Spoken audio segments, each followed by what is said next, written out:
Hello everyone, welcome to the stream for June the 2nd. It is a Friday today, last stream of the week, and we are going to be reviving from the dead our Tomb Raider save file here. Hey there, Vince. How's it going? Hope you're having a good day today. Goes for the rest of y'all as well. I did check out a little bit of Etrian Odyssey, just to see how the port was.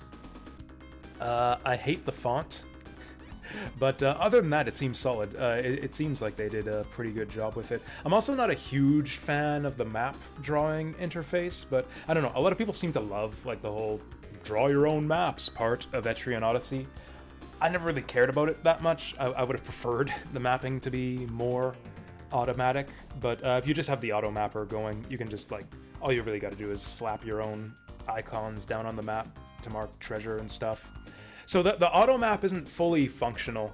Like, it'll map locations that you step on, but that does force you to like walk over the every square of the dungeon floor to map it out, and you still have to place icons for stuff like shortcuts and treasure and harvesting points and stuff like that on your own, which is not really that difficult. Like, I don't mind that. If you did want to draw your own maps, and like that's kind of the benefit of drawing your own maps, is you don't have to walk over every map square. I can just walk into a room and see like, okay, 3x3 room, let's draw that. And that's kind of annoying to do, I find, on the PC version. But you know, I thought it was kind of annoying in the first place, so no big problem there. I don't know if I'm probably not gonna stream Etrian Odyssey anytime soon, to be honest. I don't know, I might try it out. I might like show it off for a stream or two, kind of like we did with Labyrinth of Refrain. Maybe do the first stratum or something. I just don't have the time to show off a full playthrough of that game. But it seemed like a solid sport, and I really do like Etrian Odyssey, so I think I would like to do something with that on the stream here, but that's not going to be today. Today we're going to have some fun. We're going to have some fun right here at the start. So actually, on the last stream we had some fun getting my save file pretty much completely soft locked due to some weird glitch. I was so mad when that happened. I was like talking shit about, oh, this is the crappiest game I've played in my life. First soft lock in stream history. You never know when you're like playing something in an emulator whether the glitchery you're encountering is like true to the original hardware or whether it's just the emulator fucking things up.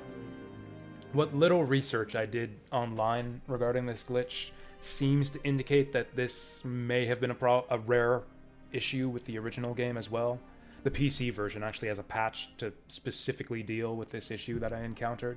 But, to recap, the issue before us here is as follows. Did I really have this many save files? I guess I did. All these save files, and none taking us before the spot where I got soft locked. Is this right? I don't recognize this loading screen here. Did I accidentally save when I... Okay, so yeah, this is the spot we're stuck in. We solved this big, enormous, temple-spanning puzzle to hunt down a bunch of trident heads, slot them onto statues to get these streams flowing into this center hole here. And then what's supposed to happen, once you activate these 4 streams, is that this hole fills with water so that you can dive down here and swim down to the next part of the level. I have solved the puzzles, but the hole is not filling with water. Which is, yeah, an issue. We are basically completely stuck here. There doesn't seem to be any way to fix this issue, to get the streams flowing again, to get the hole to fill with water like it should.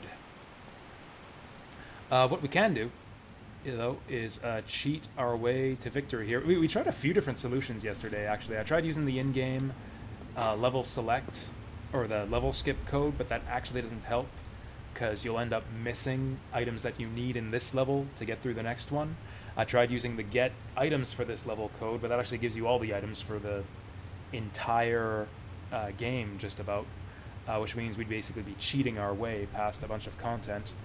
So in the end, the solution I decided on is we're going to Game Shark our way past this shit, because RetroArch does have some built-in cheat functionality. Is this the code? Does this actually remember this? I think this is actually it. Yeah, so it's actually a lot simpler than I thought. In fact, do I still have... Does this code apply right now? Do I still have the Spider Laura Game Shark code enabled here?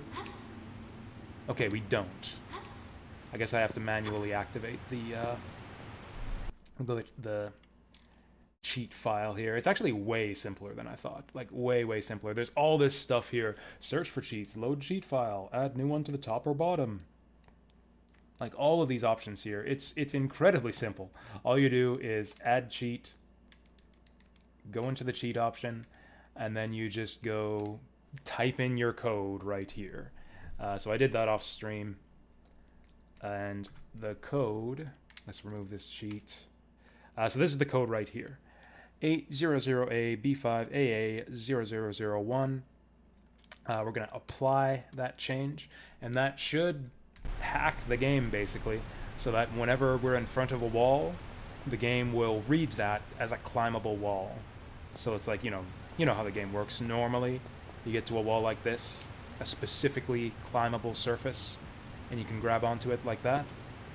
What that code should do is make it so that we can do that with any wall in the game. And sure enough, there it is. We're Spider Lara now.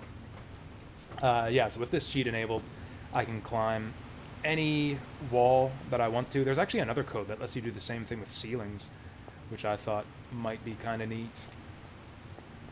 But yeah, we're not going to leave this enabled forever or anything. We're basically just going to cheat our way to the bottom of this this hole right here. Yeah, normally you couldn't do this. This wall is not climbable. If you try this, you will fall to your death down below here. But since we can climb onto any surface, we can just drop down to the bottom of this hole, which was supposed to be filled with water. Yeah, normally we'd be swimming through this little tunnel right here. And then it's kind of weird. You can see how this is like meant to go. There's actually water inside this hole right here, because this whole area is meant to be filled with water. You're not supposed to be able to get here without filling up the water here. How do I disable cheats? I guess we just do it like this. Let's disable off. I want my cheat off. Oh, there we go. Okay, applying changes. There we go. And then that should set it up so that we aren't spider climbing our way up walls anymore. Okay, cool. So we're back to the normal game now. So yeah, all we did was just cheat our way to the bottom of that hole that the game itself kind of cheated us out of. Yeah, and look at this. We got just like this block of water right here next to this tunnel. Oh, interesting. We actually can't get out of here. We actually can't swim out that way. The game isn't coded to let you, like, break free of water from the side, only from the surface. Kind of a weird behavior there. We were so close to the end of this level, too. Like, I think this is it right here. All we gotta do is walk through a door that's, like, right ahead of us. What's going on over here?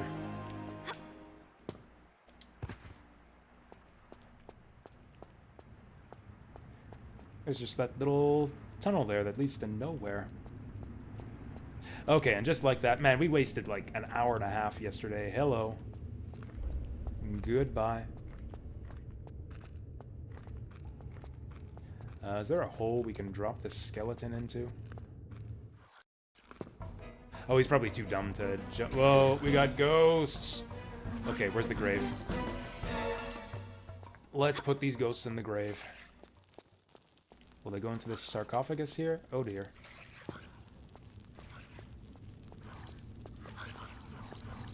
Shit, maybe we just have to run away from them? In other parts in this level, there's always been... Maybe it's behind here? Maybe it's inside here. Oh, it's inside here. One inside each of these. There we go. Get in grave. They're not doing it. Oh, there they go. There they go. Rest in peace. Cool. So that's those guys gone. This wall looks... Oh, hey, that's actually a thing. I wasn't even expecting there to be anything on that wall. Oh, that's probably that tunnel back at the start here, is I bet you where that is. I bet you that's what that opened up. Oh, wrong button. I was trying to sprint there. We're at that magical part at the start of the stream where I gotta relearn the controls here. That is not what that opened up. Oh, hello.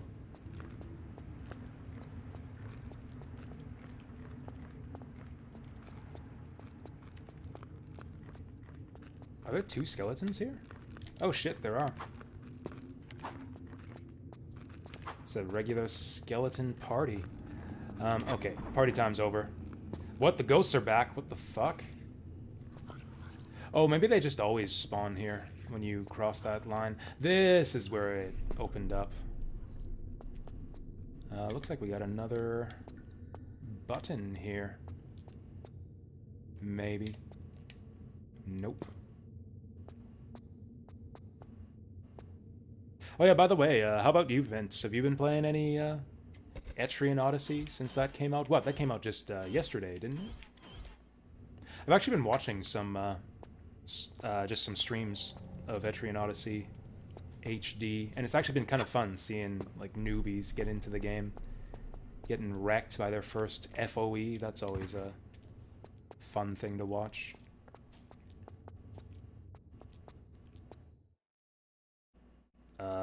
I thought this was a secret area. Is this just where we're supposed to go?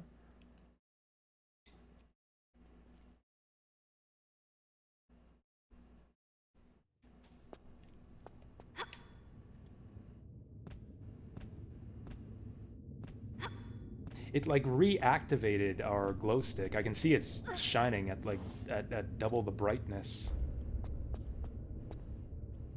Oh, this is one of those doors back to the surface. Are we not going deeper? Oh, we can pry this with the crowbar. Okay, so this is a one-way door. So this gets us back... back to the entrance to the castle. I don't think we want to be here. I actually had some fun with the Spider Laura cheat in this area. Off-stream.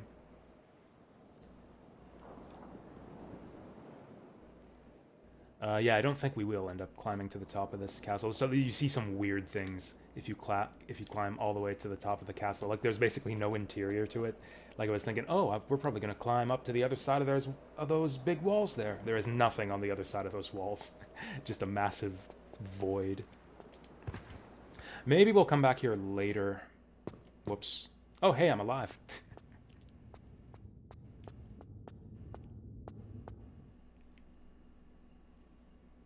This is a lovely scene. This is like my favorite bit of scenery in the game so far.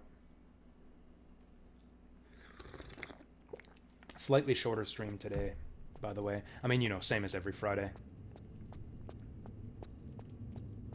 Got my D&D going tonight. As far as I know, at least. We missed last week's session, so presumably we won't be missing 2 weeks in a row. Did I see something up there? No. Fuck. I didn't mean to do that. I pressed diagonal instead of left.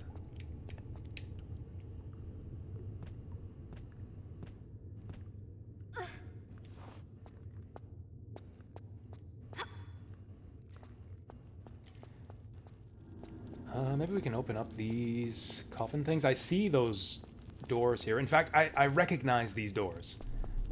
In fact, so when I used the level skip code, it took us to the other side of these two doors, but they were closed, so we couldn't get back here to get the stuff that we needed. Maybe I can open this thing. Oh, this is probably where that armor piece is. There it is. There's the gauntlet. So this was the issue, is that the level skip cheat took us to the other side of those doors without opening them and skipped past the gauntlet. So we wouldn't be able to finish the next area since we had skipped past that.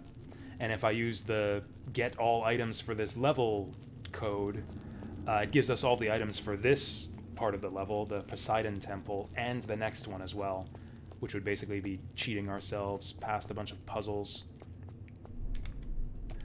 Cool. So with this, we have officially fixed our save file. No more help required from Mr. Game Shark. So we're going to go ahead and save it here. I was actually really tempted to play some more Age of Wonders 4 today, just because we're kind of reaching the end of our current game with that. I kind of want to balance it out between the two, though. I think it would be nice if I could finish Tomb Raider and Age of Wonders 4 at around the same time. I can't climb up here without both hands on the controller. There we go.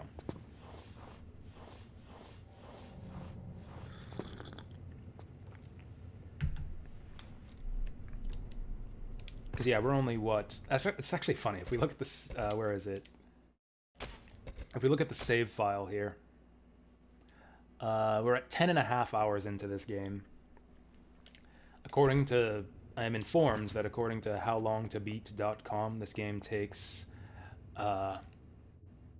something like 20 or 25 hours? Or was it 18? Something like 18 to 24 hours. Something like that. The thing is, I never know if that means real time or like the time on your save file, because we've actually been playing this game for considerably longer than 10.5 hours, because we probably lost a total of somewhere between 2 and 4 hours of progress just from dying and retrying constantly. Like, our save file doesn't include all of that time spent retrying stuff. I'm probably closer to, yeah, 14 or 15 hours on this game at this point. I mean, this whole section here feels kind of epic. I don't think we're in the end game. I hope we aren't. This is like, what, the third? It's hard to distinguish levels in this game because, like, the levels flow into each other so smoothly. Like, we can still backtrack. We can still go all the way back up to the city through, like, 3 different areas. We went through, like, this giant, like, outdoor area with the city and the Egyptian adventurer. We went through the castle, through the catacombs, through the Poseidon Temple, and now we're in... What's this place again? Like, the ancient library? The Lost Library. Oh, yeah, that's where we used the level skip code. That's right. We can overwrite that save file. We're not using that ever again. That was our cheater file, where we used the level skip code. This is our new cheater file, where we Game Sharked our way down a wall. I actually owned a Game Shark for PS1 back in the day, actually. It was the only cheat device I ever owned. You didn't... Like, you could get a Game Genie for Game Shark or whatever for like your NES or your Sega Genesis, but I never really felt the need to, because most games had their own built-in cheat codes back in those days, which I made heavy use of. I was very bad at video games and I got frustrated very easily, so pretty much the only way that I ever beat games as a kid was typically by... This ceiling looks climbable. Don't those look like monkey bars? Pretty much the only way that I could beat games most of the time was by cheating. Level select was one that I made heavy use of. In fact, I'm just gonna cop to this here. As a kid, I didn't actually beat Tomb Raider 3 legitimately. I only saw the ending of Tomb Raider 3 by using the level skip code. I wasn't nearly good enough to beat that game on my own skill. Yeah, I made heavy use of, like, infinite medkits, infinite ammo, and even those cheats don't really help you that much in Tomb Raider 3, because you're mostly dealing with death traps in that game. I did like the game. Like, I did make an honest effort at it. I struggled through each level, basically. And then tried to get as far as I could. And then eventually I'd just give up and use the level skip code. I did eventually beat the game legitimately when I was in college, when I bought it on PC, after I bought it on PC. I think I might have used save states now that I think of it. Because at the time, I liked how the PC version lets you save anywhere. Got fire ghosts in this area, jeez. Where is my grave? Oh, I think I see it. Nope, that's a bench. Yeah, I think I save stated my way through Tomb Raider 3. Justifying it to myself that, well, oh, these ghosts light you on fire. Beautiful. And I justified it to myself that, well, the PC version lets you save anywhere, so I'm just basically giving myself the functionality of the PC version, just playing the PlayStation version. So yeah, I don't know that I've actually legitimately beaten Tomb Raider 3 for PS1. That's actually kind of funny. I didn't think of that till now. I've been talking up about how I'm such a Tomb Raider 3 fan. One of my favorite games of all time. I've never actually beaten it legitimately. Arguably, unless you buy my past self's excuse about save states being legitimate because you can do it in the PC version. You know what? That door sucks. Let's try a different door. I guess that's all the more reason for me to stream Tomb Raider 3 one of these days.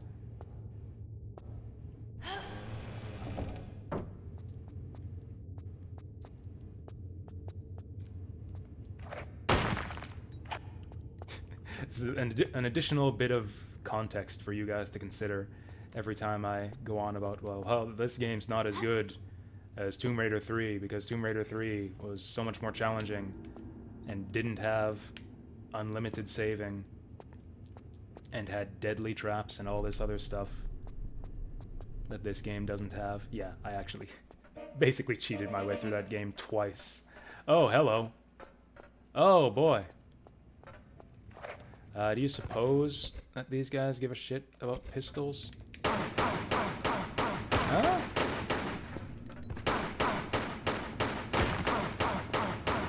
Hey there, Goblin. How's it going? Yeah, this is a great level. This is a great level so far. I've been ambushed by weird golden golems. This reminds me of like those copper golems from Age of Wonders 4, actually. We've been lit on fire by fire elementals. Why did this thing suddenly disappear? We got like a phantom scroll on the pedestal. So yeah, I managed to fix my save file, so that was great. We spent a little bit of time showing off the Game Shark cheats for this game at the start of today's stream. Oh, we got fun glitches in this temple. I think I've had enough glitches in this game so far. After like basically soft locking the game in Poseidon Temple, I think I would love it if we just saw 0 glitches for the rest of the game.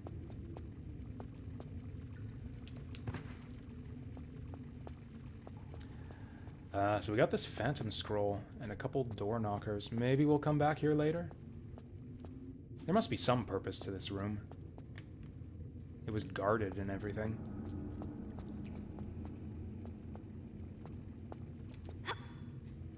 Yeah, the pool of water didn't work. I couldn't figure out how to make it work. We inserted the 4 tridents. According to every walkthrough I consulted, that should make the water appear, but it never did. I saw a couple posts online indicating that this, like, that I'm not the first person to encounter this glitch. And I couldn't figure out a way to resolve it. So what I did was I just made quick use of a Game Shark cheat to let Laura climb any wall in the game. So we just climbed to the bottom of the hole, to the place we were supposed to go, and did it that way. I have disabled that cheat now. But yeah, I basically used the Game Shark code to climb to the bottom of the watery hole that had no water in it. And now we're back on track. Now it's like just business as usual. Just a little speed bump, although I was pretty panicky at the end of yesterday's stream. Fuck. Oh, that's fine. Oh, in fact, that was probably easier than going through on the pole. Actually, what's the gimmick here? Do I even want to use the pole? Am I gonna get, like, cut up by that gear? Maybe we do it this way. Okay, I kind of meant for her to grab on there, but that's fine. Okay, yeah, that's gonna cut you up. Okay, so it's it. I'm not alone then. I'm not the only person to encounter that glitch.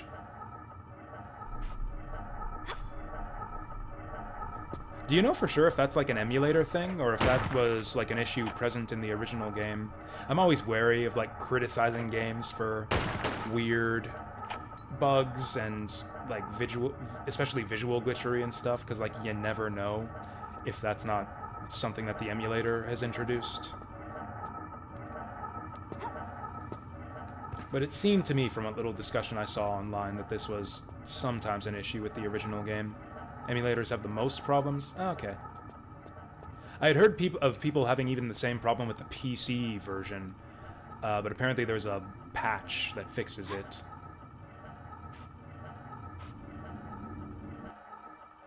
I have no idea how we're supposed to get past that. It's like, even if it's on the opposite side, it looks like it still cuts you. I didn't save after shooting up the golems, did I?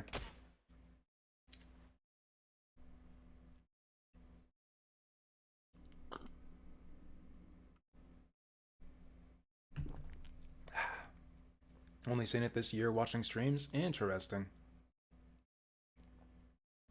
I wonder if it's like maybe a recent version, or maybe it's a DuckStation thing. That would be unique. Because yeah, DuckStation is kind of the go-to PS1 emulator these days. It's relatively new compared to like old standards like PSX or EPSXE. So like maybe it's a DuckStation thing, since that's been the ascendant PS1 emulator for as of the last couple years.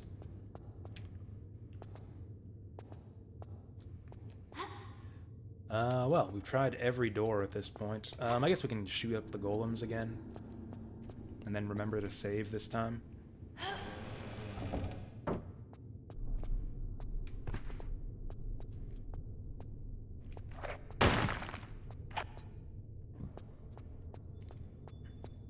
Oh, we haven't been in this room yet.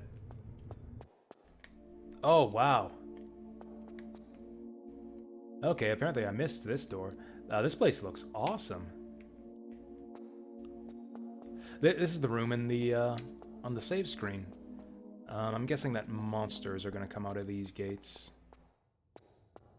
Maybe not. I don't see any monsters. Is there anything we can interact with? Okay, that's like a hole for a key of some kind. Got a couple of those in here. I guess we'll have to come back once we get 3 star keys. Wonder if we can interact with this globe here. Oh, we can. Oh, we can shove it. Interesting. Do we want to shove it into the center here? I don't know. This kind of looks like a planetarium. Maybe the Egyptians were operating on like a what's the word? What's the opposite of heliocentric? A geocentric model of the universe.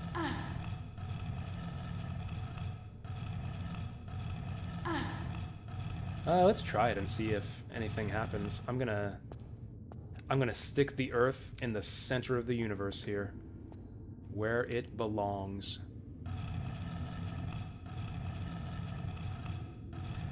That used to be like a whole genre of YouTube video back in the days. Like back in the old days of like atheist YouTube, you get people like debunking the anti-evolutionists and like it was a whole thing. Christians versus atheists on YouTube.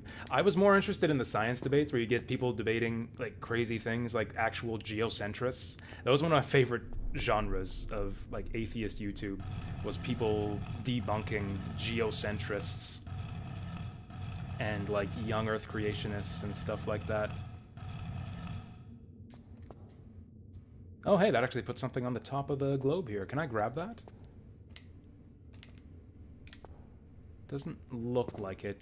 Maybe that light means that this thing is in the right place. I actually can't grab it anymore. It's stuck here, so hopefully it's in the right place. My favorite was a guy called Andromeda's Wake. The channel doesn't exist anymore, but I did archive a bunch of my favorite vids of his on my hard drive. I think you can actually find a torrent somewhere out there. Andromeda's Wake archive. Later, there's a similar puzzle with 4 pawns to move. Oh. Bugged if you slide across the... Fantastic. Well, I'm definitely going to be more careful with my save files from now on. Like, I kind of figured, oh, 5 should be enough if I just kind of cycle through them, but then doing that, I ended up getting soft-locked because, like, basically, you know, save 5 times after doing the thing that soft-locks you. It's so easy not to realize that you're soft-locked either, because, like, there's puzzles in this game, so I figured, it's like, you know... I activate the streams and the hole doesn't fill with water, and I don't think, oh, the game is bugged. I think I must have missed something. Where's like the next switch I need to hit? And so I end up running up and down the entire level for fucking 2 hours. Oh no, not this place again. No! Actually, they're gonna follow me all the way back to the beginning, aren't they? These ghosts light you on fire, too.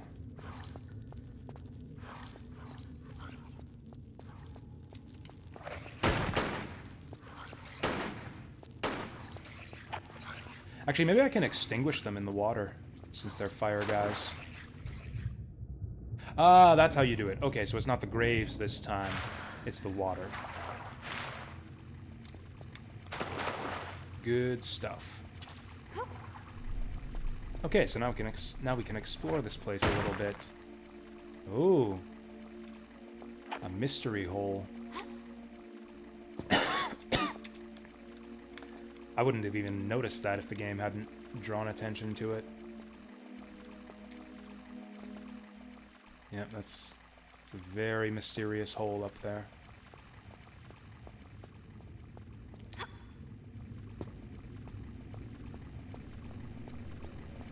Also, didn't we have another puzzle already that was like moving pieces across a board? We had the, what was it, the Senate puzzle? You're telling me we're gonna have another one of those later on? Well, at least next time we'll know to read the rules. Look in the hole with binoculars? That's a good idea, actually. I wouldn't have thought of that. But that is a good, sensible idea. I don't think I've pulled out the binoculars once in this game.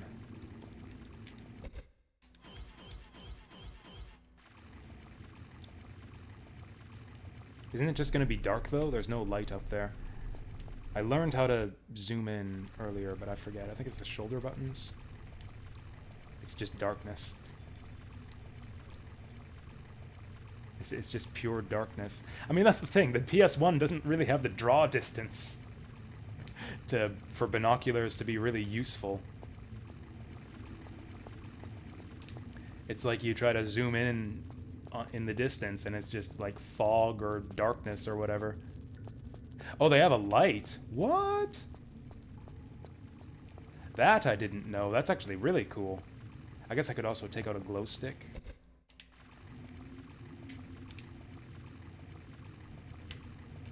Oh! Well, fuck me. I don't know if this is really helpful. I'm sure this has something to do with that planetarium room. I guess this tells us what colors go where? I would have never figured this out. How the fuck who would expect that their binoculars would have a light on them. That's so dumb. Yeah, I would have never thought of that. The clue is harder to locate than just solving the puzzle without the clue. Yeah, that sounds about right to me. Can we grab this scroll? I saw one of these in a other room. And is that the only reason for this room to exist? It doesn't seem like there's anything else to do here. Oh, I just realized this is a library. I didn't realize it, but yeah, these are bookshelves. Those are scrolls on these shelves here. That didn't immediately register for me. That's kind of cool. I've never considered that. Yeah, this must be what library shelves would have looked like in ancient Egypt or Alexandria or wherever we are. That is really cool. I guess anyone who'd been to like some sort of old historic site would know that. Yeah, I thought these were like doors or something. I just read these as doors with like weird patterns of gold coins or something on them. Oh, hey. There is something else in this room. Also, let's save. We've done a few useful things here. Can I wear this gauntlet? Probably not.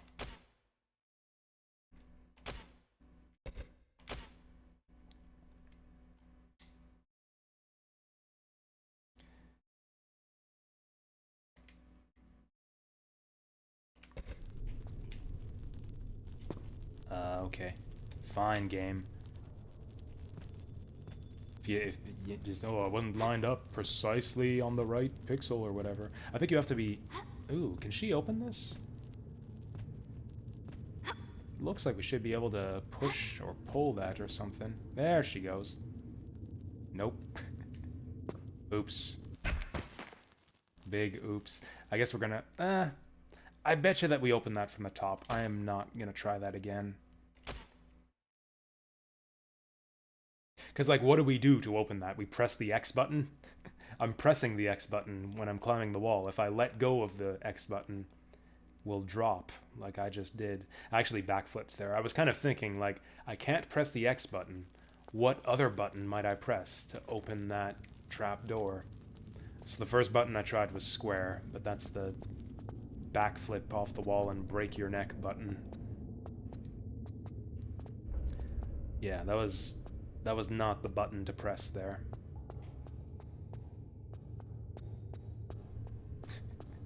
Yeah, press square to die. It's like one of them hentai games where there's like literally a button to kill yourself, or like a spell that kills yourself so that you can see the H scene. This is like the equivalent of that in a PS1 Tomb Raider game.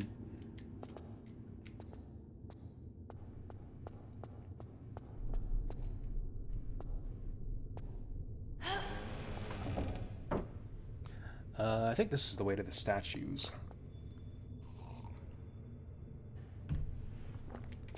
Guns ready. Oh, yeah, I think we'll do this room last. This room's the biggest pain in the ass.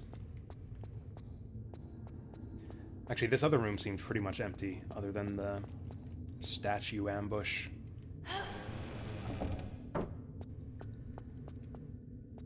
So, you know, might as well clear it again.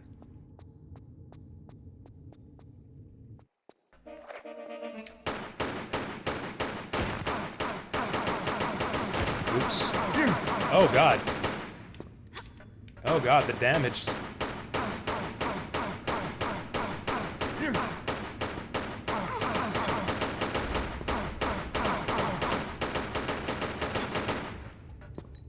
Yeah, see, this is combat. This is Tomb Raider combat. Oh, nice, we got them both at once. We're gonna have to heal that. That's fine, I got medkits to spare. There's very little combat in this game, actually, compared to Tomb Raider 3, certainly. So the medkits aren't actually that useful most of the time. That's why I have so many of them. Hey there, Deep Fry. Welcome here. How's your day so far? Can I push this? Oh, she's looking at something. Is she looking at this thing? this ghostly scroll here? No, I didn't. I used a cheat thing. Actually, the Game Shark code is actually really cool. I kind of want to show it off again. Because, yeah, we can re-enable that really easily. So, yeah, the problem is that the hole wouldn't fill with water. So whenever I'd jump down it, we would just fall and break our neck. When we were supposed to be able to fill a hole with water so we could swim down through a tunnel to the next area. But since the game cheated me out of that, I cheated back, and I used this cheat, which makes every surface in the game climbable. Like so. Yeah, they call it the Spider Lara cheat. So with that Game Shark code, I can climb every wall in the game. So I just used this cheat to climb to the bottom of the hole. And we resolved our issue that way. It's actually a really fun cheat. It like really changes the way that you like just look at the geometry of every level. It's actually maybe the most powerful cheat in the game, because so much of this game is like trying to figure out how to get from point A to point B.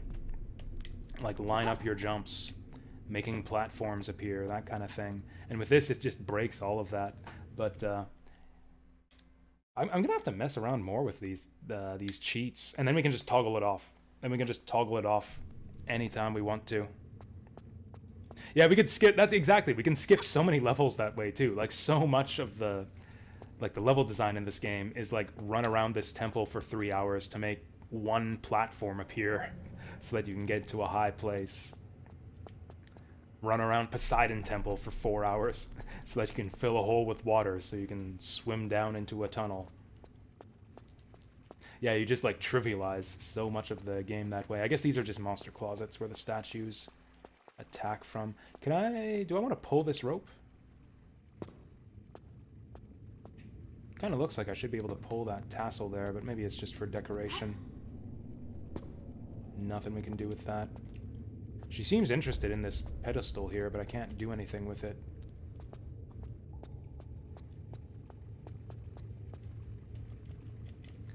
Maybe these things on the wall are just for decoration.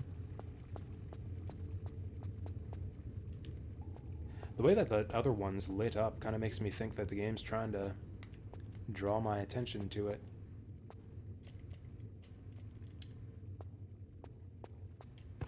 Oh yeah, unlimited Uzi ammo would be good too, because yeah, I tried using the Uzi, and like it's powerful, but it takes so many bullets to kill things. I mean, in fact, when I started using the Uzi in that one level where like Werner's assassins started showing up, and I thought, oh, I've got all this Uzi ammo. I've got like 400 bullets. I should start using that up to get through these fights easier. And like within like 2 encounters, I was down to 100 bullets, and we just went through 300 Uzi bullets like nothing.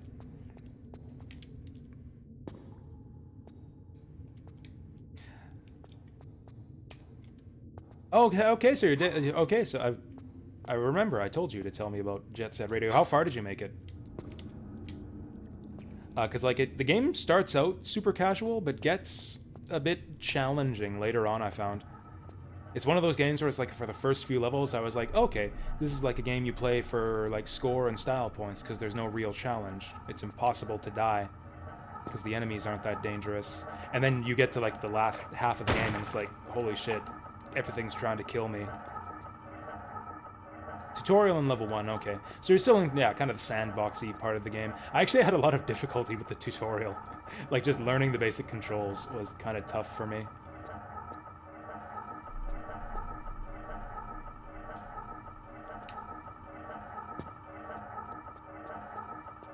I have no idea how to grab poles reliably.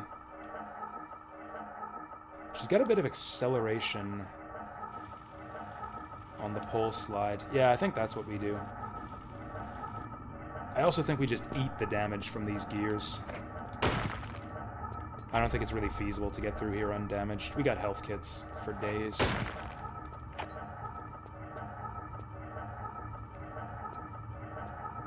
Yeah, the real trick is the wall grinding. Wall grinding is a big, big thing in Jet Set. In fact, you asked me before, is it Jet Set Radio or is it Jet Grind Radio?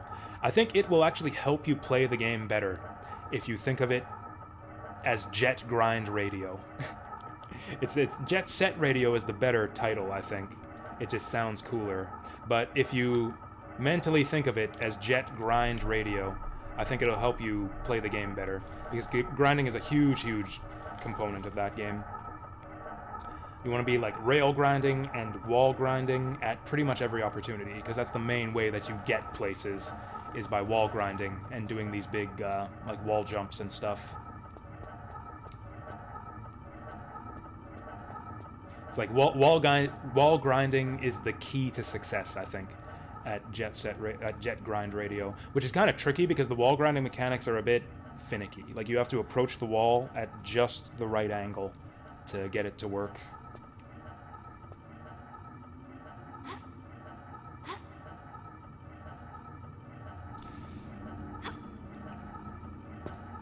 Whew! Yeah, it's really difficult to avoid those when you're going up. Is there anything else up here? Maybe? Kind of hard to tell. Yeah, that's just ceiling. Oh, hey, one of those star dailies. Don't jump, just run onto the pole. I tried that. I literally tried that, and it didn't work. That's why I started jumping.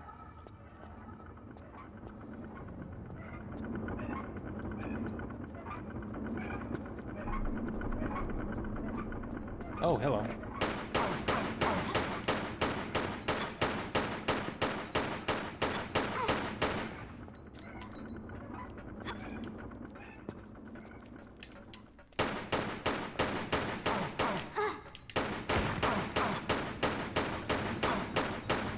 That's an impressive trick where she's able to backflip while still keeping her arms pointed in the same direction. Whoops.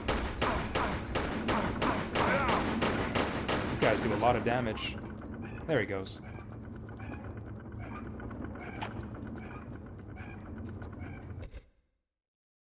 Oh, we pry it up with it. Man, we're getting a lot of use out of this crowbar.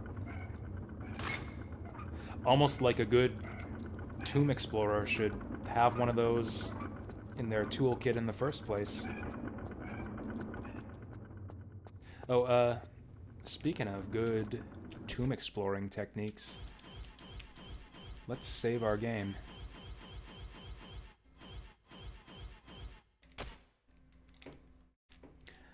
Find the HD version does send you into the wall. Yeah, I think the HD version is the one that I played. I've never actually played the original Jet Set Radio.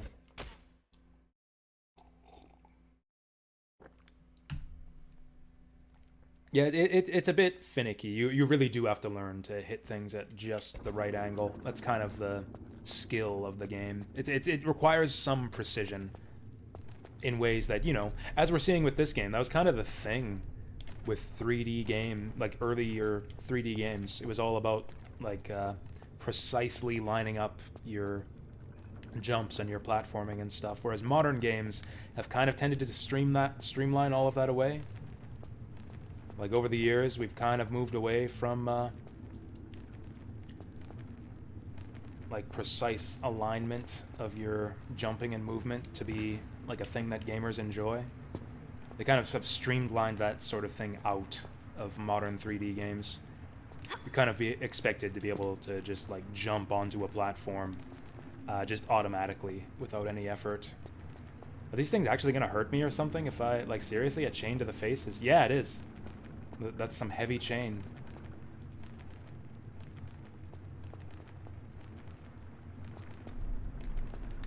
It's actually funny. A chain swinging in your face does the same damage as, like, a guillotine blade swinging into your face.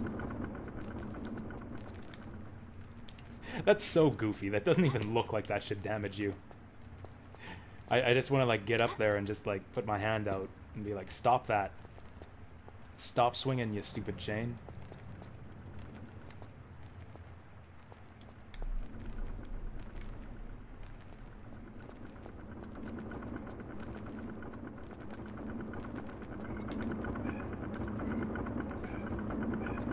squeaky wheel here. Are we gonna have to grease this thing? Looks like we might want to get down there. This squeaky... Man, everything about this place is just bugging me. That squeaky wheel, the dangling chains. Oh. Okay, we probably want to... Oh, this is that trap door. Or a trap door. Ah, that's a good point. That's a good point, Zap. Yeah, dangling chain is like... honestly, the main weapon of like a tomb explorer. Like we know that mummies are weak to dangling and whipping chains. Honestly, that's another like thing that should be an essential component of a good Tomb Raider's toolkit.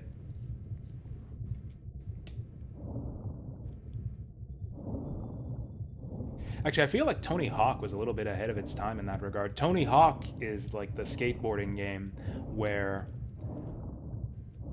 precision is less of an issue. Like, you tend to stick to rails and stuff a little more easily in the Tony Hawk games. In that one, it's more about, like, trick combos.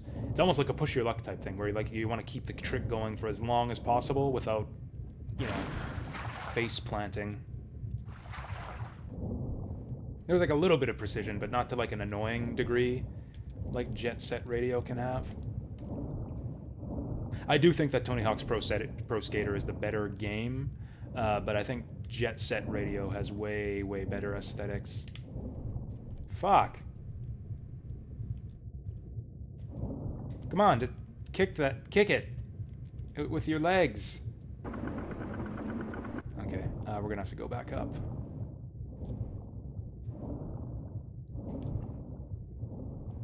If I can find my way back up. Oh god. Oh god, which way was it? Okay, we're fine, we're fine. Okay, we're fine.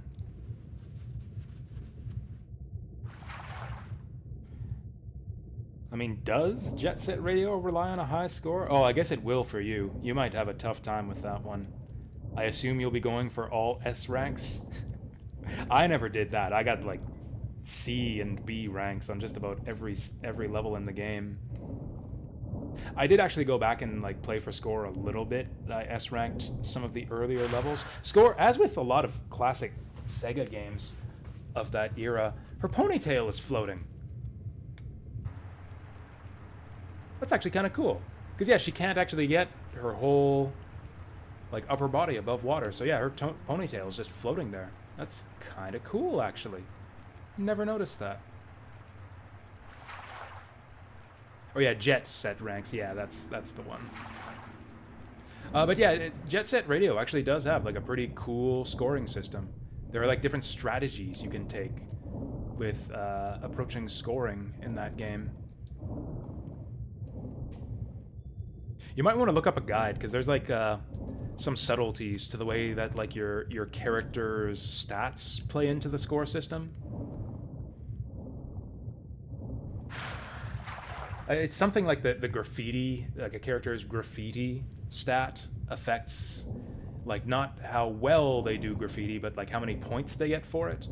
There's, like, some weird subtleties to the character stats that are specifically only relevant to the scoring system. Like, they will... Yeah, it's something like where the stats don't actually affect how well they do different things. It affects how many points they get for doing different things. So you can decide if you're gonna like get a high score from graffiti, or if you're gonna get it from tricks or what.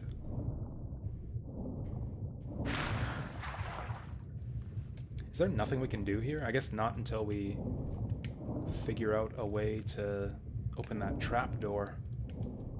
I don't want to give up here just yet, but I'm not seeing anything else for us to do here.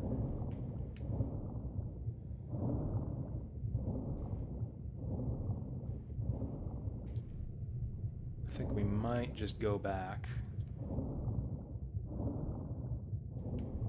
Everything's so dark too, I gotta like rub up against every corner.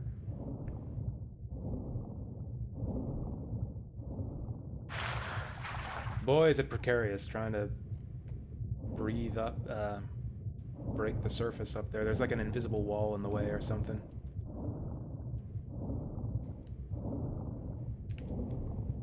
Okay, so I think this is the way that we came in here.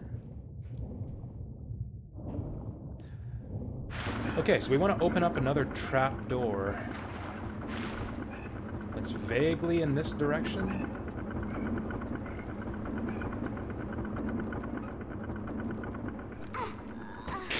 Nice. Oh, we didn't save at all either. God damn.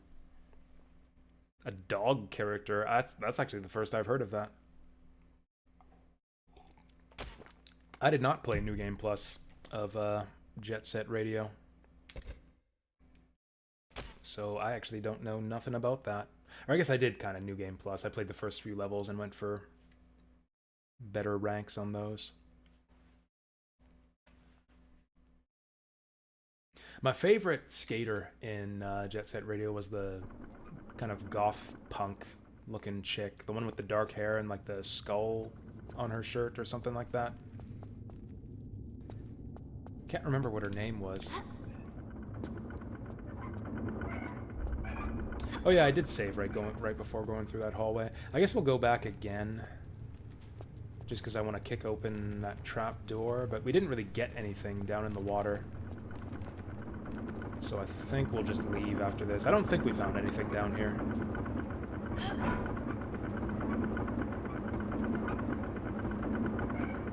You know what I might do, though? I want to get a sense of, like, in what direction... Like, what direction is this? We're going north, actually.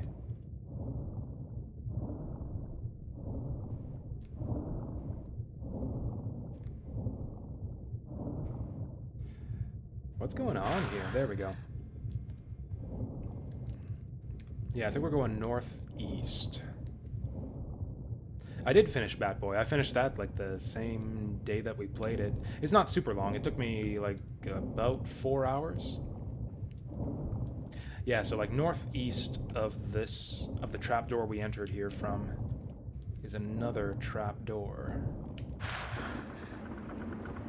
Okay, so we can breathe here, but we can't open the door. That's fine. I guess that'll be like a shortcut door. Why can't I find the way out of here? Oh god, I'm trapped. There we go. Always in the last place you look. Oh, what is over the other way?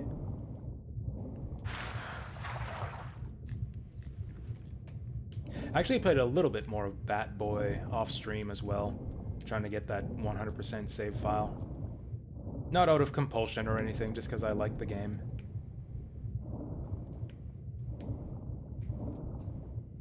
Huh.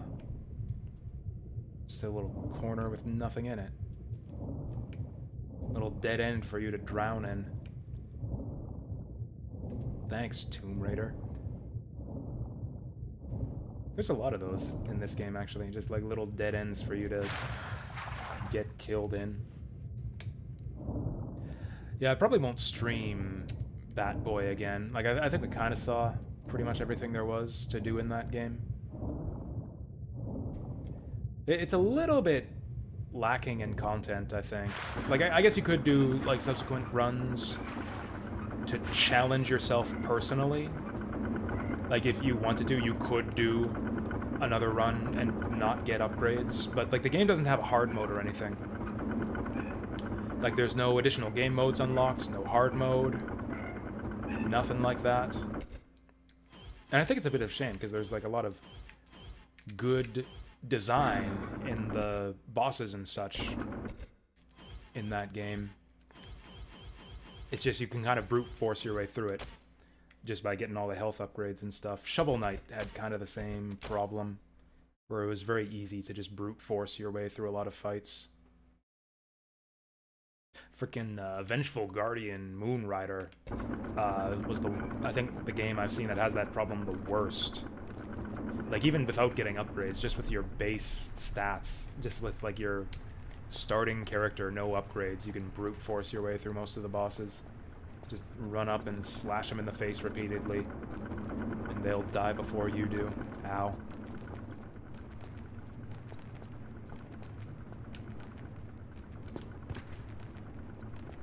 Yeah, that was perfect. The timing on Batboy was perfect. I was so glad I had that handy when Tomb Raider kind of shit the bed on us.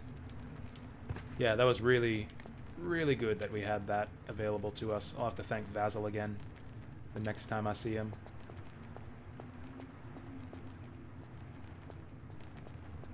Is there any reason we ever want to come back this direction? We didn't really get anything.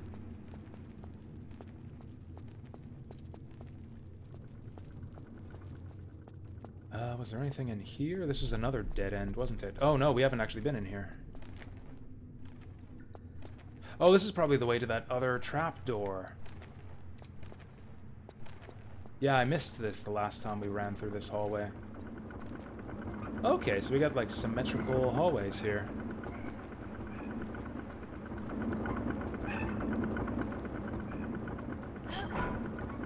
Cool. So now we got 2 trapdoors.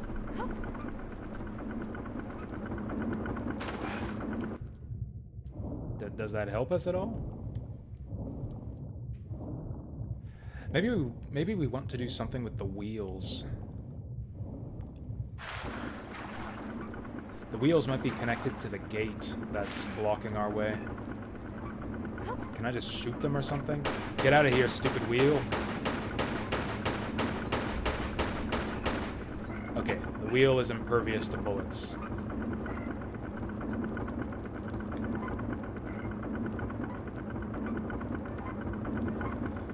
Yeah, I think these gears might have something to do with that gate that's blocking our path. I don't have any way to stop them or interact with them right now, though, so we'll have to come back later.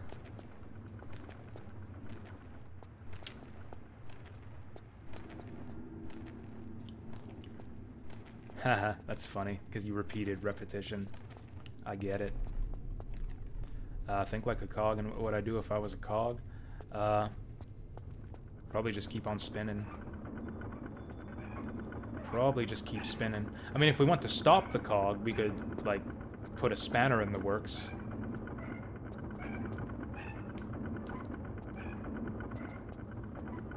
Could probably just jam something in there to stop it from moving.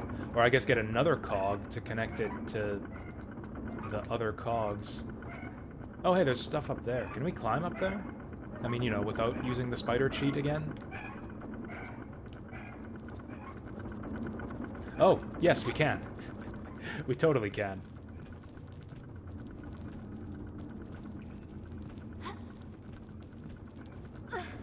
Okay, so this is something we missed.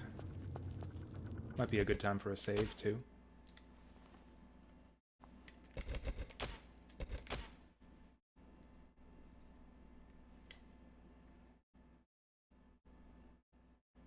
If I was a cog, what would I do?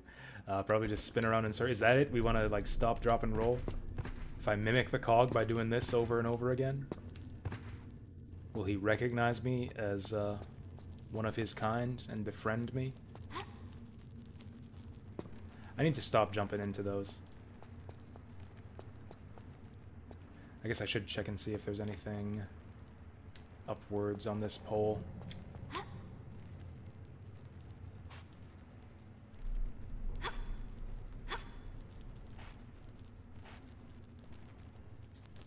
Yeah, I'm the same way. Like, a lot of my... Like, even my IRL friends who do play games tend to play, like, more modern stuff. The, like, roguelites and, like, just endlessly repeating games are the kinds of games that they play a lot of the time. A couple of my board game friends are really into those types. And I'm just kind of not. Like, at all.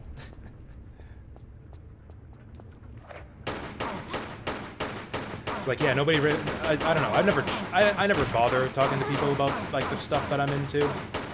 Just because I assume that they won't care. That was very quick. Maybe we need to shoot him, like, right in the chest. I don't have Hades. I'm not that interested in it, to be honest. I feel like I'm just kind of done with the whole roguelite genre. Like, just the fundamentals of the genre are kind of all the same. Like, you just keep run, unlock, unlock, and then you beat the game eventually. And then usually there's some kind of metagame where you do more stuff to beat the game even harder for more end game content and stuff.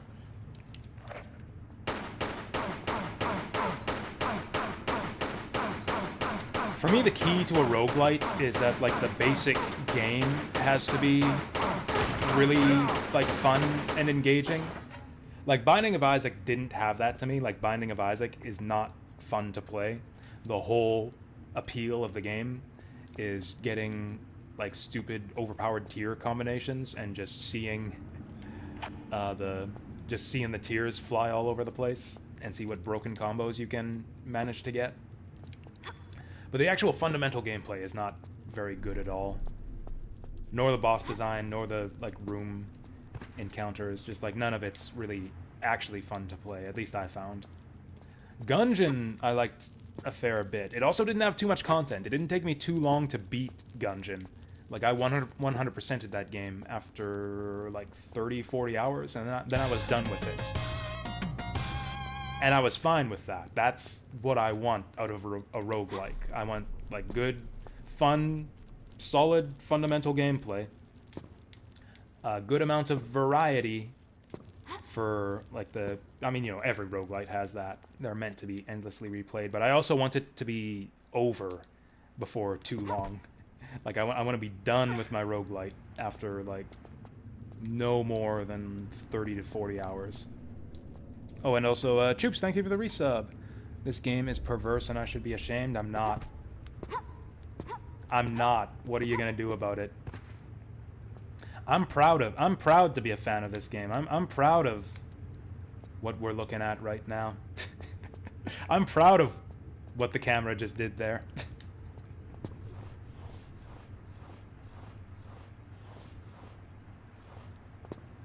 Lara Butt. Man, I think I was actually just watching long play on YouTube of Tomb Raider 3 just because I kind of wanted to refresh my memory of that game. The final screen you get, like the final victory screen for the ending, your final results is just like this close-up of Lara's butt. That's like your reward for beating the whole game, is just very, very zoomed in close-up butt shot of Lara. You could say that the devs knew which side their bread was buttered on. Cool, we got golems and a horse now.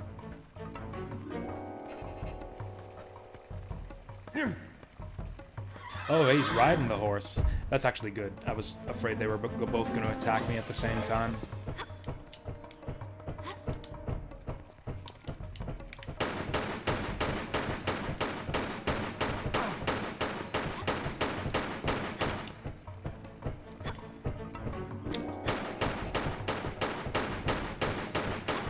Okay, I guess one gun. One gun is all we need for this guy.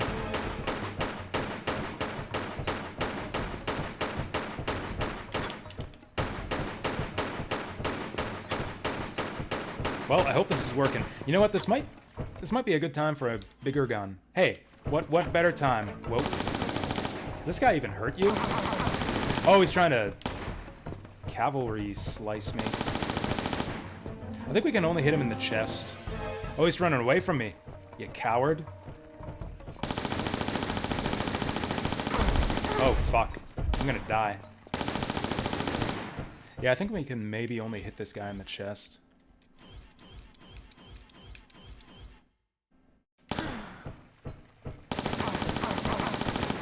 Yeah, when he makes that noise, that's a good noise for us. Also, I don't think this is the way to go. I don't think Uzis are the way to go. Let's try a shotgun.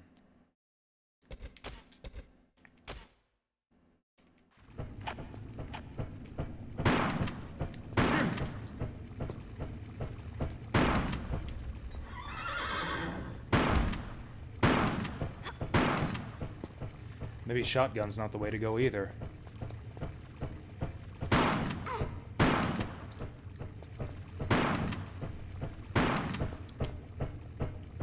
Okay, having a bit of difficulty with the controls now. You know, I think the pistols were doing the best for us.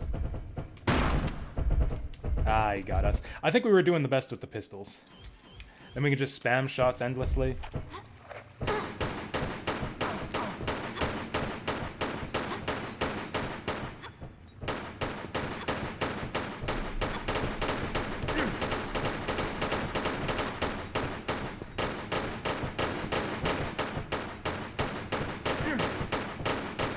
Okay, I think we got a loop here. I think we got him in a nice, easy pattern.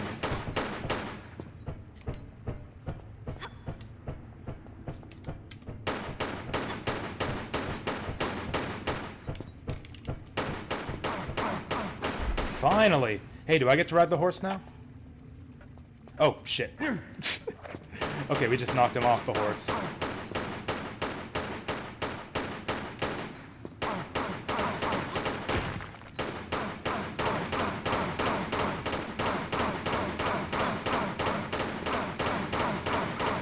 This guy's persistent.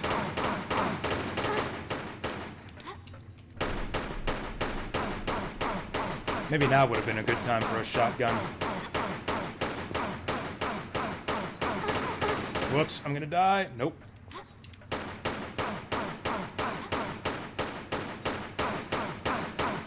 He had better not get back on that fucking horse. There we go. Yeah, I was probably meant to use a bigger gun there, but we got it.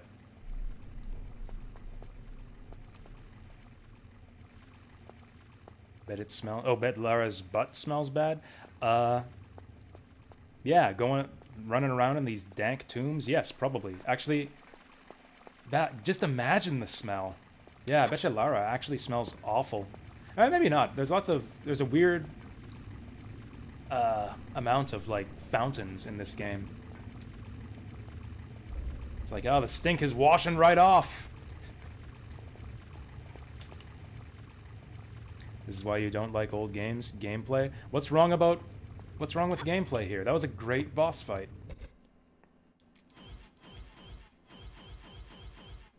I mean, you know, as great as it gets in old Tomb Raider games, at least.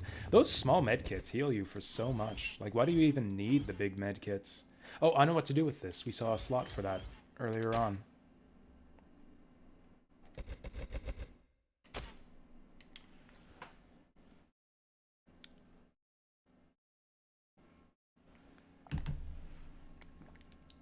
Wouldn't mind the smell. Believe it or not, I'm not much of a smell connoisseur. I don't really just go around smelling women a lot. It's not a thing that I do or even think about that much.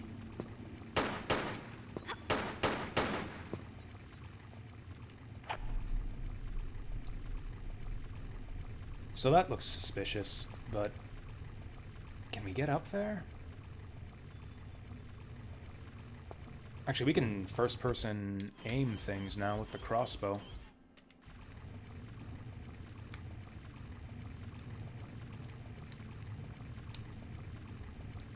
Is it gonna help us, though? Oh, shit! Oh, shit! That worked! I'm amazed that that worked! Oh, is that a secret, though? Well, okay. So it wasn't required for progress. Fair enough.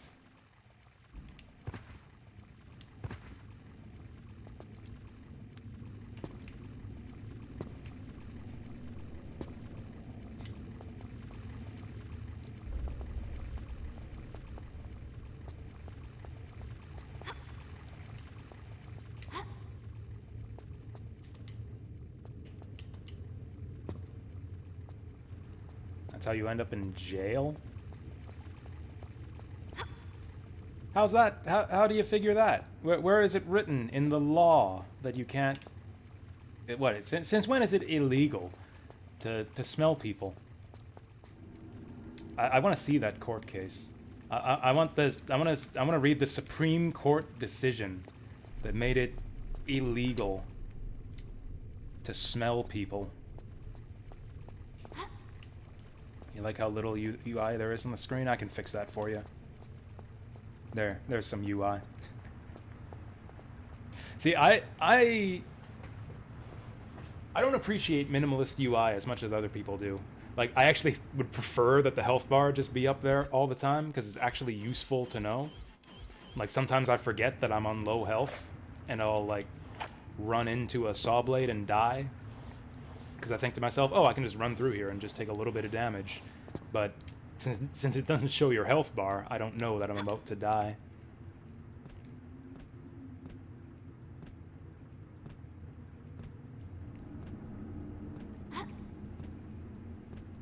I think the health bar is the only UI in Tomb Raider games too. Like, it doesn't show you your ammo at all outside of the inventory screen.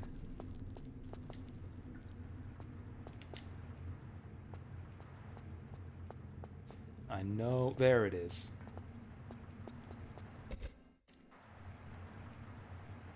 The Horseman gem slot. Oh, it's spinning!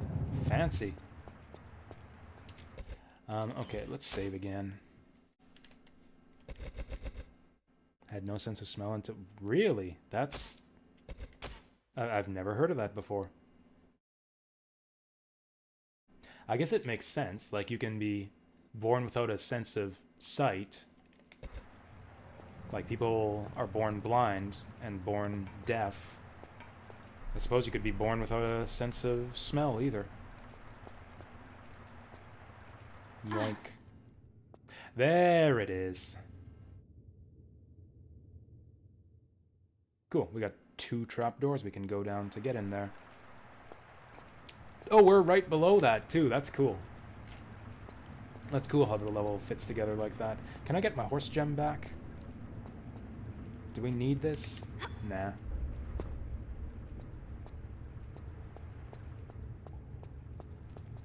Hey, Saturn Meteor, you bought Decarnation.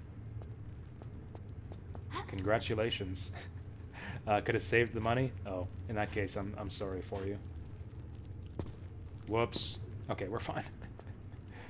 See, you can't see where you're jumping to when you backflip off the thing. It's like I'm looking in the direction that we're not jumping. I mean, okay, I could have seen it if I wasn't stupid there, but still. The point stands. Lara jumps off poles in the opposite direction that she's looking. That's dangerous. Reckless, even.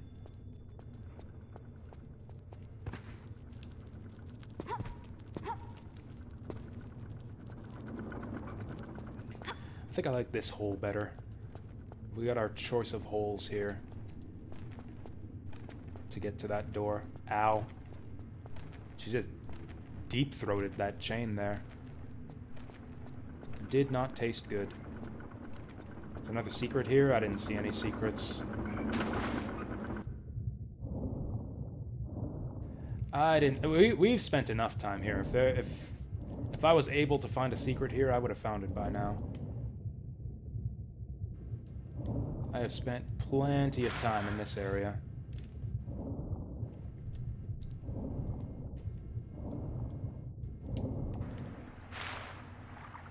Hey, there's our second star. Oh, second and third stars. Hot damn. I think that's all the stars. That's all the stars we need for our planetarium.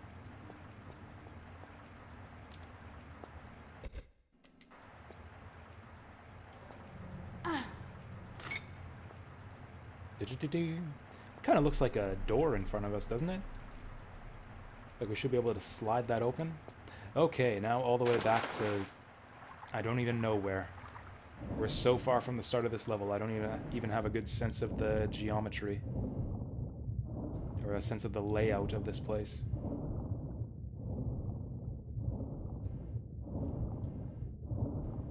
Sometimes the gate slams and you have to open it twice. Ah, that's why there's 2 holes. I went up through the wrong hole. The other hole was closer. Oh well. Whoa!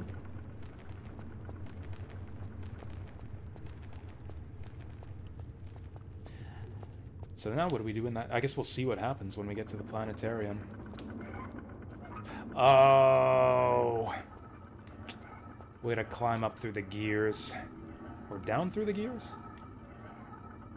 Okay, this one should be easy. Yeah, I was absolutely safe here, yeah.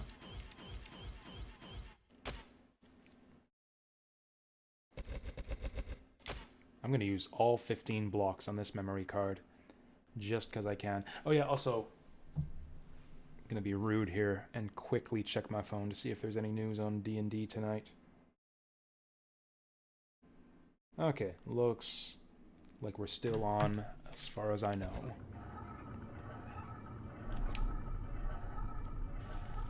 Okay, so we're going down through the first one. Going down through these things is easier than going up. Maybe we try the corner?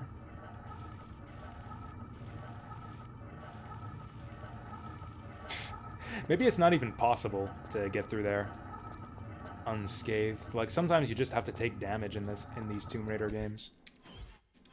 It's like Resident Evil. That's just the way games were designed back in those days. Just like you take damage, and managing your med kits was part of... Awesome. Was part of the strategy of the game.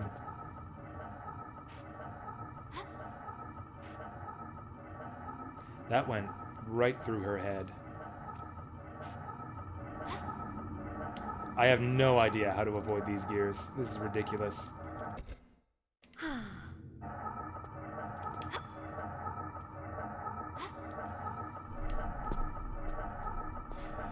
Oh, is this like a...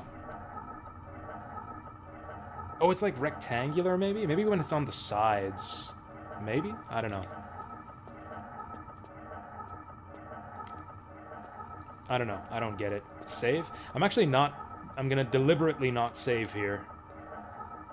Just so I have a chance to do this better if I end up having to redo it. Because, yeah, I took a lot of stupid damage there. So I'm thinking, like, maybe we can do it better next time. If I die here.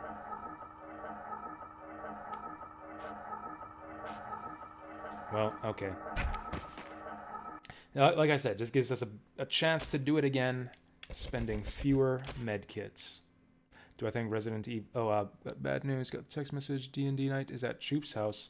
In that case, I'd better get my bags packed. To be honest, I might have to cancel. I don't think I'm going to be able to make it there in time.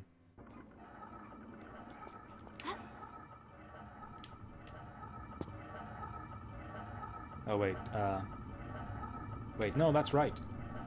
That's right, we do want to fall down here for the first one.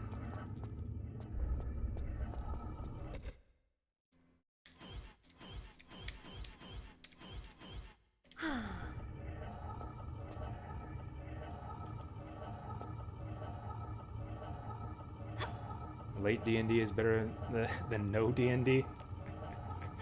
Spoken like a man who's constantly making his group wait for him when he's late for D&D.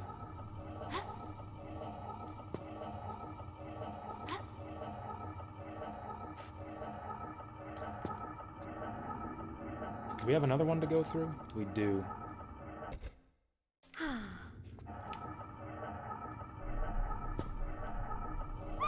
Awesome. Guess I have to be every 5 minutes.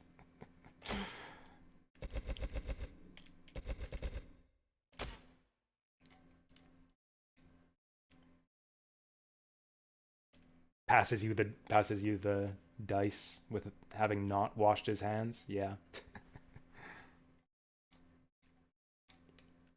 Oh, and do I think Resident Evil's first aid sprays make you smell good? That's a good question. I would think not. Wouldn't you think, like, medical spray would be actually really gross? That's like the general principle, isn't it? Like, healthy stuff smells bad? Like health food? Or maybe it would smell like alcohol. Maybe it's like an alcohol-based spray.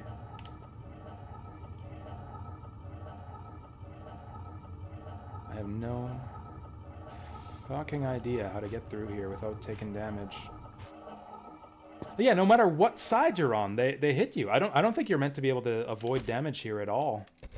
I think you have no choice but to just tank a bunch of stupid damage. Oh well, I got the health kits to spare. This is a waste of time. I can just spend like 3 or 4 small health kits and do this.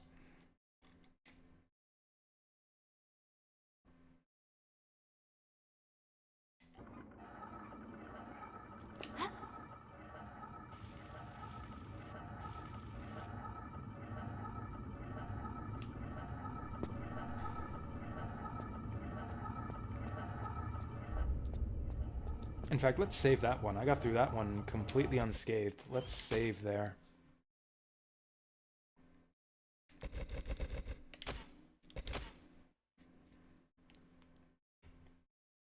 I'm actually looking forward to D&D today quite a bit. We were kind of starting up a new little adventure, and I rolled up a new character. I'm playing my Dwarf Bard. We didn't see any combat last week, so I'm kind of eager to go fight something. I'm playing a, what's it called? College of Swords Bard. Fuck. We barely didn't make it.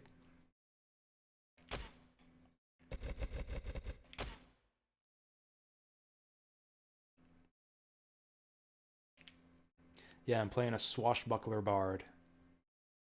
He's got a rapier and a shield, and he gets a bunch of AC if he spends an inspiration dice after he hits something.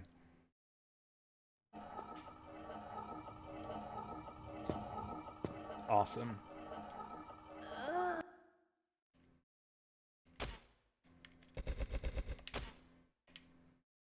Okay, let's just spend the stupid health kit.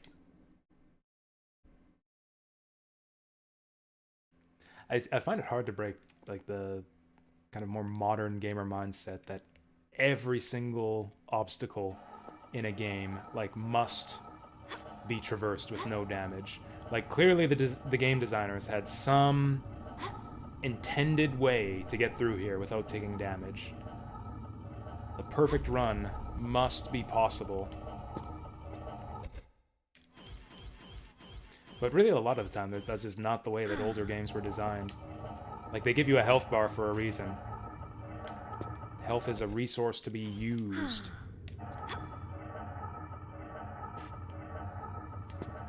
Fuck! I hate the camera when you're climbing the poles so much.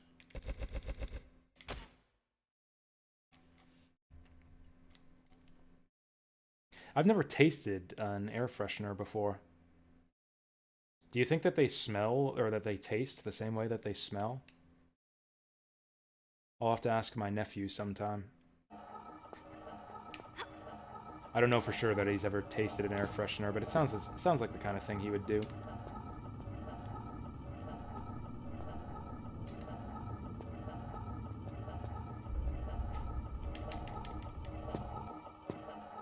Man, it really seems to me like they want you to just like quickly dart up and then quickly backflip away, but no, you need to be above the lip of the hole quite a ways before you can backflip.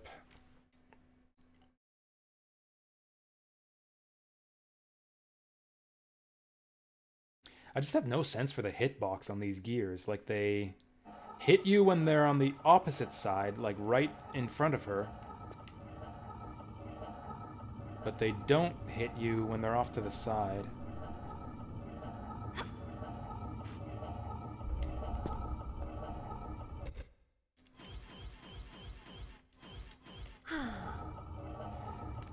I thought that I tried the corner before. I had the same idea, but the corner was even worse for us last time I tried it.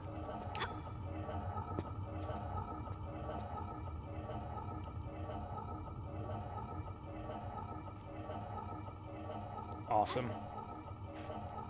Yeah, just take your time climbing up there, Laura. I don't know if I can heal on these either. Like, she'll probably let go if I open the menu.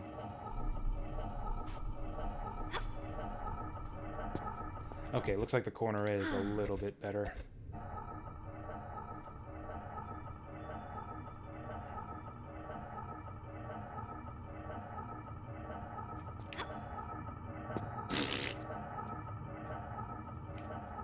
Okay. Okay, we're lined up precisely in front of the pole here. Dead center.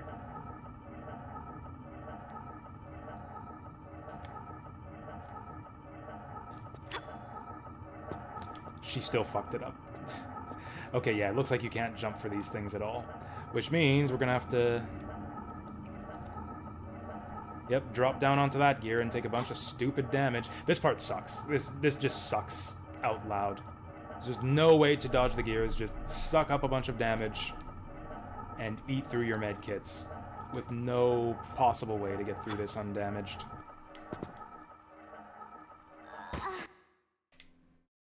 That was like the tightest, like that was as close as I possibly could have gotten. That was like as close as it gets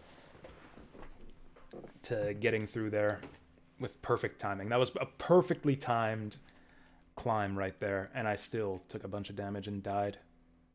Do I want to hear what the next game is after Jasu Radio? Yeah, sure. What stupid game do you have lined up next? Yeah, I mean, really, what are the odds that you get here with no health kits? This game has so many health kits. Why isn't she grabbing the fucking... Whatever. This part's fucking garbage. I don't know what they were thinking here.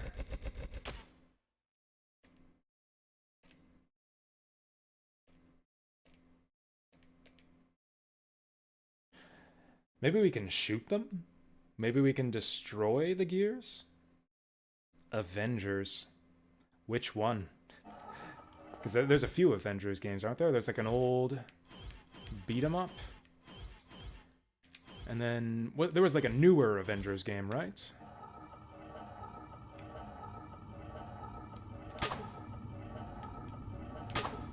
That's a negatory. Square Enix game. Oh, I'm not sure if or is that the new one? Fuck off.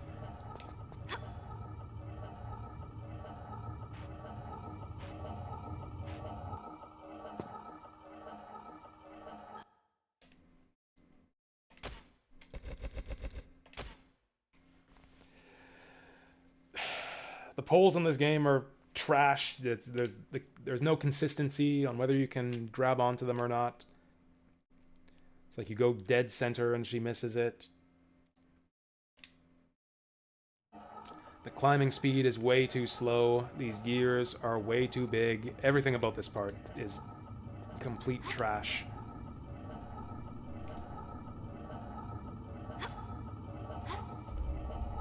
We can just ignore the timing here. Just completely ignore the positioning of the gear.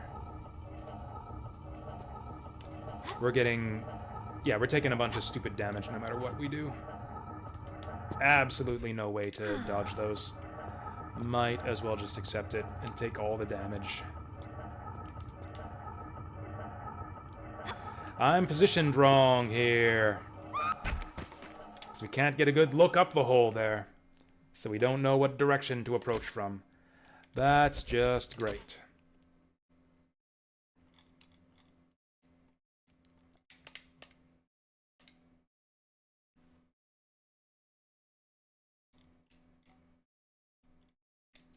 Can Laura speed up the climb? No. Nope, nothing but slow climbing in the old Tomb Raider games.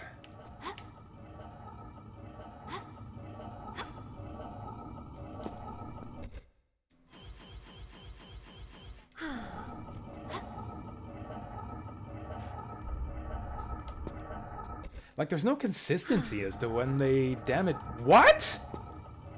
Oh, for fuck's sake. I didn't even press the D-pad there! What the fuck just happened?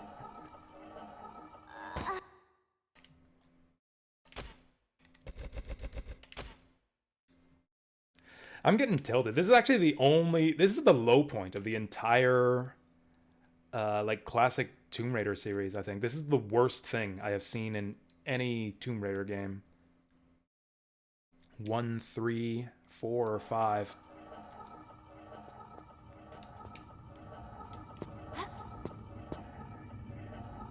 I mean, I do suicide after that, because, like, we're starting over the climb anyways, so I might as well, just to get my health kits back. Can we medkit during the climb? I doubt it, but we can try. Oh, we can. I thought that she would let go because I, like, press X button. But, yeah, we can do that. Okay, let's just do it this way. Much easier. Way less efficient, but much easier. Okay, so I think we can flip that way.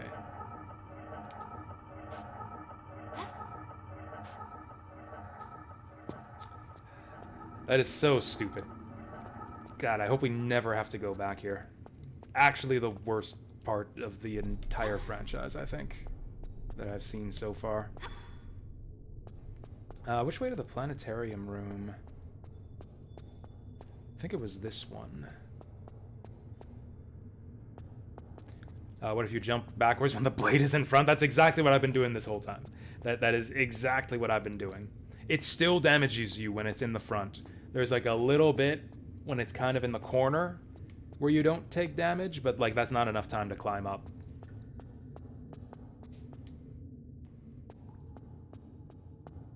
Oh yeah, what's this light right here? Did I save after we climbed that? I definitely should save.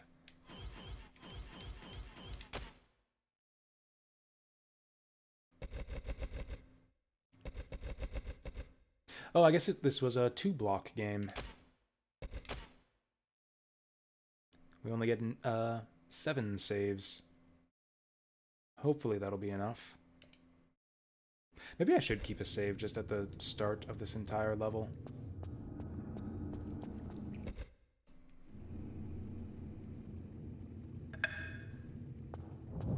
Star 1. Hey, door's open.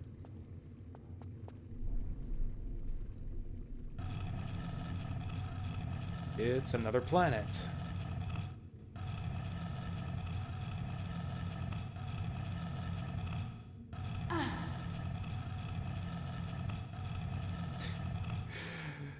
God, pushing and pulling stuff is so slow.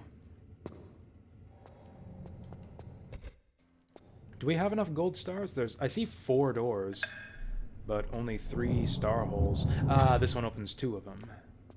Okay. So we did get that clue before, telling us, presumably, which of these goes where. But I think it'll actually just be faster to brute force it than to run all the way back there and look at the thing again. Okay, so this is the green planet.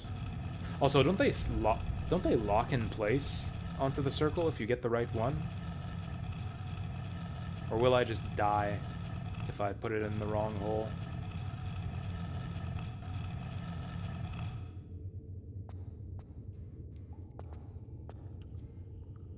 Oh, also, I guess that's the blue planet.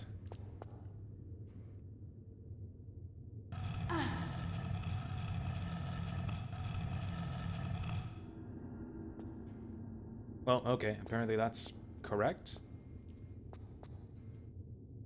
Cool. Honestly, I think I'll just pull each one to the closest one, because it takes so long to move these things around. Okay, that's the gray planet. Wait, wasn't the gray one in the center? Maybe I will get punished if I put them in the wrong place.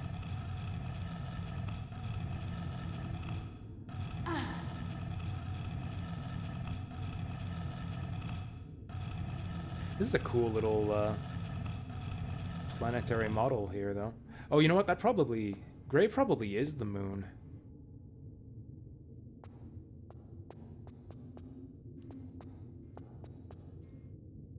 If that's the moon, and if this is a geocentric model, that's the moon's probably in the center. You think it's Pluto? I don't think there is a Pluto, though. I don't think Pluto had been discovered in ancient Egypt or wherever this was. According to this model, there's only 4 planets, and the moon is one of them.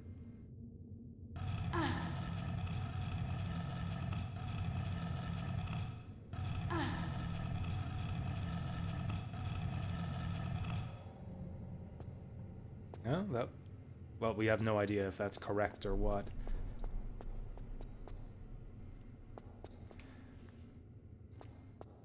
What color is the other planet? It's probably going to be Jupiter. Jupiter was known back in those days. So actually, you could solve this just by or is that the sun? It looks kind of fiery. Maybe that's the sun. Yeah, you could honestly probably solve this just with basic astronomy. Whether it's, I mean, okay, if it's Jupiter, I don't know where it goes. Kind of tempted to just put it in the closest hole. Like, that would be kind of unreasonable if I had to yank that all the way to the other side of the room, right? I'm just gonna put them in the closest holes. Because fuck dragging all of these around to the opposite side of the room. But yeah, if you can just identify the planets and kind of have a general sense of like what a model of the universe might look like in ancient Egypt or Greece or whatever, like yeah, you could totally place these planets.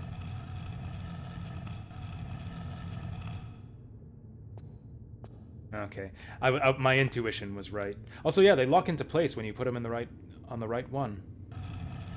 Yeah, so whether that big one is Jupiter or whether it's the sun, that one goes on the far ring. Yeah, you could just solve this with basic astronomy. You don't even need that ridiculous binocular clue. All you need is just basic, like, prehistoric astronomy. I mean, obviously, this isn't prehistory. We're literally in a library here.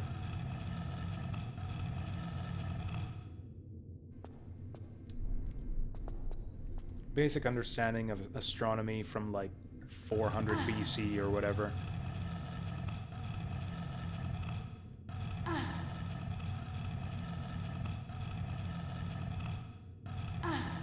This is actually kind of a cool puzzle. I actually like this.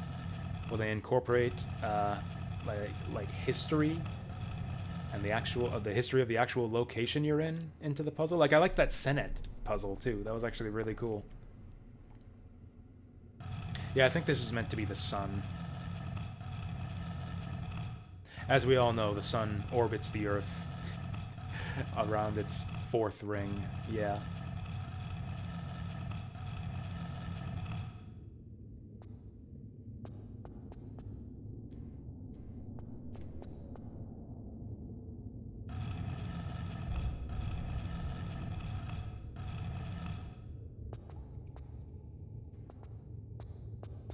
If this was a La Mulana puzzle, you'd get struck by lightning and die if you put one of these in the wrong place. Kind of wish there was more of that in Tomb Raider puzzles, but it's fine. I guess either way, you're just brute forcing the solution. Actually, there's a puzzle in La Mulana 1 that actually does require brute forcing the solution.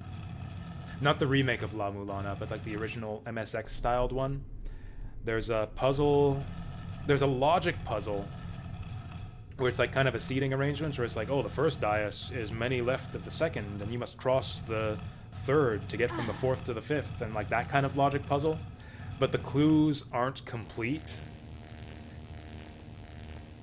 Like that, there's actually enough ambiguity in the clues that there's multiple ways to configure that you could arrange the pedestals that satisfy the clues you're given.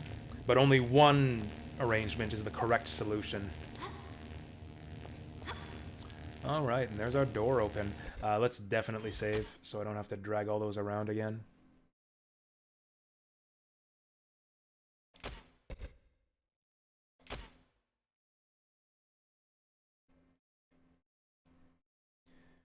Like, in terms of actual puzzle solving, that was a lame puzzle. Just drag the planets to the right position, but like figuring out the right position and the fact that it's based on an ancient model of the universe is kind of cool.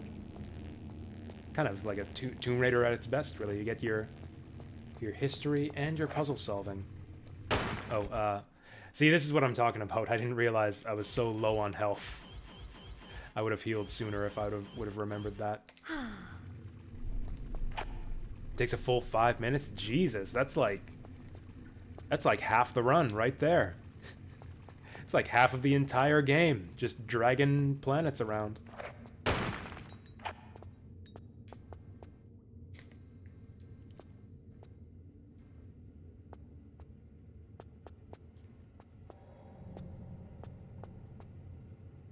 Ah, this is the other door. The other door to the center here. Yeah, a bunch of speedrunners playing this game like chumps. All you gotta do is turn on spider climb. You can skip. Actually, you couldn't skip that puzzle with spider climb. You'd need like, yeah, no clip or something.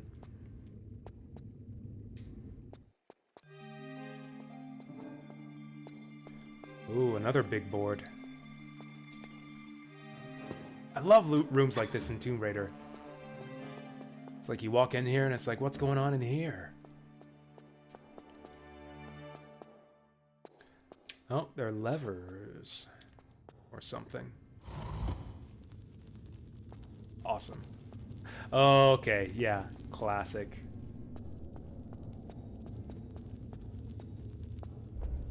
Okay, so this is just a simple, like, throw all the switches, light all the fires type puzzle. And they're connected by the points in the star. I think we've got it already. Oh, no, we can't. Yeah, this one unlights that one. We're close, but we're not quite there.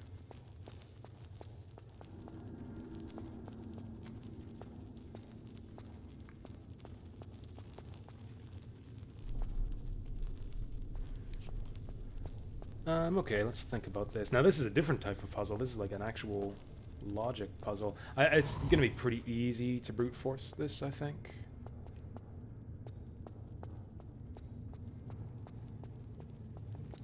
So we need to set it up so that like the right three are unlit. So like we need one opposite two others to be not lit. I honestly kind of feel like, whoops, like I just want to throw switches until we get something vaguely approximating a solution.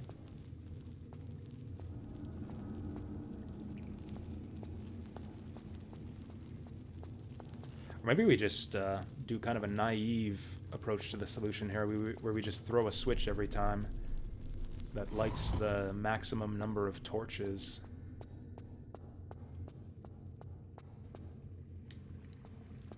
Yeah, let's do that. Kind of brute forcing this here. I'm sure there's a logical approach to this. In fact, maybe it would be even faster to solve this on paper. Okay, so that one's unlit. That's not great for us. Maybe we should be able to like rotate the unlit torches around here. Yeah, so that'll set it up so that it's those two. Oh, is this... Oh, this is pretty close to a solution.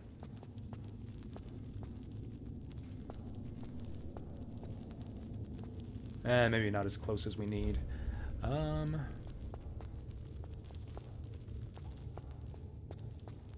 Throwing this one lights that guy back up. Basically just undoes what we just did. Am I overcomplicating this? Is this 1, 2, 3, 4, 5, 6, 7 pointed star, so it's not... Is that right? Am I counting this wrong? Yeah, 1, 2, 3, 4, 5, 6, 7 pointed stars. So whatever solution we do here is gonna have to be symmetrical. Am I Yeah, so we can't just throw, because we're lighting 3 torches at a time, so we can't just go like 3, 3, 3 and make 7.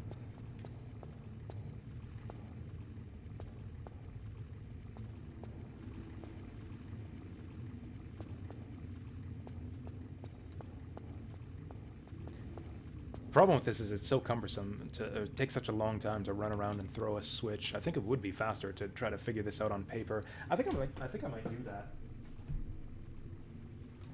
Because like I can throw a switch in like half a second on paper. Yeah, let's just do it this way. Okay. So we got like a 7-pointed star, like this. 2, 3, 4, 5, 6. So they're connected like so. Oh, can I get the connections right here? There we go.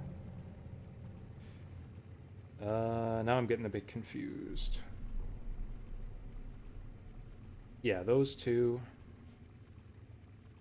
Those two. Those two. Okay, and that's it. Okay, that's actually not complicated at all. So we can get those three. Those three. Then that leaves us with one. Okay, okay, that's actually a good first approach. Let's try to see if we can get it set up so that there is one torch unlit. Actually, I can get it pretty easily to 2 right here. That would also be a good start. Kind of wish I could just reset the puzzle here. I mean, I can if I throw the right switches, but...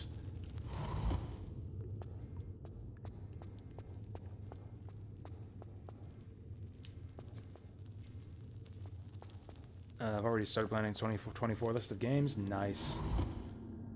I think I'm kind of done with the long lists of games. The point of the bucket list was to like make a short list of games for me to kind of organize my backlog. But what ended up happening is there's just so many games I'm interested in, and I keep adding and adding. Oh, is that? Oh, the small raised platform resets the puzzle. Maybe I'll actually do that.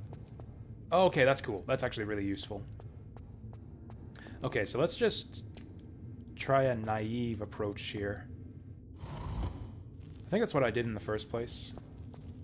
Is, yeah, just light as many torches as possible.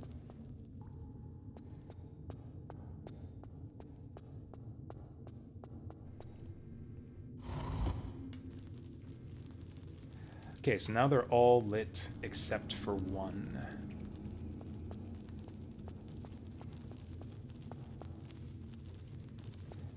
So what we want is we want to set up where all but 3 are lit up, and we need those 3 to be in the right configuration, one opposite the 2 others. That's not going to do anything for us. So the next one we throw, we're going to want to have connected to the 1. Maybe we can do this?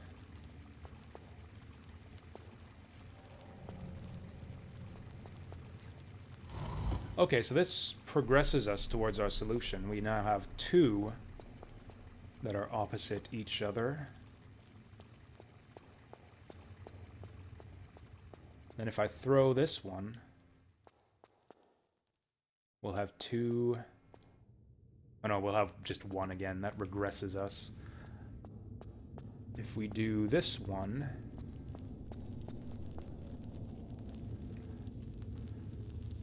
that's a little bit worse. That gets us 2 that aren't across from each other. What about this one? That's just 3 unlit. That's not very good. Maybe it is? So we unlight those 2. I light that one to get these ones back. Nah, that won't do it. What if I throw this one again?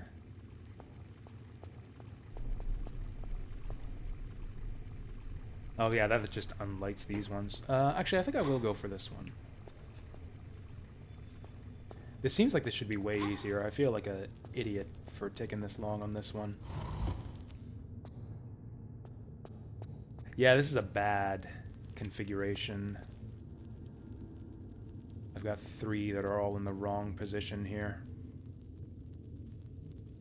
What if I light that guy, though?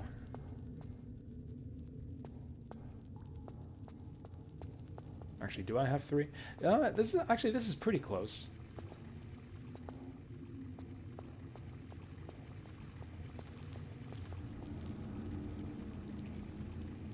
Interesting. So this, if I flip this, it'll like reverse the whole puzzle. We got 2 adjacent unlit ones over there. Now we got 2 adjacent unlit ones over here. So really, it makes no difference Or actually, no. I think it's better. Yeah, this way we have 3 unlit. So actually, this is pretty close to the solution. We have 3 unlit torches. They're just in the wrong position.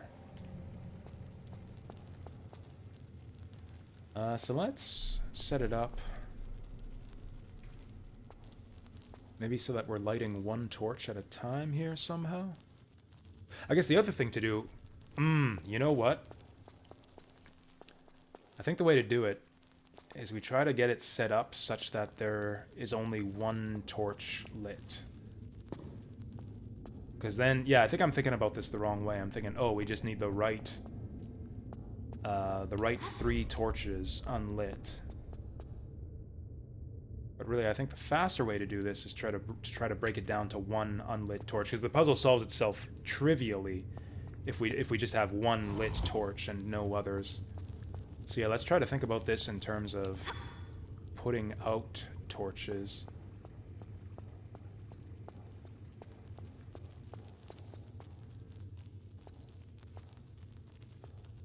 Yeah, let's try to reduce our number of torches with each press here. It gets tougher, though.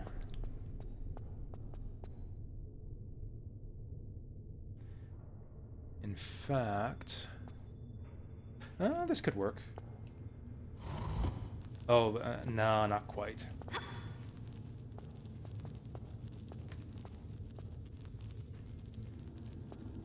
Although... what if we do this one? That gets us with 1 unlit torch. I don't know if that's helpful.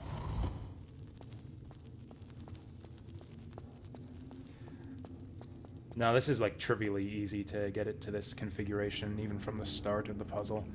Okay, how do we break it? How do we break it down to 1? I think the puzzle solves itself trivially if we can just get 1 and only 1 lit torch.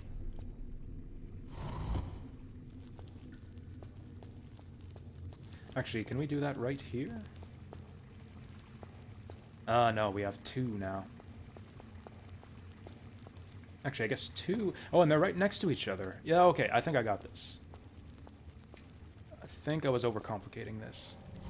Yeah, if I had come in with the approach of just reducing it to 1 lit torch from the beginning, I think we would have solved this a lot quicker.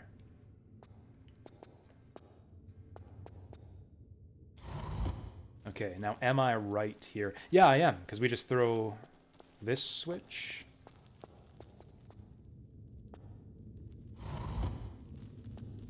And then this switch. Okay, that was a cool puzzle. I liked that. I mean, really basic, but still. There we go. I took an embarrassingly long time on that. But yeah, that was a cool one. Fire Ghost! Oh, do I save here? Let's save in a new slot, just in case the ghost is about to light me on fire.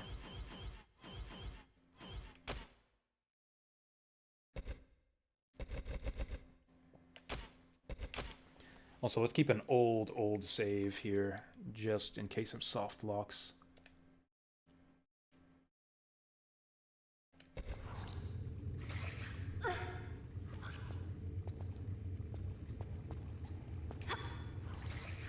God, this guy's trying to light me on fire, and I gotta slow climb my way up here. Okay, so we need to find some water. There's some water. Oh, I think he just lit me on fire, too. Okay, has he extinguished himself? Are we cool now? I mean, Lara's nice and cool. Under the water here.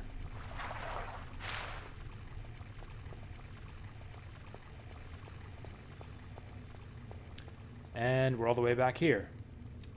Wait, or is this a different room? Yeah, I don't recognize that ladder. Is this a different room? I think this is different than the last library room we saw.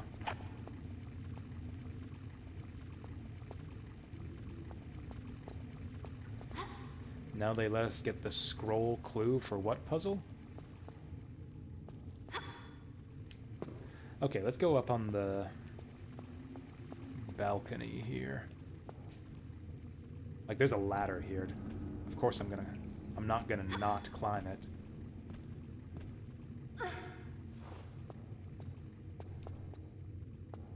There's a clue in here for the puzzle we just solved? Does it even need a clue? Like, it's immediately obvious what the goal of the puzzle is. It's just like a simple logic puzzle.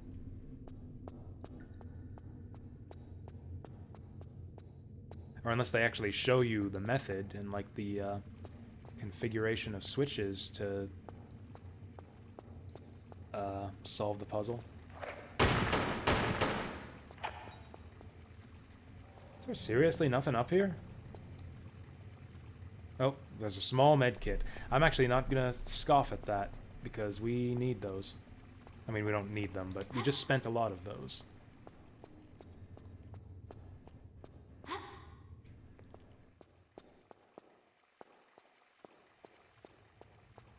Nothing here.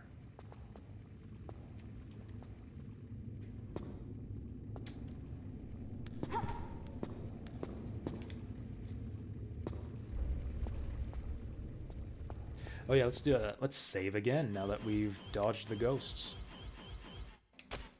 Also, so I didn't end up using this notepad at all. How far do I think I'm in the game? Like halfway maybe? That would be my guess, is like we're maybe at the halfway mark. I'll be right back. I'm just gonna get a drink.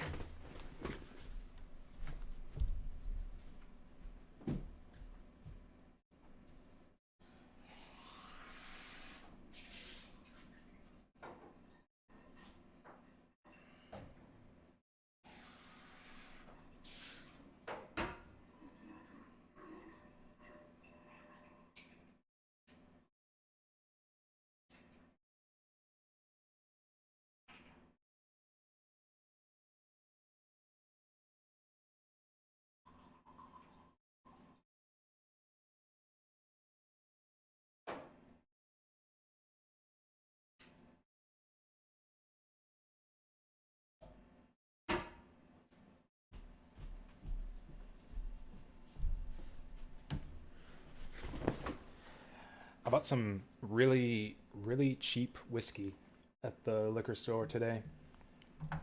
Also some sake, which I think I'm going to break out for viewer's choice next week. But yeah, this is Silk Tassel Canadian whiskey. I'm not expecting much.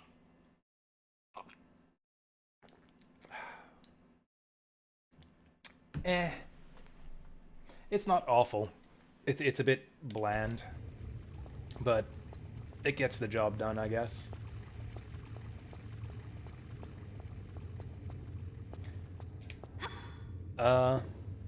Yeah, I do drink before D&D night.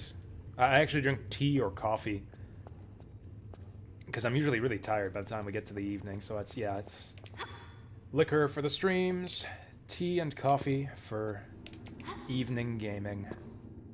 Actually, I kind of do the same thing on stream now, too.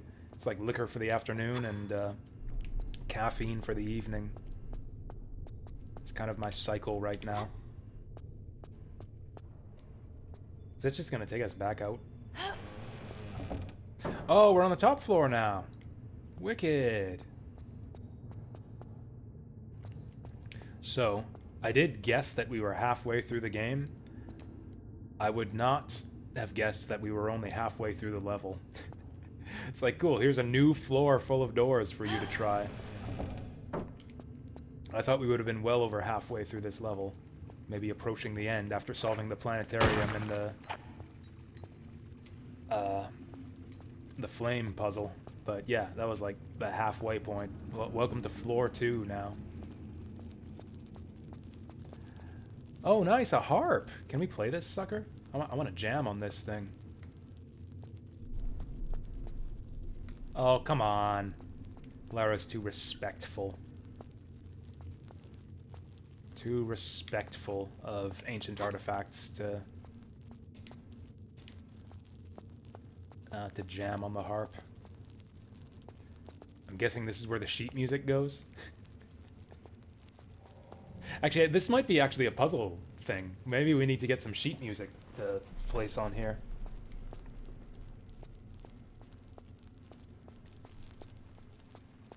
I would love that. I would love to see Lara play the harp.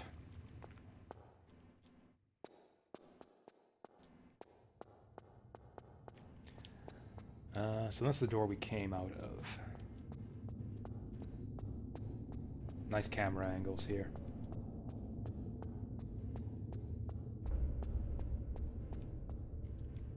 Really helps just emphasize the fact that we're up on the second floor. Pointing me down constantly.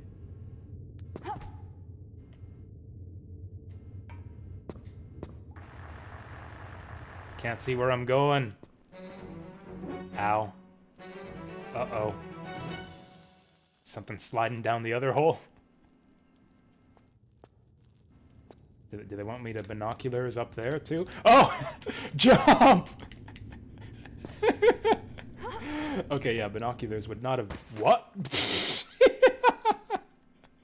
Come on, it's just crushed her ankles. She doesn't need those. Laura should have really, really sturdy ankles by now. That was a fucking dark... That was a freaking Elden Ring ball right there. It's like, jump to the side. Whew, we made it. Rolls to the side and crushes her anyways. When did we save? I think it wasn't long ago. Oh. Well, okay. Good luck not getting lit on fire this time.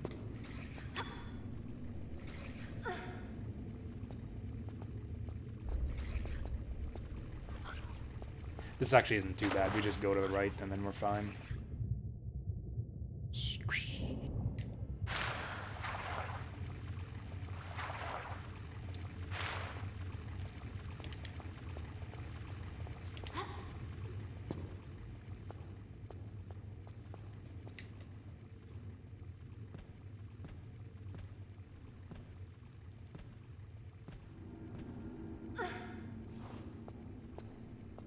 Right, so we basically run all the way here for a small med kit.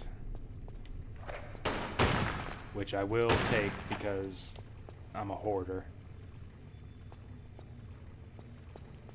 Actually, there was another dark corner over here. Maybe there's an item up here.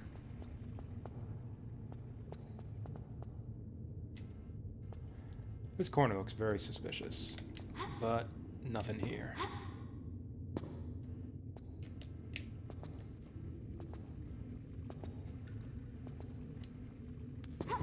We're backstepping everywhere like we're playing Zelda.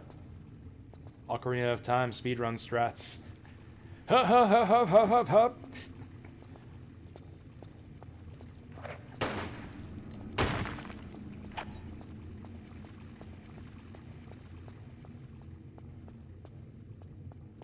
Wait, are we going backwards? I'm going backwards. Wait, are we not going backwards? I got turned around there. We're not going backwards. That was the correct way.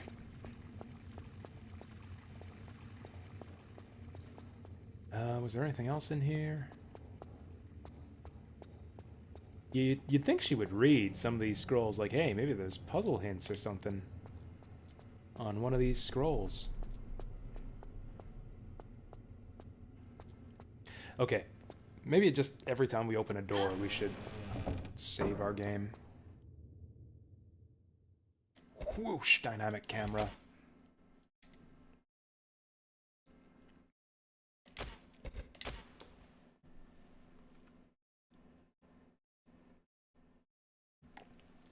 So there was nothing in that door on the left, so let's go this way.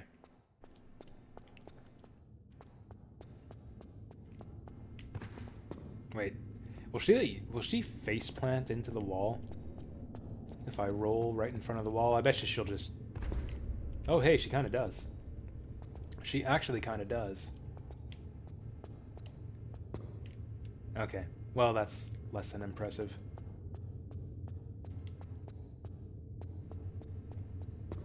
I want her to do like a full like Looney Tunes wall smash, just like a Lara indentation with the ponytail and everything in the wall when you dive into it like that.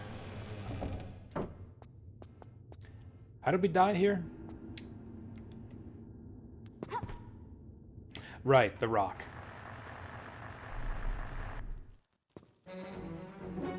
You take a bunch of damage. I love that they show you the black hole there, but don't show you the rock. You gotta, like, use your intuition to figure out that the rock is coming.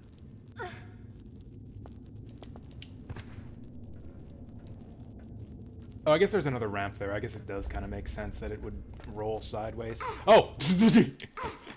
What? Is it, what, just touching the rock kills you? Was that it? Or was it the fall damage there? That was some bullshit. I love how they, like, send you right into from the rock trap into the enemy. Classic Tomb Raider.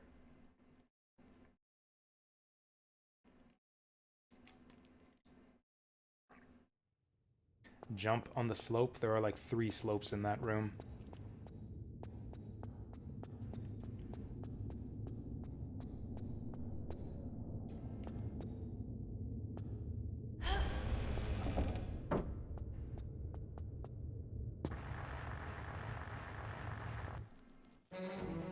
Nah.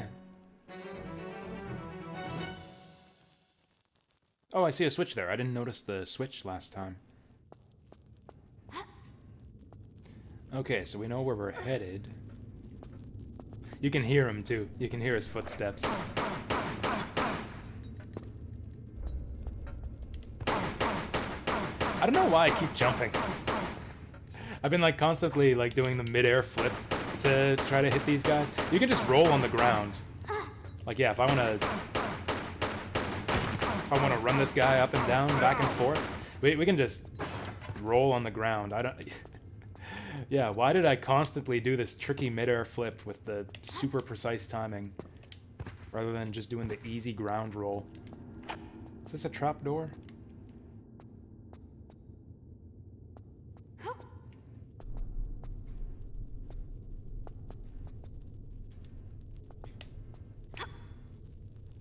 Nope. Okay, where else can we go here? Oh yeah, there's the switch. Where's the switch? Up there's the switch. Ooh, I don't know if we can reach that. Okay, that makes me nervous.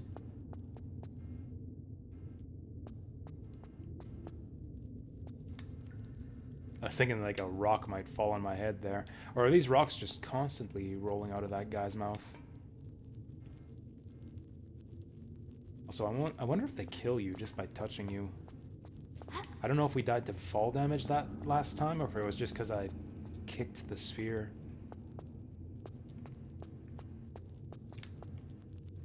Okay, nothing in these corners. Okay, I got scared off by the rumbling. Let's try the switch again. I doubt we can reach it. Nah, not quite. Can I pull this thing? This bit here looks a bit weird. If I could get up there, that would be great. Maybe we can make this jump? It really looks like I should be able to make that jump. Nope.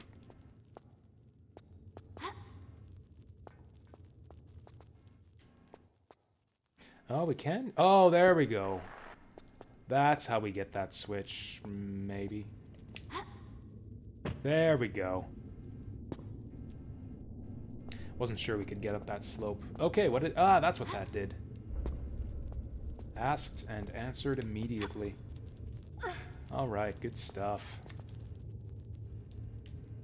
There's nothing for us over there. Let's go here. Wait. Do we have to open this mouth? Or maybe they'll let me hang on from this side. Oh, there we go. Am I gonna get chomped? That'd be hilarious if this thing's mouth just closed. Oh.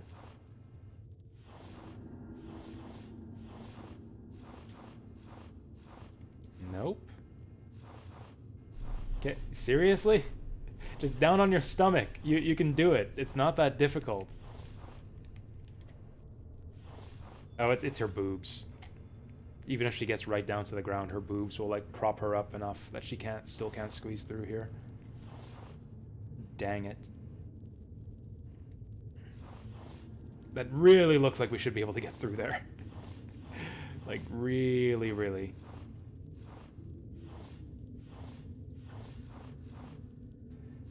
Maybe we can go around the side somewhere? Nope.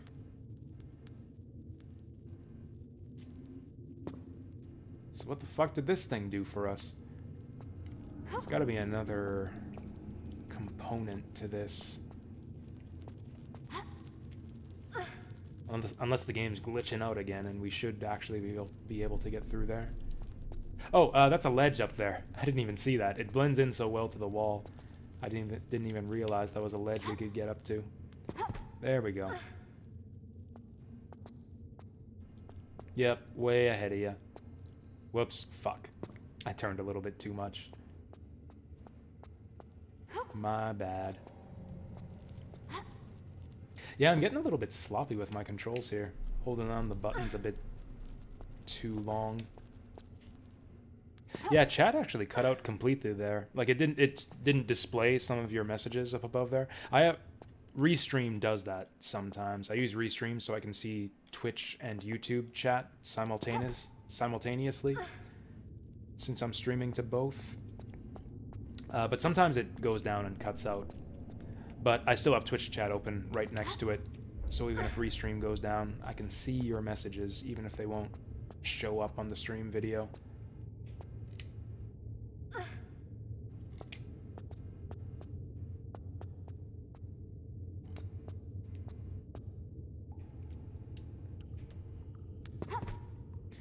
Also, I presume that you mean chat late, maybe, but chat lad is a pretty nice turn of phrase. How are my chat lads doing tonight? All my chat lads in the house say what? Baller. Lag, there you go. Where did we save? Thank you. I should have saved after we dodged the rock. Oh well.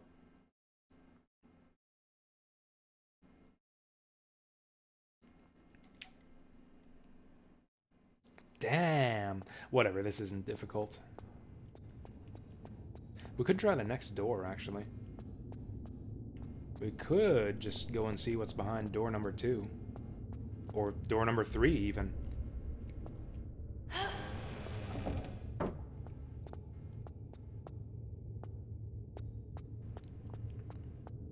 My new D&D character calls people lads a lot, because, you know, he's a dwarf.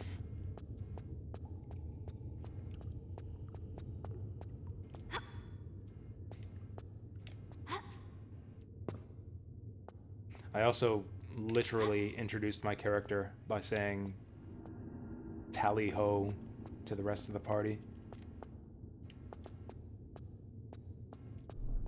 I have no, like, imagination or creativity when it comes to anything, really. Every D&D character I play is just a stereotype. It's like I'm playing a dwarf. He's a dwarfy dwarf. He says rally-ho.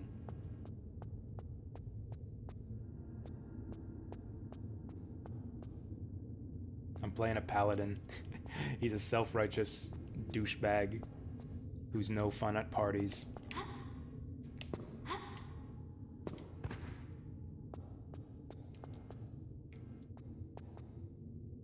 He calls people Dory.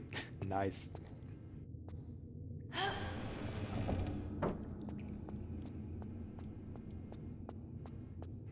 Oh yeah, I remember that dwarf guy. That was a cool guy. I liked the dwarf in Vermintide.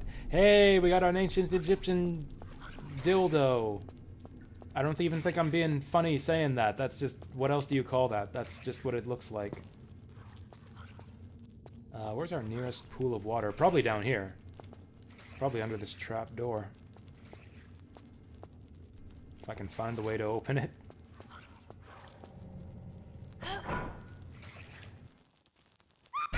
Okay, there was no water down there. No water down the trapdoor. Oh, I remember that. That's a shortcut down to the lower level. I'm actually... Yeah, well, let's do that first next time. That's a handy shortcut. Also, I bet you there's water down there. Somewhere.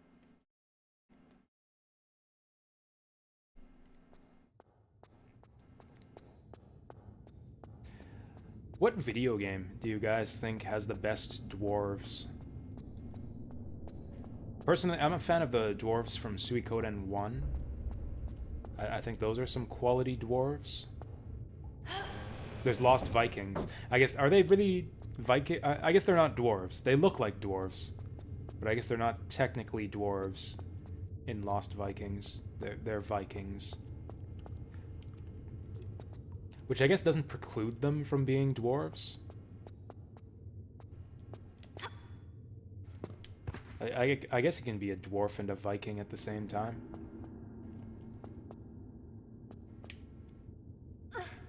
Suikoden 2 dwarves. I actually don't remember the dwarves in Suikoden 2.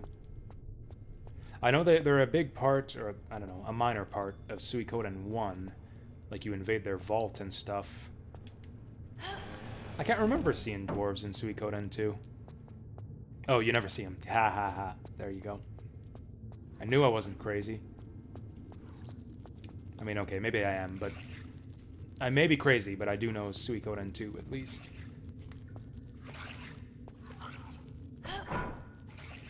Whoa!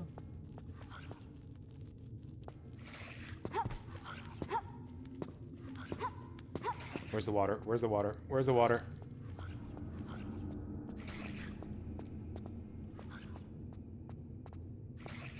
Gosh, we got like 3... Oh, that's right. There was a fire in here. This is the first place we saw the fire ghosts, and there was water right here.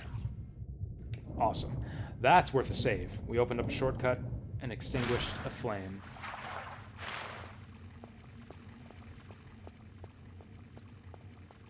A game called Dwarves. Yeah, I actually don't think I know that one. Dwarves aren't really that common in games, I don't think, outside of... I guess, yeah, just traditional fantasy stuff. Shining Force had some pretty good dwarves. Shining Force 3 had some very good dwarves.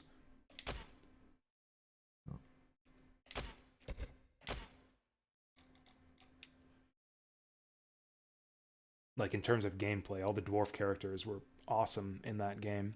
Because, like, that... It's like your race was like your class in Shining Force. It's like the dwarves are all like melee axe fighters, which is a really good class, especially in actually Shining Force 2. Yeah, Shining Force 2 is like peak dwarfage. And like the centaurs were all paladins or knights or whatever. Paladins or knights or cunts or whatever you wanted to call them. That's actually what they're called, canonically. KNT. That was the Centaur class in Shining Force.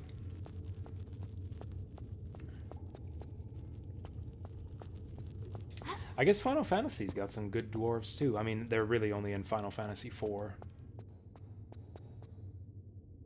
Okay, so there's a shortcut back to floor 1. I mean, who are the elves in the Zelda universe?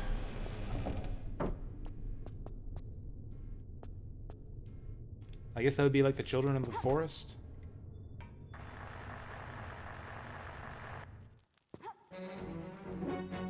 Oh yeah, we can just grip. We can just grip the ledge for this part. Since I ended up going down backwards there. Yeah, let's just wait for the rock. I can't see it, which is kind of annoying. Oh, there we go. Is the rock done? I think that was the sound of the rock settling into place. Alright, I'm going down. Still took a bunch of damage there. Okay, now, will I die just running into the rock? Also, what is that? Is that like a 4-leaf clover pattern on there? Let's save. Let's heal and save.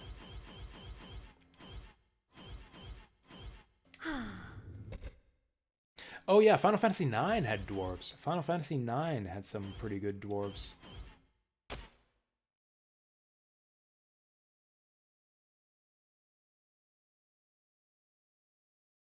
Final Fantasy IX dwarves were all like rally-ho.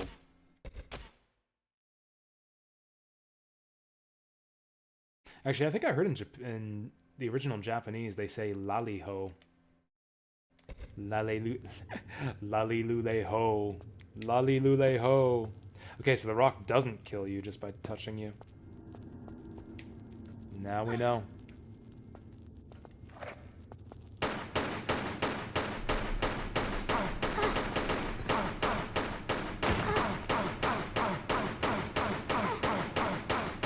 Gameplay. Yow. That's a great sound clip. He sounds just like a regular dude when he does that. Ah. Oh.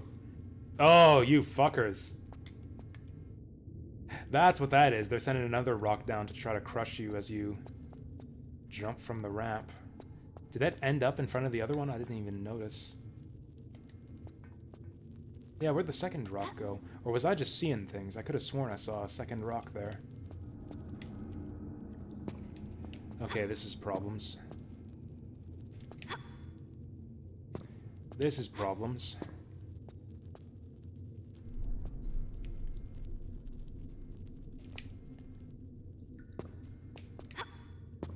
Okay, this is kind of dumb.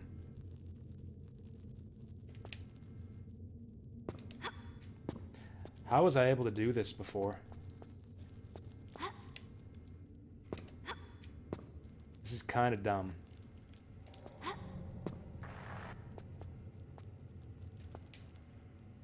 Is this even the intended way to do this? Maybe I'm meant to go up above and drop down to it. I can't reach that from here, though. Whatever, I did it last time. We can do it again. With some trial and error. There we go. Just gotta get the right angle.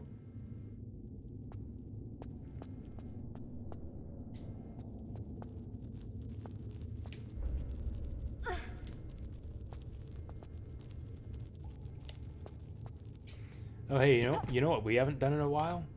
One of these. Imagine doing this every single time that you climb up onto a ledge in this game. Just imagine how much longer the game would take. Totally ridiculous.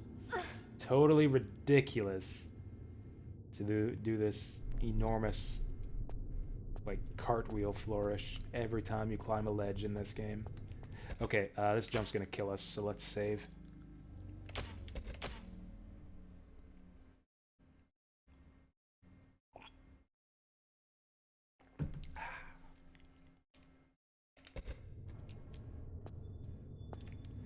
Okay, we just gotta line it up right.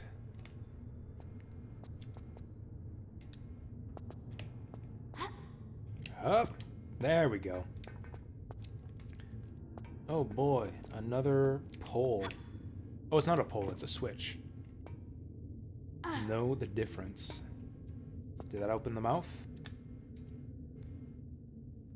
Can't see anything from up here, but I'm going to assume that that opened the mouth.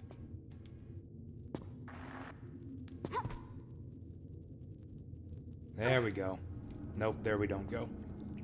The mouth is still closed. What did that do?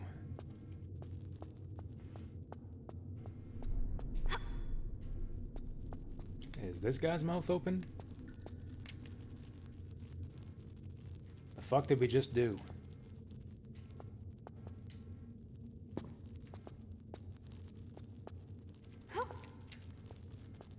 Maybe it opened his throat? I guess I will try this again, just in case something happened that I can't see.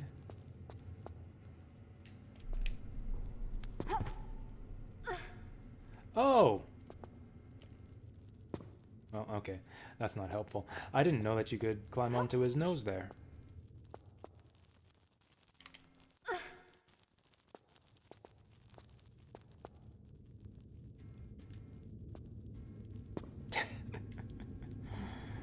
Oh, boy.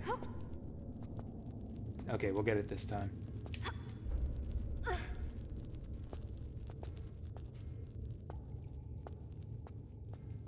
Okay, so we'll grab onto his nose if we jump from there. Let's jump from here. There we go. What the fuck? Why isn't this working? It worked last time.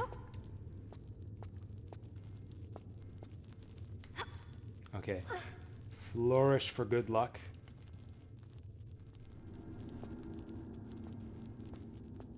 Alright, third time the charm. Third time is the charm.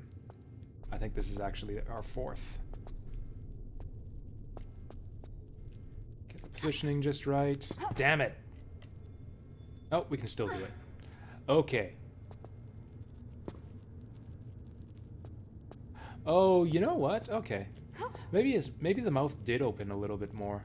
Before it wouldn't let me climb up there. I had to do the crawl climb. This time it does... Okay. This time it does let me climb up without crawling, but then I just get kicked out right away.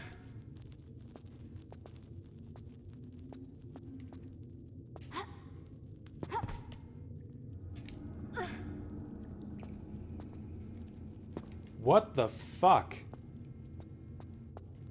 That switch we pulled is like negative progress. Suddenly the mouth is open full enough that it won't... The mouth is like opened a tiny bit, so it won't let me crawl through here. Maybe my timing was off? Okay, we're gonna hold the crawl button, and then we're gonna climb up. There we go. Good stuff. And with that, we can crawl through here. It did open his throat just a little bit to get us through there. Okay.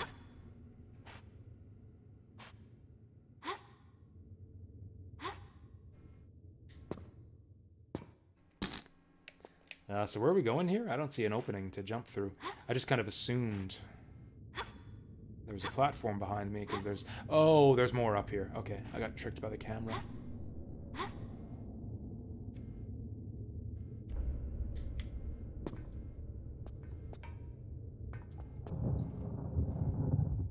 Okay, so we're definitely not going through that one. Let's go through door number 2. We've been here before. That's where that trap door was. So that's our shortcut door. Womp. Okay, so we're stuck in here. I bet you they want me to light these.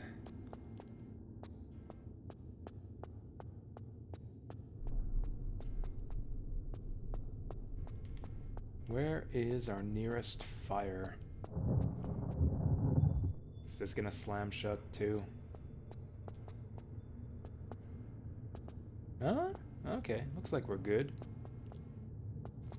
These wooden beams here are a bit suspicious. Oh, look at that. You can even see the seam. You can even see the crack where we're gonna break through this.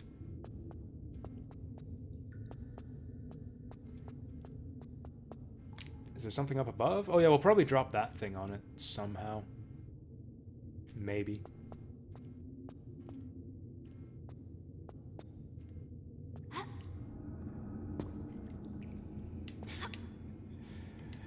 Okay. How am I supposed to light this torch then? Maybe we go the other way.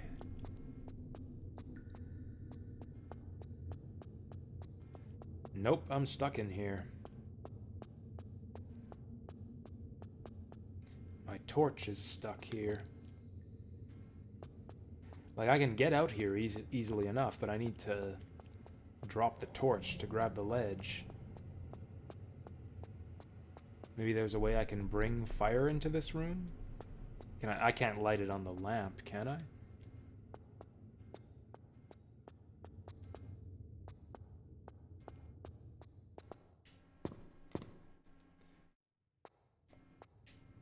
Ugh.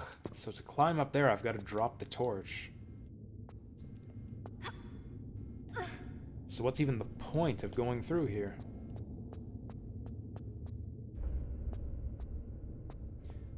Also, where does this lead? I don't remember. Okay, so that was door number 2.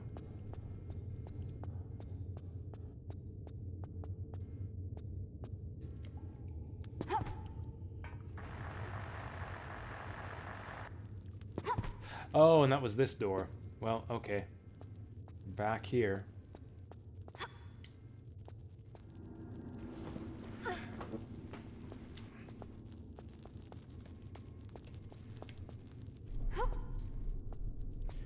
Is there anything else to do in this room? It doesn't seem like it.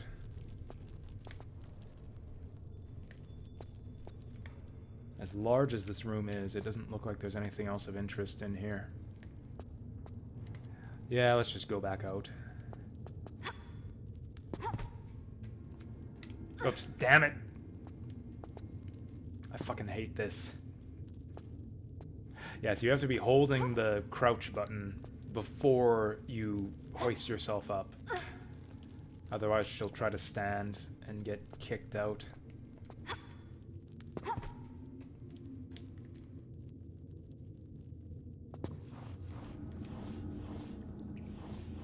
Come on, keep going, you can do it.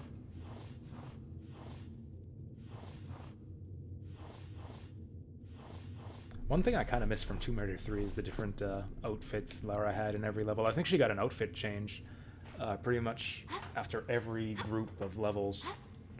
I think she had like 5 or 6 different outfits in that game. I guess she's back to exploring tombs in this game, so she's just wearing her good old tomb raiding outfit. So that one's gonna slam behind us. That one doesn't. This one's the shortcut door.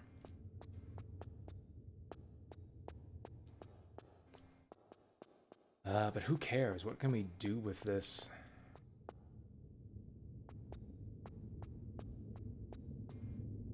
Is that torch still here? Right where I left it.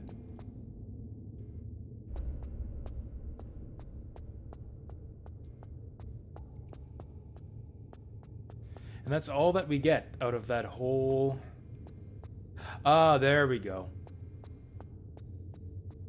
If I don't... Fuck you. So maybe that's the puzzle, is try to figure out how to get through that without dropping it.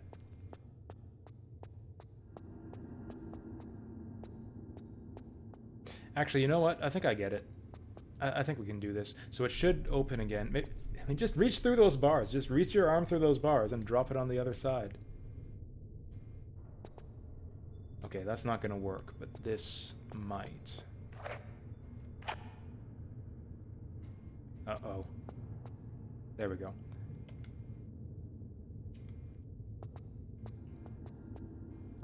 Can barely see that on the ground there. I want to drop it like right on top of the gate, because I don't think it closes until you get a little bit beyond it. There we go, that's perfect. Then what we want to do is run around from the other side.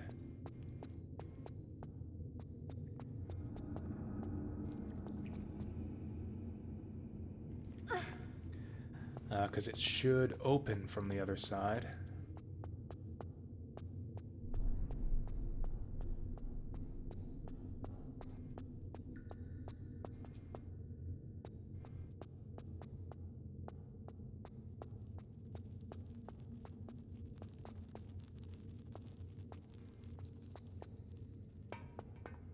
Oh, really? Oh, there we go, there we go.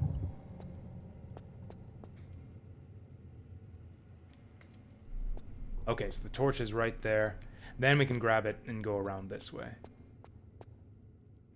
Feels like kind of an unnecessary step in this puzzle. I don't know why they don't just give you the torch, but okay.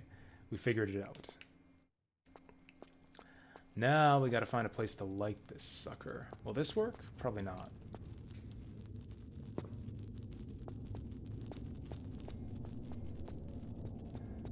Where can we light a torch around here?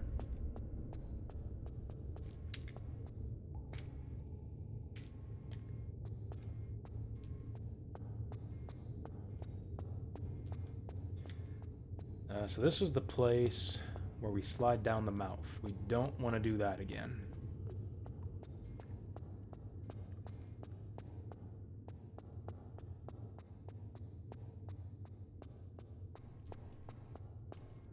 Oh, I haven't even opened these doors yet on this save file. Oh, hey! I haven't been over there yet. Oh, also, speaking of save files, now's a good time to make one.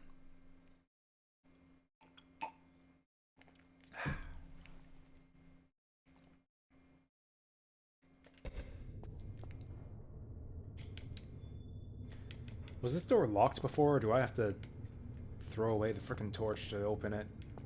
Okay. That's mildly annoying because the torch is very difficult to see after you throw it. Like, where the fuck did this thing go? Oh, don't tell me it clipped through the wall or some shit. Oh no, I see it on the ground. Can barely see it.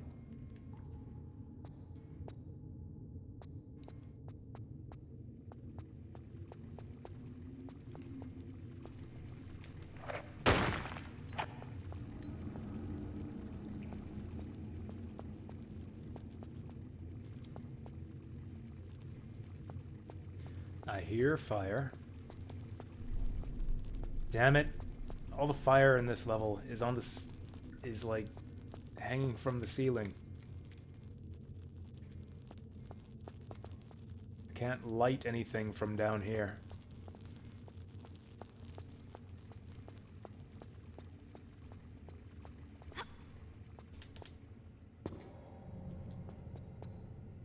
Why do these stupid Egyptians or Alexandrians or whatever have to be so fire safe?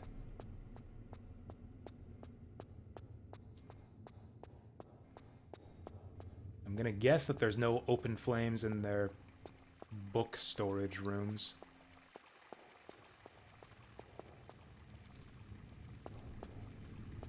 Yeah, doesn't look like it.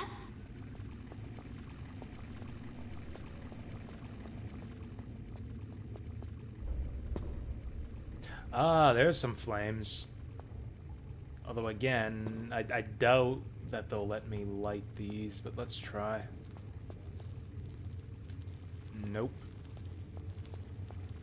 Man, we really haven't accomplished anything ever since we solved this puzzle.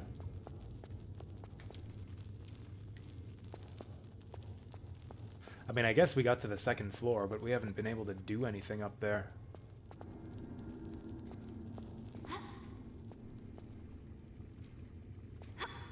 Whoops. It feels very strange to me that we can't climb up with torch in hand. Like, really? You can do it with a glow stick in your hand, but not with a torch? Also, how the heck are we even gonna get back up to the second floor to light those torches? Did I glitch the game by doing this? Was I not supposed to be able to get that torch out of that room?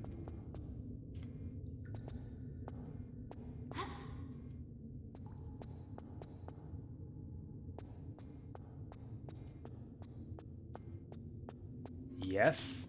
Awesome. Like, yes, I did glitch the game. Hey, I got a scroll. Oh, is that the, maybe the sheet music I was looking for? Oh. Yeah, so that's the clue to the, whoops, fire puzzle that we solved already. Yeah, if I wasn't supposed to be able to get that torch out of that room, then we've soft-locked the game because there's no way for me to get it back up there. I need to climb to reach the second floor, and I can't do that with the torch in hand, so there's no way to get the torch back to its original position.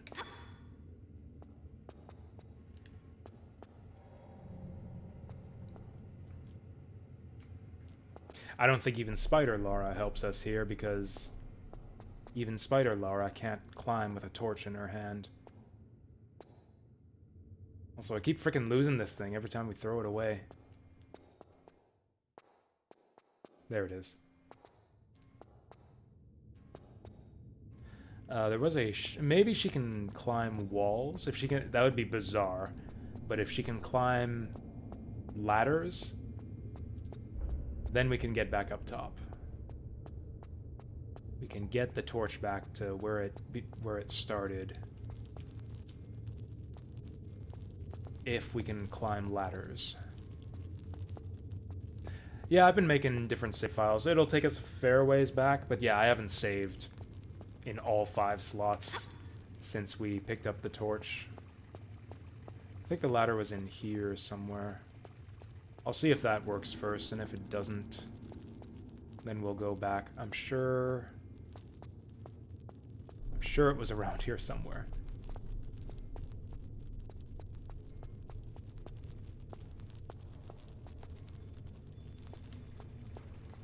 Yeah, it was definitely right by the water here, because we extinguished that flame by leading the flame down the trapdoor.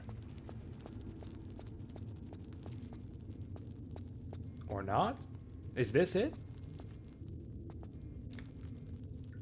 Oh, that's it. Okay. Yeah, we can't climb. We can't climb with the torch in hand. So yeah, we have... I believe that we have soft-locked this save file. So we're gonna have to go back. Wow, this fucking game! They were... I don't know. I think they were really, really careless with this one. Jump in the snake room? But we need to... I mean, unless this torch is useless. If this torch is useless, we're fine. If I can just throw away the torch and not use it, then we're totally fine. But the snake room... Can't even remember which door that was. The snake room requires you to hoist yourself up onto the ledge. You can't ledge grab with the torch in hand.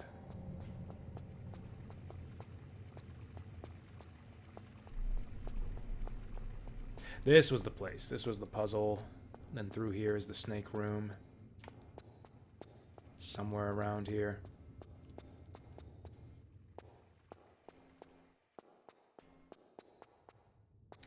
There it is.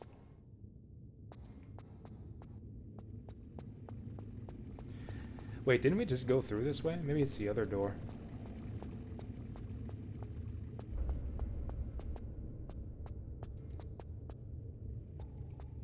God, I'm so bad at navigation. Wait, no, it was this way, wasn't it? That was the shortcut door, this way to the flame puzzle. Yeah, that was a one-way shortcut door.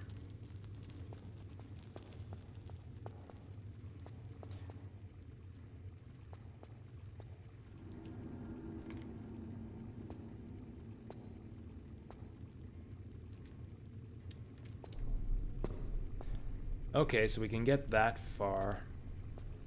Yeah, the problem is we need to grab a ledge up here. Unless I can do that with the torch, we're soft-locked. Yep. So, okay, cool. I've managed to soft-lock this game twice so far. A definite new record for any game I've streamed before. That's horrendous. Like, that is completely unacceptable in a game like this.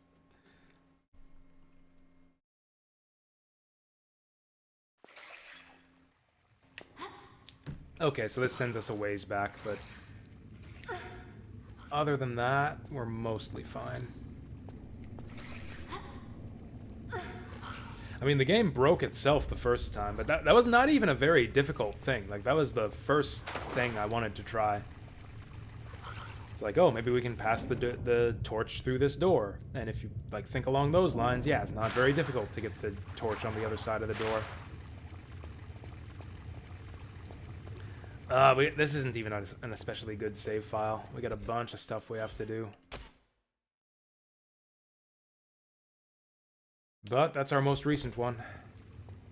Whatever. As usual with this game, now that we know what to do, it should be pretty easy to make our way forward. Like, probably less than 10 minutes of redoing stuff.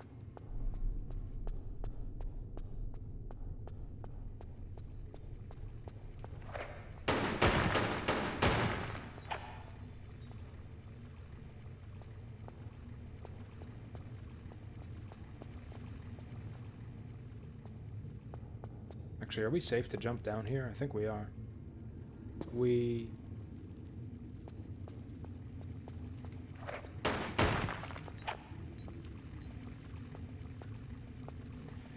Okay, so we had like 6 doors to open here.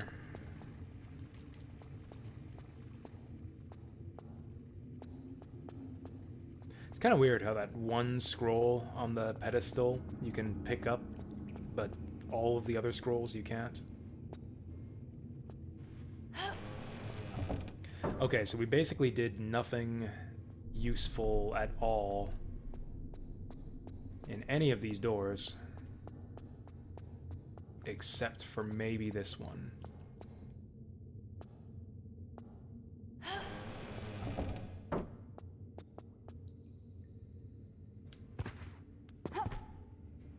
Let's try this strat again. There we go. That's so much easier to dodge the rock this way. Just wait for it while hanging off the ledge. And you take a little bit less fall damage this way, too.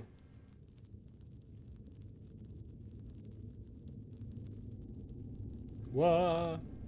And off it goes.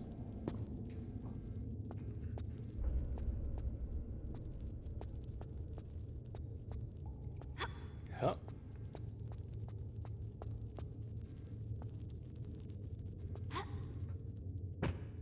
Yeah.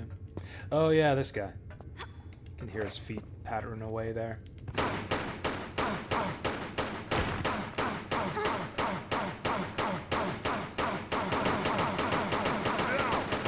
Nice.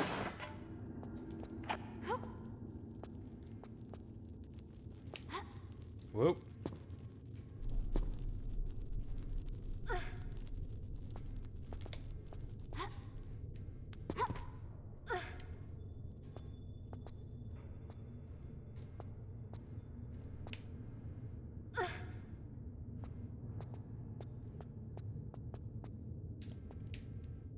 Actually, is there anything up there? Nope. Okay, we want to save before doing this jump, because this one's a little bit perilous. Let's make a new save file, since we're in Soft Lock City here.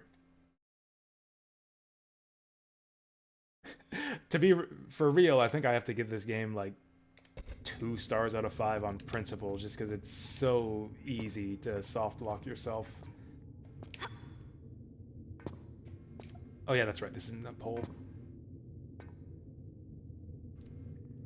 Like, that's just such... It actually ruins a game. It actually just completely ruins the experience of playing a game, if that ends up happening to you. And it's happened to me twice now.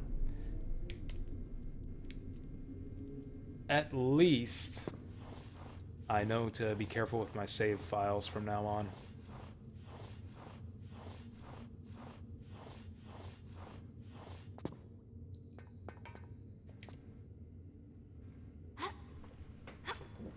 I think then again, one of my favorite games is Final Fantasy Tactics, and that game is probably even easier to soft block yourself.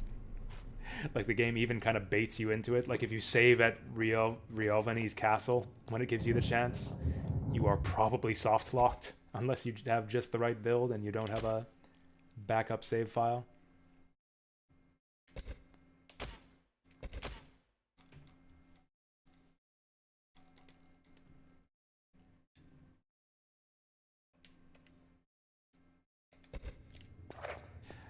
Yeah, so this thing closes when you take the when you cross this line here, it closes.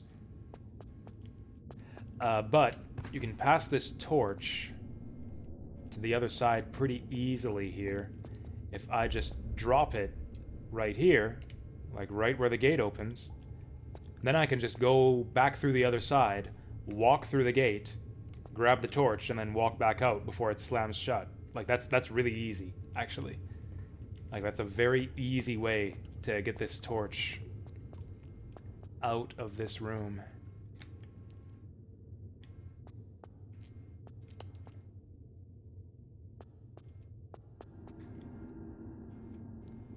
So there must be, maybe we have to light these torches somehow. Maybe we light these and then take the torch somewhere else. But how do we... Oh! Well, that's simple enough. Fucking floor switches. Okay, I was massively overcomplicating things. I was actually deliberately avoiding these because I thought they might be fire traps. Now we gotta play find the torch. Can't remember where I threw it.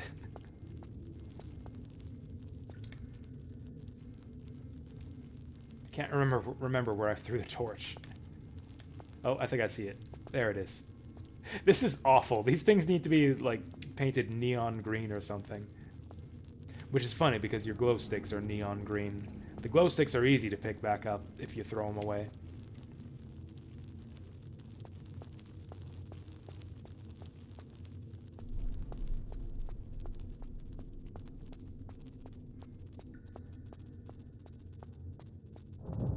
Yeah, that's weird that things suddenly became, like, more glitchy and, like, just unreliable and easier to soft lock as the series went on. You'd think that, like, being all based on the same engine, the games would have gotten more solid over time. I guess they were kind of rushing them out.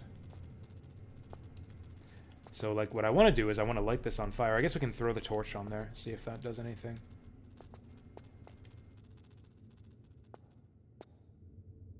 Oh, there we go.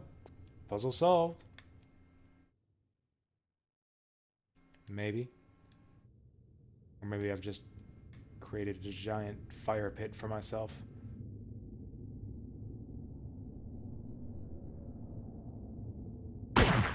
La da da da da da da. Cool. We can go down here now. Why do I want to do this? I mean, maybe this is a new library room. I mean, they all look the same, so maybe this isn't the same as the last one we saw.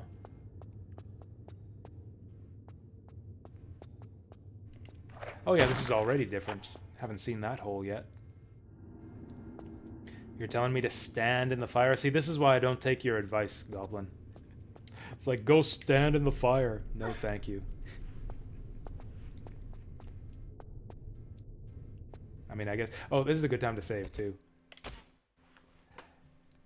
Now that we've unsoft-locked ourselves, let's save it.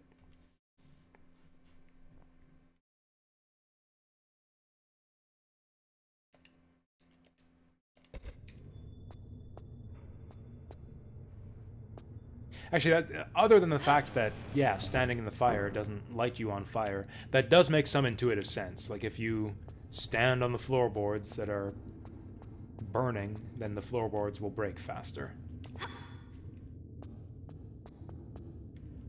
What the fuck was the point of any of this? There must be something else in here to help us. There's got to be more to this than opening a stupid shortcut door.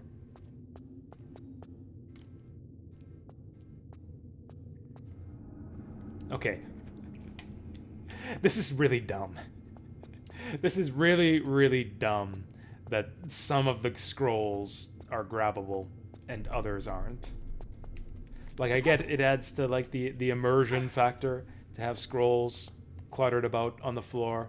But, like, if some of those scrolls are going to be critical to solving the game, you should really just only have scrolls on the floor that are the ones that you can pick up. Like, it's so dumb. We saw that earlier in this level, too. It's the same thing. When you're in town, there's, like, doors that you can open and doors that you can't open. And they're, like, hard to distinguish from each other. Wish you could choop the cheap.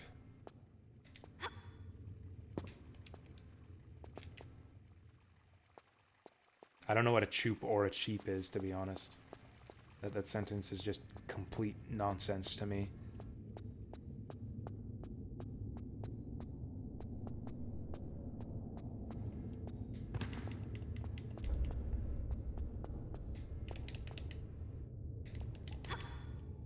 I can chip the cheap.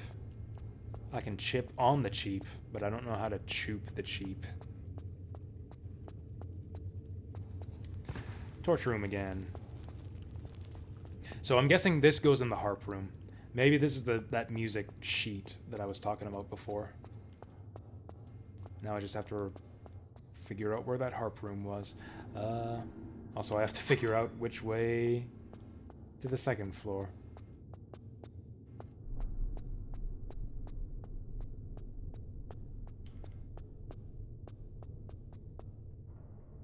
This is where we just came from. Oh, no, it isn't. No, this is it. This is the shortcut to the second floor.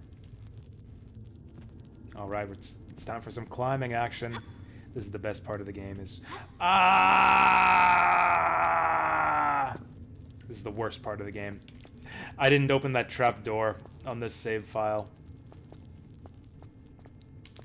I didn't open the trap door on this save file. I did that on the soft-locked save file. So now we don't have an easy way to get back up top. I'm gonna have to... I guess I just have to go through the torch puzzle room.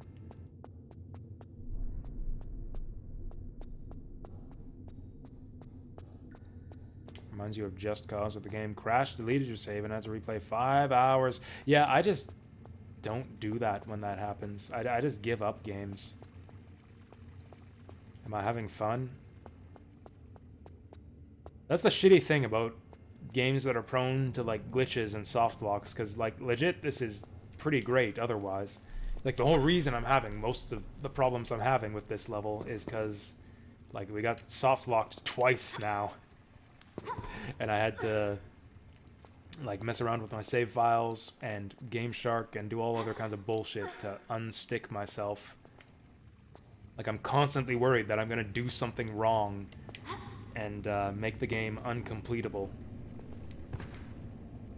And also having to constantly redo stuff. I keep on forgetting the order of operations when I'm redoing stuff.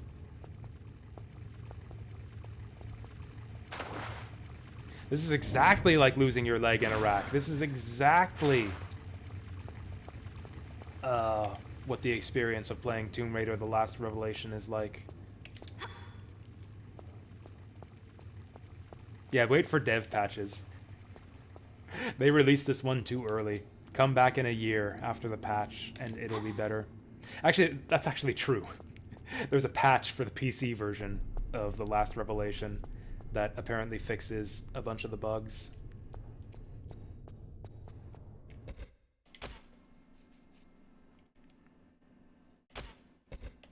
That was our soft-locked save file. Let's just get rid of that one.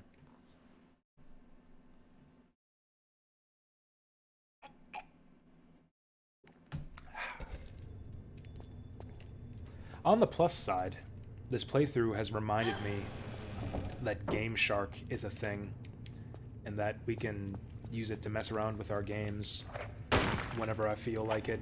I got sidetracked when I was talking about this before. I actually had a Game Shark on PS1. I had kind of gotten over cheating in games at that point. I used to cheat my way through every game that I played as a little kid because I got, like, really easily frustrated and I was really bad at games. So just about the only way that I would ever finish a game was by using cheat codes. I never actually had a Game Shark though, and I kind of, like, grew out of the whole cheating at games thing by the time I got my PlayStation.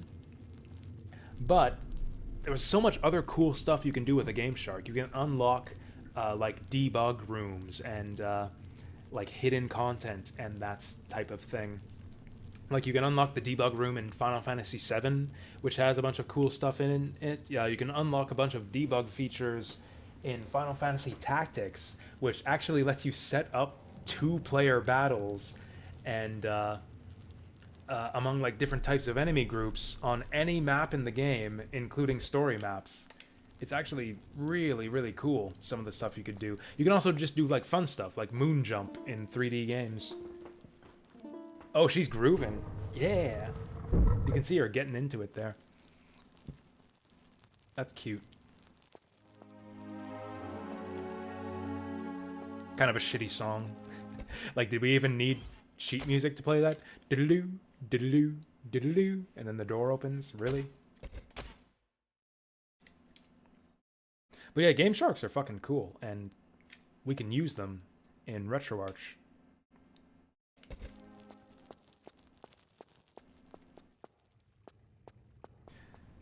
So when I was cheating my way to get unstuck on that soft locked save file, I tried using the like get all items in this level cheat, and the game ended up dumping like 50 items into my inventory, and we haven't found any of those items on this trek through this level yet. I guess that's not true. We got what? We got the 3 stars. We got the music sheet. We got the scroll. And I think that's about it, actually.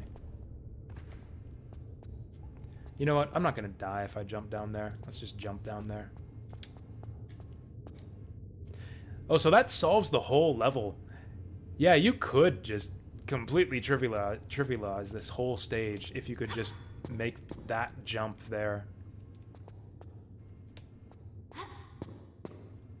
It doesn't even look that difficult. I'm sure it's impossible. But it kind of doesn't look that hard. Yeah, if you could just make that jump, that would skip the entire level. Oh yeah, we do still have the space dildo. I forgot about that. We haven't used that yet. Oh, wait. Oh, like, literally don't forget it. Like, don't forget to pick it up. Wait, did we use it already? What happened to it? Fuck. Did we use it already? I need to go back up top. I think I forgot to do a bunch of stuff with all this reloading.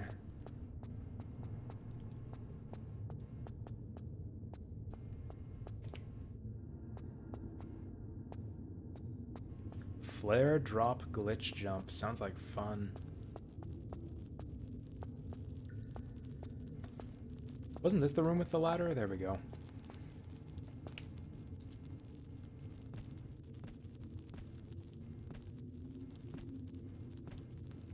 I forgot to open the trapdoor again. Fuck.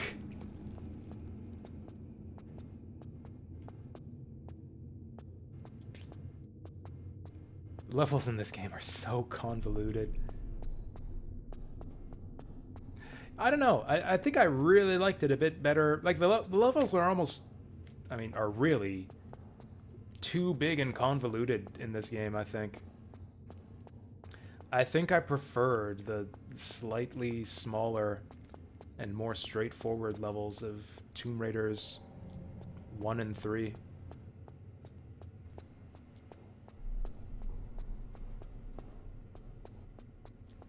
Okay, let's just open all of the doors on the top level just to make sure we didn't forget anything. Because this game will let you proceed to the next area without items you needed in the previous one. Like, we went into the Poseidon Temple before we had everything we needed in the catacombs, and I had to go back to the catacombs and do a bunch of stuff there. What does Eidos even make? Did they even publish Tomb Raider at this point in the series? I know they eventually got hold of it with the Crystal Dynamics games. Was Eidos the publisher of the original Tomb Raider series?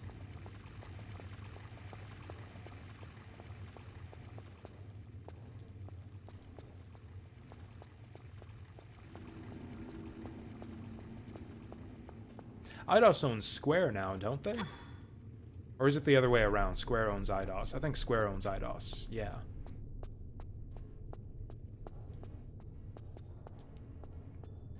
What's wrong with Gex? Gex is a great game. Gex 1, at least. I haven't played the 3D Gex games. Gex 1, you got all these cool... You got, like, the... like, collecting flies with your tongue and wall climbing and all the cool special abilities. Great level design in Gex 1. Don't you even disrespect Gex 1. I owned that game when I was a kid. Okay, we did that already.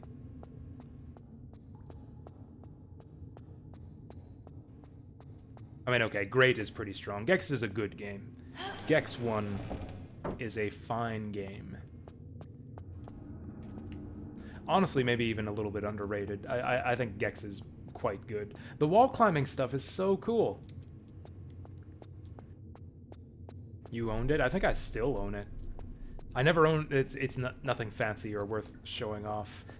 I never had it complete in box. I had a rental copy that came in like the generic Rogers Video rental box.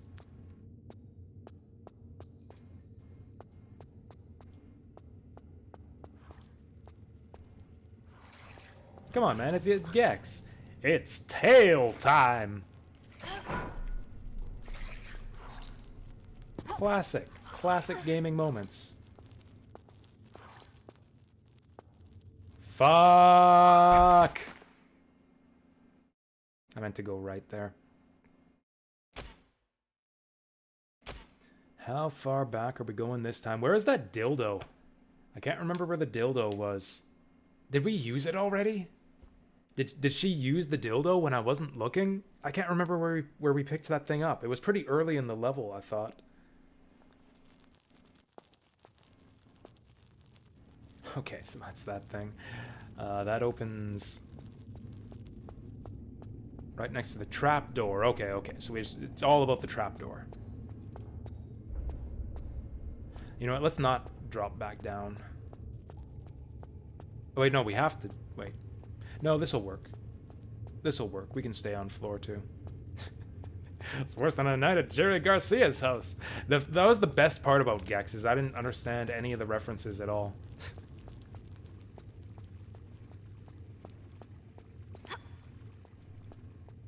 It's like a children's game for boomers.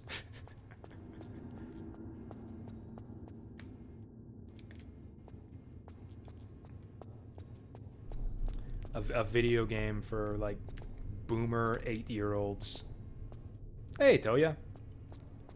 How's it going?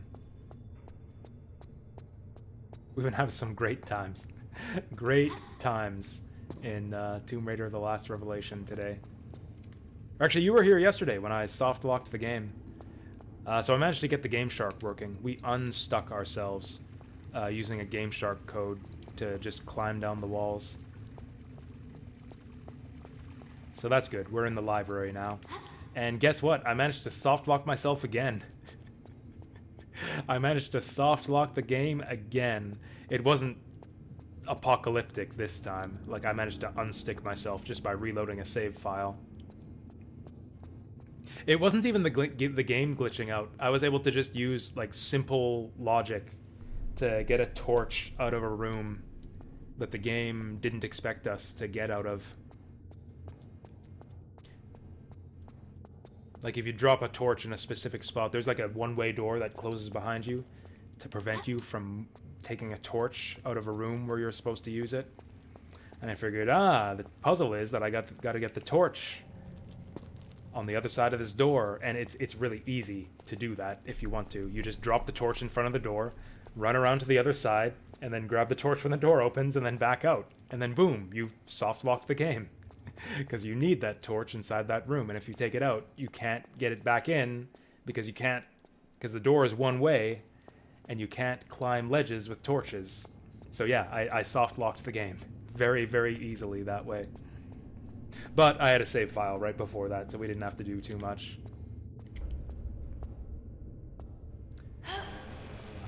Yeah, we had several easy save files to fix that, but it just, I don't know. I don't know. I feel like that all of this is going to impact this game's, like, star rating out of 5 by the time we get to the end here.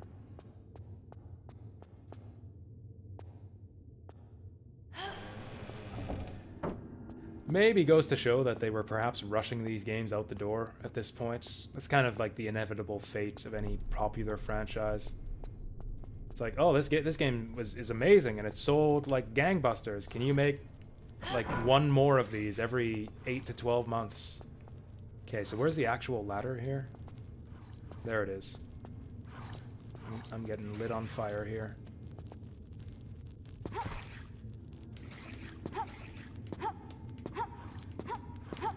Oh god, oh god! Ah! Speaking of not saving often. I should have saved right before we entered that room. I forgot about the fire. It's a shame because I really like this game otherwise. And like, it's impacting the way that I approach the levels too. Like, I have to be very careful with when I save.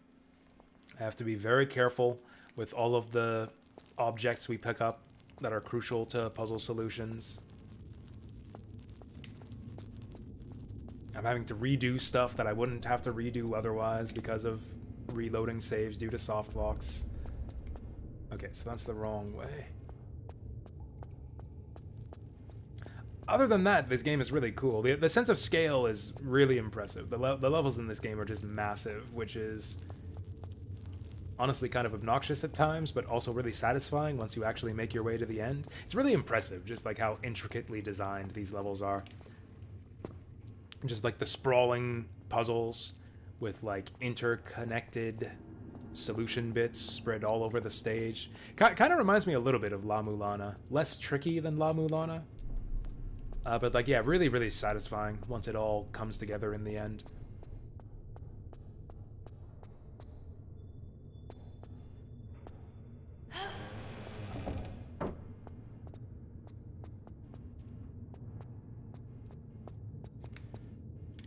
Okay, so this is just the way out of this room. So yeah, normally, yeah, there's a torch in this pit here that you can't take out of this room because, like, to get out of here, you need to climb up onto this ledge. And you can't climb ledges with a torch in hand. But if you, yeah, just take the torch through the entrance door to that whole room, the one-way entrance, then you just soft lock the whole game if you save afterwards. Okay, so let's fucking save this time.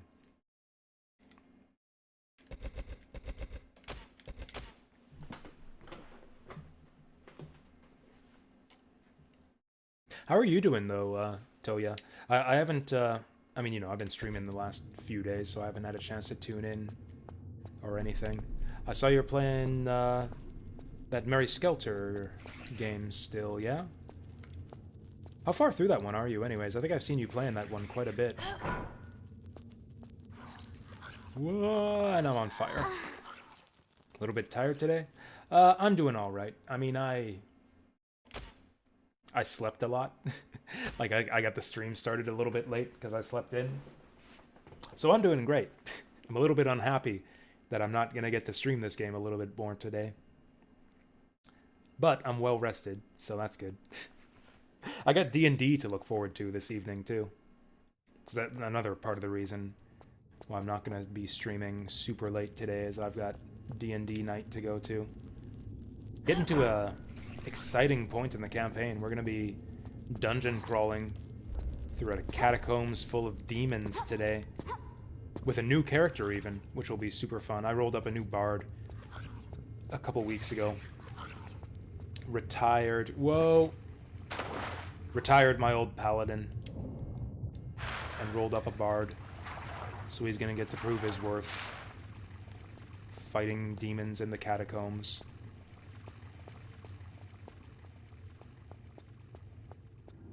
Actually, last session we did was actually really fun. We did all kinds of stupid shit. We used Leomund's tiny hut, actually, to block off the entrance to a temple to stop the demons from escaping. And it worked for a little bit, but one of the demons was a spellcaster, and he just cast Nullify Magic, and then we had to run like hell. It was actually even better than that. So we actually didn't understand the rules for how Leomund's tiny hut works. I need to do better about learning how my spells work. I use these spell cards, these spellbook cards right here, which are really handy. You can just pull out the cards for the spells that you use and then just read the effects on the cards. It's a lot easier than having to flip through the rule book all the time. But the spell cards abbreviate things sometimes. Sometimes it'll give you like an abbreviated description of the spell and be like, see rulebook page 200, whatever, for the full description. And I'm really bad about actually doing that. So it turns out one part that they left out of Leomund's tiny hut on the spell card is that the spell breaks if you leave the hut. Leomund's tiny hut is a spell that creates an impenetrable dome for 8 hours, which is useful for taking a long rest. The idea is you set up a little camp for yourself inside the dome, and then you're safe from monsters. You don't have to roll random encounters for that day. but it doesn't say on the card the part where the spell breaks if you leave the dome. So the way we were doing it is just like, oh, we can just put the dome here in the entrance to the temple. It's impenetrable, so the monsters are stuck here. We can put the dome here and then go to the inn and yeah, have a few drinks and go to bed for the night. But our one party member, the kind of dumb one, was like, nah, I don't want to go to the inn. I don't like drinking and being safe. I want to stay here and see what the demons do. So we're like, we conferred on it, and we're like, okay, sounds like a bad idea. The rest of us are going to the inn. You can join us if you want. And my one friend is like, nope, I'm just going to sit here and camp out right next to the demons. So he did that. And sure enough, he had to like sleep through the night with demons clawing at the walls of the dome. The dome is see-through from the inside, so he could like, you know, see them like clawing and pounding at the outside of the dome. They're with them trying to get in. And eventually they brought out a spellcaster demon from deep in the catacombs who just cast dispel magic on it, and then he had to run like hell. Pounded on the doors of the inn to be let in before the demons eat him. It was a great session. It was a really, really great session. So now that we got the dildo, we can go back down. I think we have now done everything that we need to do on the second floor. We can actually go through that door now. Got about 80 hours already. Nice. That's actually not a huge amount of time, though, for a dungeon crawler. Like, Etrian Odyssey just came out, the re-releases of Etrian Odyssey. I think it took me more than 80 hours to finish Etrian 3. I don't think it took more than 100, but I think it took me something like 80 or 90 hours to beat Etrian Odyssey 3. Did I not? I did not. I did not. I saved in front of the pull cord, but I didn't pull the pull cord. We gotta go back up. This is like the main point of confusion for this game for me. Is like I keep on making progress, but then making other mistakes and having to reload, and I keep forgetting to do stuff that we've done before. I have pulled this stupid switch like 3 times to open that door, but I never saved after doing it. And every time I reload, I forget to do it again. Yeah, this door should be open. We can access that cord up there. 200 hours to finish Mary Skelter. Yeah, that sounds about right. That sounds about right for a first-person dungeon crawler. Also, respect for playing on the highest difficulty. I have such a hard time wanting to play RPGs on the highest difficulty, because like a lot of the fun, like the appeal of RPGs is that, like, you know, numbers go up and your characters get stronger. And you're basically just kind of slowing that down by playing that on hard mode. It's like progress is so much slower if you play on hard mode. It's like I could be grinding this experience twice as quickly if we just play on easy mode.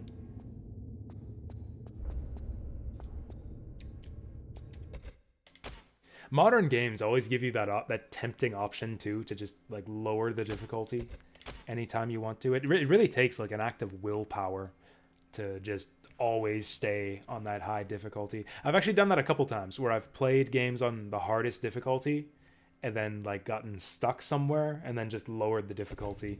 And I tell myself, it's like, oh, we'll just do it for this one bullshit boss fight.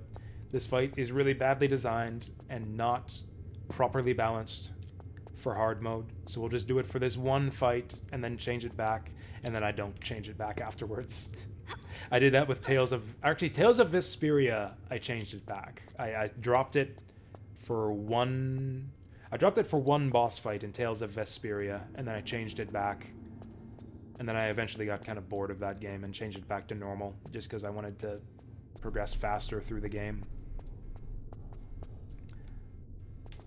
Oh yeah, that's right, I remember now. Wait, or do I?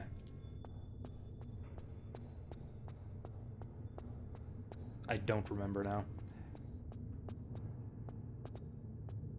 Yeah, this is it. We're going down here. Oh, the harp, the harp. Yeah, we want to go to the harp room. And then I did the same thing with Death Stranding. Oh, what was it in Death Stranding? It was the Vietnam fight. Yeah, it was the Vietnam. Yeah. The Vietnam battle against Mads Mikkelsen. I actually dropped the difficulty on that fight, and I forgot to change it back afterwards. It was actually pretty funny because there's like a big climactic boss fight, actually the final boss fight of the whole game, shortly after that. And I had such an easy time with that boss fight. I was so disappointed afterwards. I was like, oh, this is like this big, epic entrance this boss have. He's like this giant flying whale shooting laser beams at you. And like he does hardly any damage. He has hardly any health. Like this is pathetically easy. What a lame finale to this game. And then I realized afterwards that I still had the difficulty on like normal or easy or whatever I switched it to. After that Vietnam boss fight, I totally forgot to change it back afterwards. Oops. I don't even feel that bad because combat honestly kind of sucks in Death Stranding. But, you know, I feel a little bad, I guess. Mary Skelter, you got less XP and worse equipment playing on easy. See, I like that. That was the thing in Tales of Vesperia, was there was no benefit to playing on hard mode. Or I guess you got the grade points. You got the grade points, but that only matters on New Game Plus, which I don't really mess with in general. Not much of a New Game Plus type guy. I'm more of a beat the game and move on kind of guy.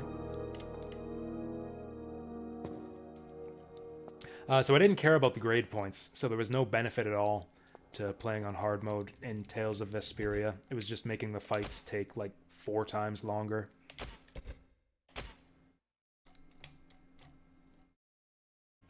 I like that when games incentivize you to play on the harder difficulties.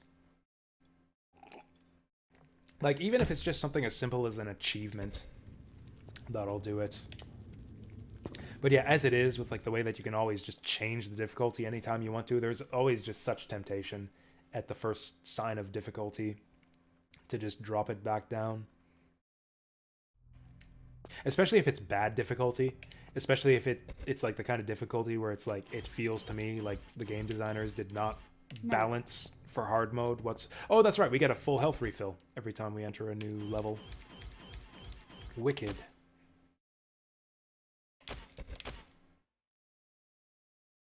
In Bug Fables, beating a boss with hard mode badge equipped gets you a unique... Oh, nice. That's super cool.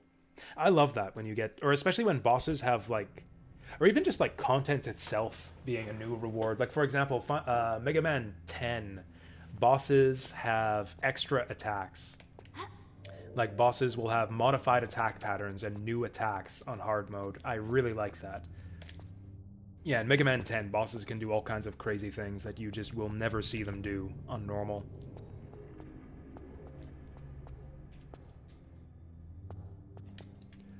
Cool. We are now in another room that's very similar to the one we started in. Joke's on me. Here I was saying, oh, we're on the balcony floor. Floor 2. We're now at the halfway point of this level. Turns out that we weren't even at the halfway point. Turns out we're like a quarter of the way through this level. Got another dildo for our collection. Do you think that's the whole reason she became a Tomb Raider in the first place? Just collecting ancient Egyptian dildos?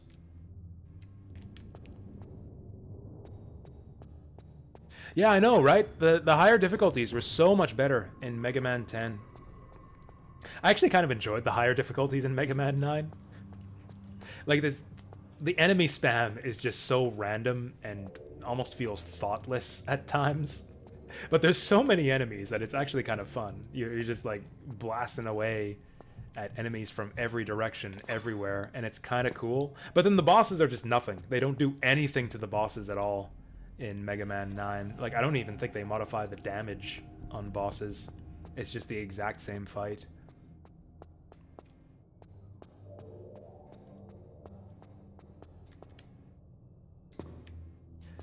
Okay, so let's move Let's work our way around the room systematically so I don't lose track of what doors I've been through.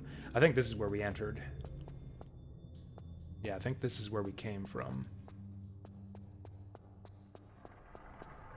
So let's keep working our way around from the left.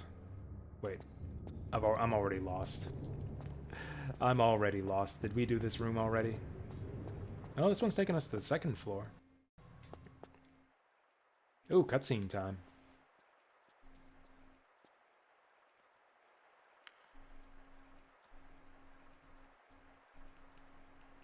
The tablet was returned to the sands that had spawned it beneath the city. What is she reading? Show us what she's looking at. Cairo, foretelling of the time in the distant millennia. Scroll. When the stars of Orion come together. I love this guy's voice. The ceremony is performed and set, entombed. Hello, my dear. Another unannounced visit. I see you have found the scroll we unearthed. Interesting reading, yeah? Yeah. Only interesting if you know what it refers to. Yes, quite correct, my dear. The armor on its own is no more than a curiosity. But with the amulet and the ceremonial tablet, it becomes an important historical artifact, predating the Bible by centuries. There is more at stake here than the sum of the pieces, Von Croy. Ever heard of Armageddon? Unpleasant, even by your standards. Rebinding the spirit of Set, putting the armor on the statue at midnight at the turn of the millennium, so on and such like. I was never a believer in this magical hocus pocus. Then why does he want to do the magic stuff? It's like, I'm gonna place the armor on the statue at the stroke of midnight and do what if you don't believe in the hocus pocus? What is the point of anything he's trying to do if he doesn't believe in hocus pocus? Okay, we got assassins now.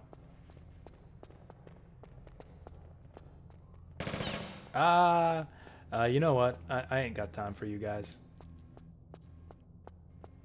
Ain't interested in a bunch of scrubs like you. I can hear them running after me. Maybe it's time to get the shotgun ready. Oh, this is where we came from. Oh, Jesus. Okay. You can play at that game. Oh, God.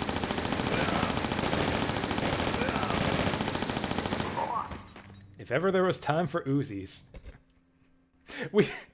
I had over 400 Man, these things fire impressively fast. I had over 400 ammo there. I had over 400 ammo.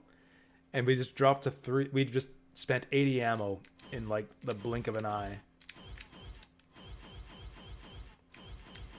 What an awesome weapon. That's the sound of Lara getting off on murdering people.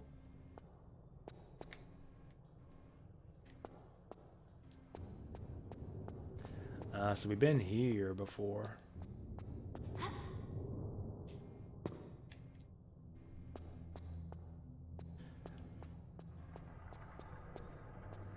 Oh, Von Croy went through like a secret bookshelf passageway. Maybe we want to go up there.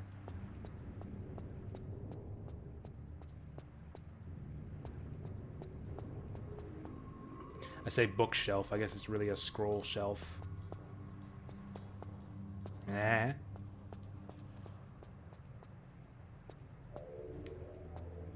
Oh no. Oh, I can see it. I can see through the walls here. Your hidden passageway. Come on, man. What do we got to do? Maybe we're not allowed back there? How many bullets per Uzi clip? That's a good question. I actually don't know. I've never thought to check. Well, if we can use something, it'll tell you when you interact with the object. Like, I'll just run up here, and I'll press X, and it'll say, oh, use an item. Which item do you want to use? Oh, we haven't been here. Oh, this is just where the bad guys were coming. Maybe there's something here. Or maybe this is just where the bad guys were hanging out. Yeah, Von Croy was just sitting in this dark corner, waiting for Lara to show up. What a creeper. Oh, we got a little ledge on this side. It actually looks like we might be able to clear that balcony. Yo. Awesome. We've made it to Pi I Omega.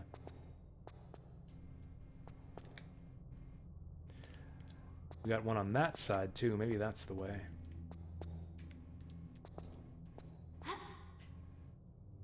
Oops. Are we just supposed to leave? No, we haven't really done anything here yet. And there's still that big door to open. Yeah, look at that. The ledge on that side doesn't have the little, like, protrusions to let us jump. I'm gonna try jumping up there.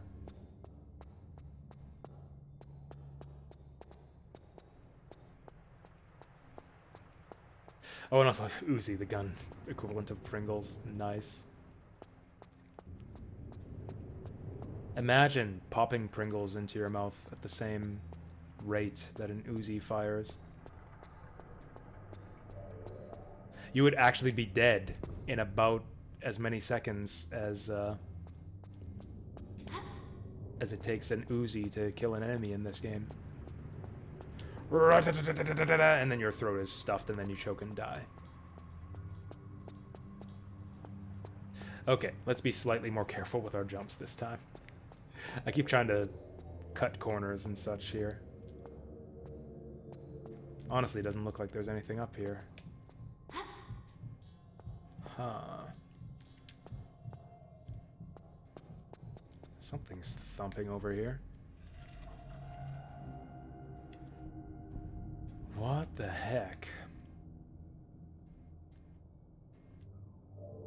There's a third floor here, although it doesn't look like there's anything up there. Our only real lead here is that bookshelf that Werner escaped behind. Oops. Like, did that cutscene do anything for us? Doesn't seem to have opened anything up. It's gotta be something with the bookshelf. Maybe I'm missing something in the previous area. That would really suck. But it could be that I missed something in the last area that we need.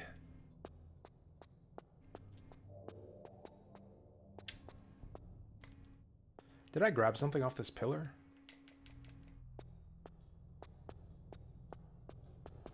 No? That's what I'm hoping. I'm hoping no.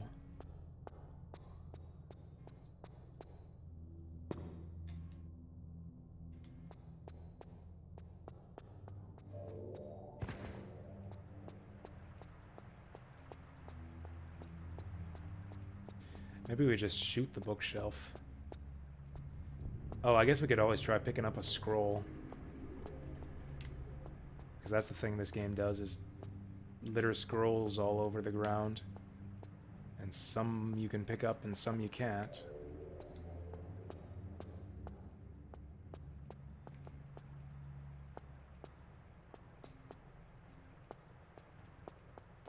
And we tried interacting with this one already.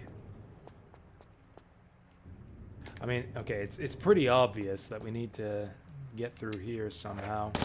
Whoops. Okay, let's switch that back.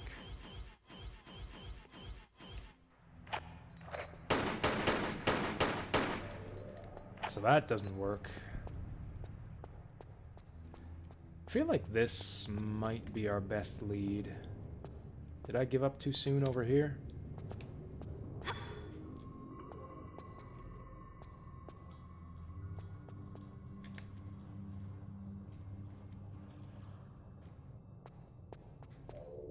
Is there another door down here that I overlooked? It's got to be... Whatever it is, it's got to be something in here, because this is what triggered the cutscene. And now I have to be constantly paranoid, like, was something supposed to happen here? Did I get soft-locked again? I kind of doubt it. I think that's a rare occurrence. Oh, maybe there is something up. Maybe I can climb up somewhere What? Yes.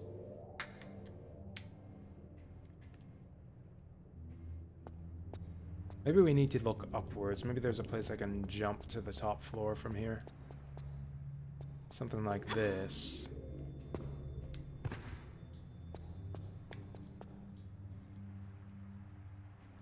Well, that's not gonna do it.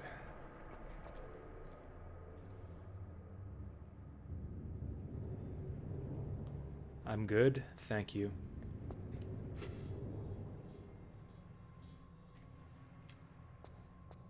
Well, okay. I can't quite remember what was back this way, so let's just take a quick peek out here. I think this will just lead us to a loading zone back to the previous area. But maybe we ran past something that I forgot.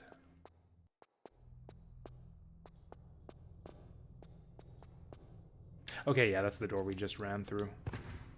Right? Right.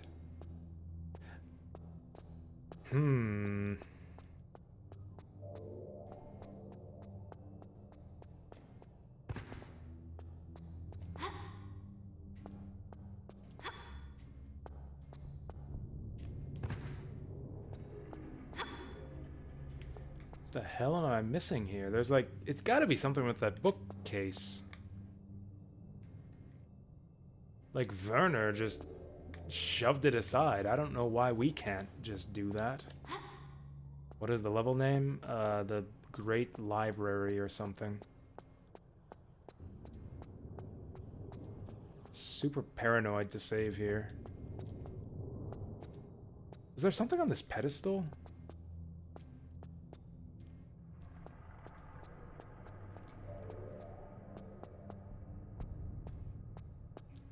You noticed it? Nice.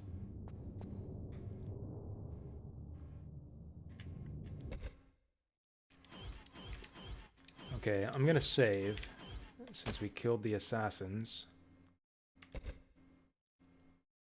Hall of Demetrius. I don't know who Demetrius is.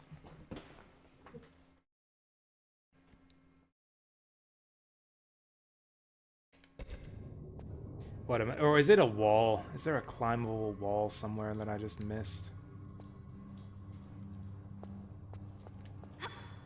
Honestly, it kind of looks like I should be able to climb on the ceiling here. Doesn't that look like monkey bars?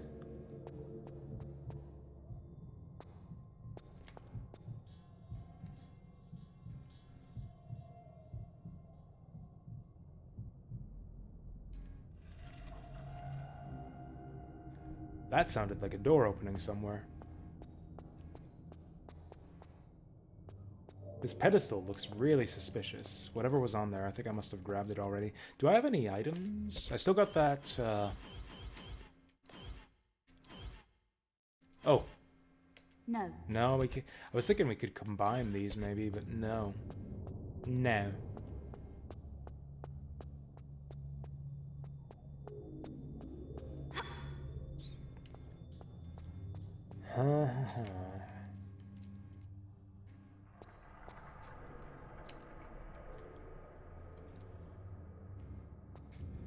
Is there something I can climb? That's usually what it is when I'm stuck like this. There's like some wall somewhere that I can climb that I just completely overlook.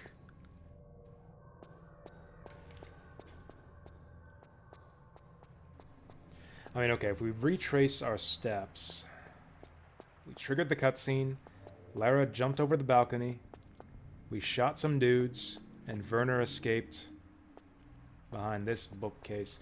D&D is like an hour from now? An hour and a half? Like, my friend's gonna come to pick me up at around 7:30. Unless he's early. Sometimes he's early.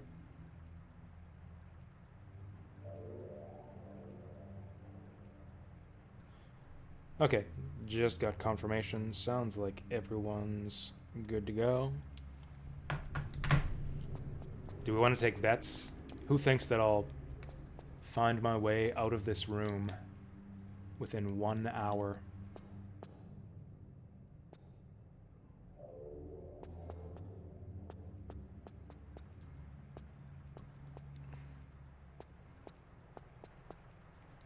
Maybe I can... Hey, maybe I can just glitch my way through this bookshelf. Come on, Lara. You can do it. That looks so goofy.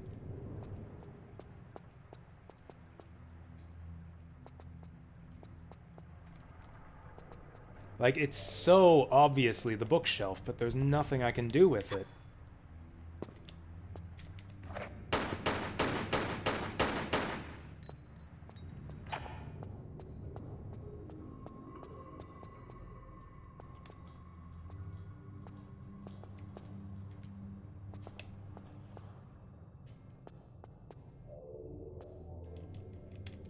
Is that a clue? Pi I Omega. We can get over to that one too. There's like a heartbeat sound right here. I can't tell if that's just ambient noise or if stuff is happening. There's like a heartbeat and then the sound of something sliding.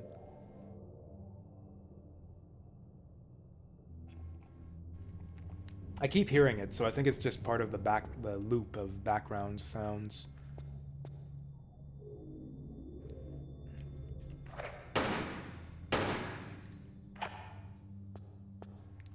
Something with one of these pillars? Maybe we do need to open that door back there.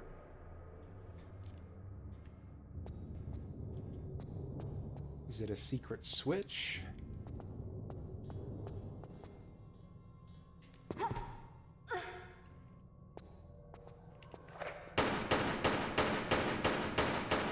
Break down one of these pillars?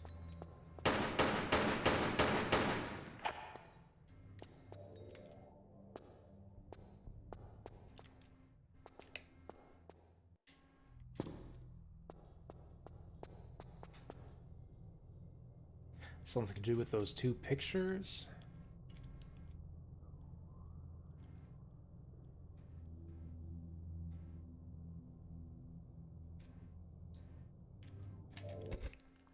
Or are there some items, some other items I can combine here? There's always the crossbow with laser sight. That's something I keep forgetting you can do in this game. This first-person aiming.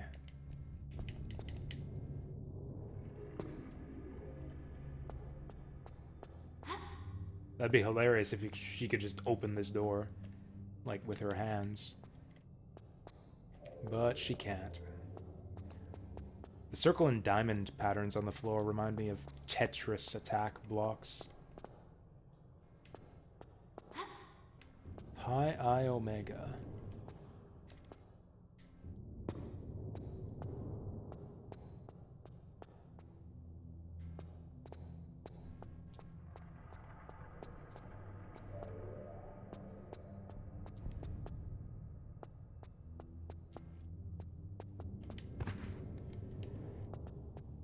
This pedestal is super suspicious. Although I might have grabbed whatever was on here. Oh yeah, I did. I did grab what was on here. That's where that Ankh or whatever was.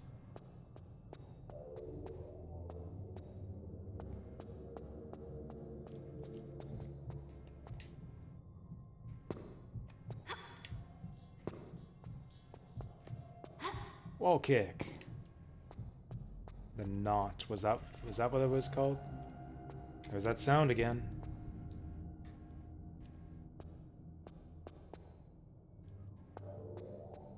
Was that just background sound, or did I hit a secret switch somewhere?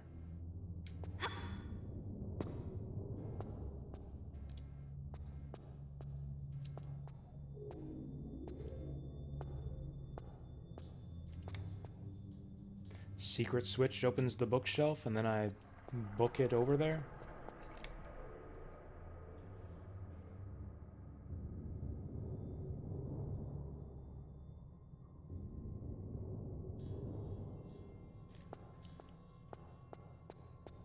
I think that's just part... I'm getting paranoid now. I've heard that sound.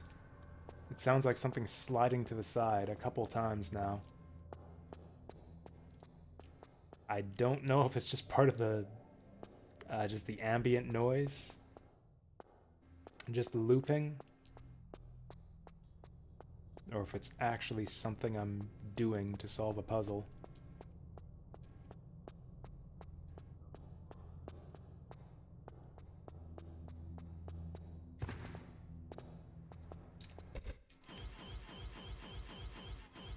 No. Pharaoh's Pillar, Pharaoh's Knot. No.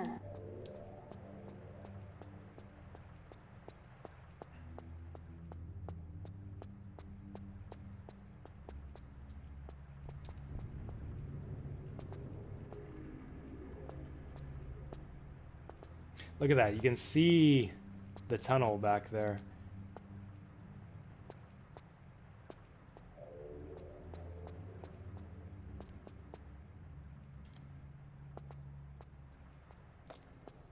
I think I'm completely stuck. I honestly think I'm missing something from the previous area.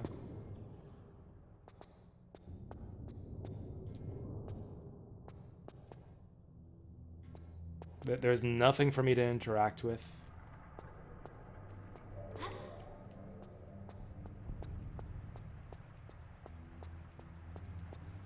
There are no switches or other obvious things to do here. Damn it. I haven't heard that noise in a while. I've been listening for it, but I haven't heard that noise. Maybe I should just run for the bookshelf the next time I hear it. There's the thumping. I think that's just BGM. Yeah, last time I heard... Oh. No.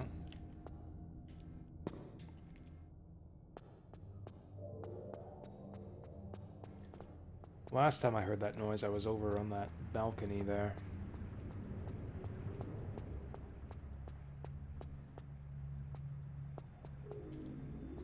Is there something in one of these hallways that's easy to overlook?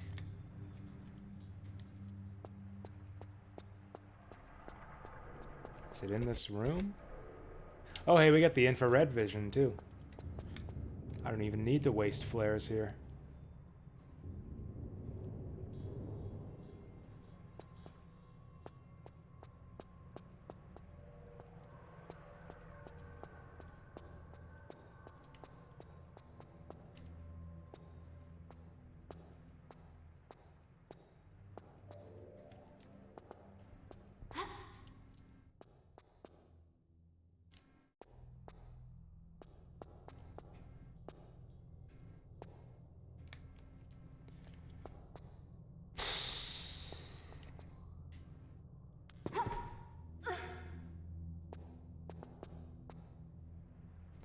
I don't know. If there's a puzzle here, it seems completely stupid. There is, like, nothing for me to interact with at all. Do I shoot this idiot in the face? Fuck. Seriously? It's that simple that everyone's figured it out but me? God, definitely not. Definitely not, but thank you for asking, Toya.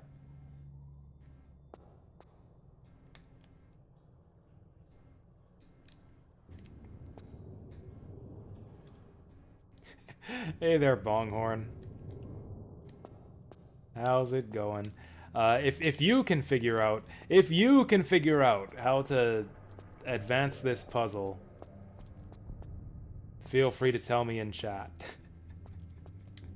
Bonghorn's the only one who's allowed to solve this puzzle for me. Do I climb up here? It kind of looks like I should be able to climb these shelves. Whoop.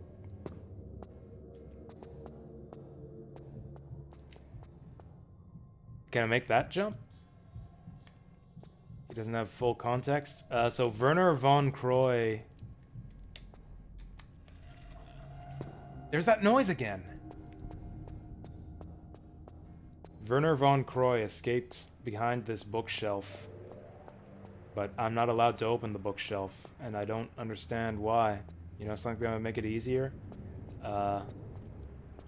What, asking for a solution?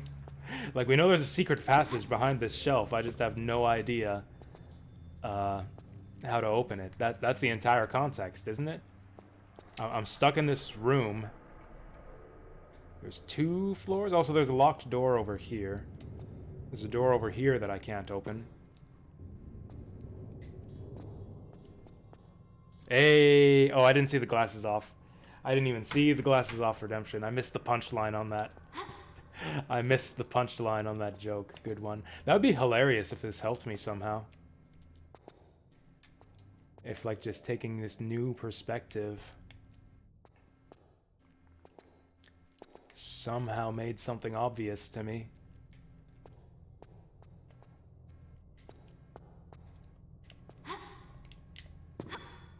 Do I have access to fire? Do I have access to anything I can equip here? I have some, like, puzzle items, but none of them are equipable.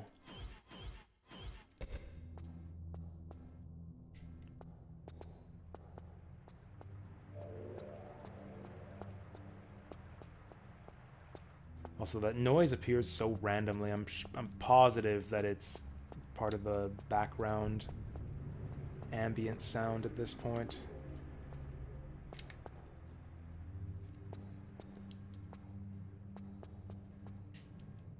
Like, we can't make that jump. Can we make it on the other side? Have I tried it on the other side?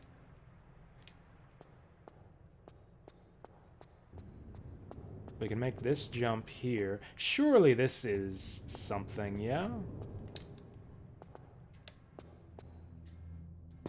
Like, that's such a, like, precisely spaced jump there. There's got to be something we can do here.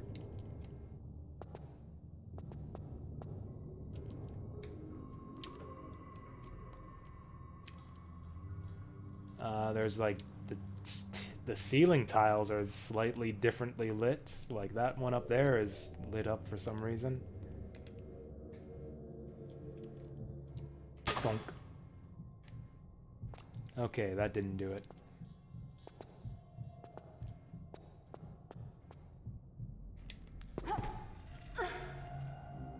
There's that sound again. That's got to be just completely random. Yeah, that's absolutely part of the background sound. That'd be hilarious if I just like did something random and suddenly the bookshelf was open.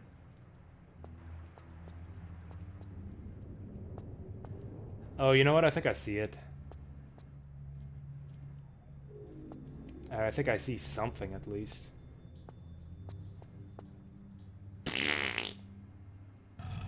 You can see the drag marks on the ground too. You can see the marks on the ground where this thing has been drug around. Is this it? Okay, that might not be it. Push it into the wall, maybe.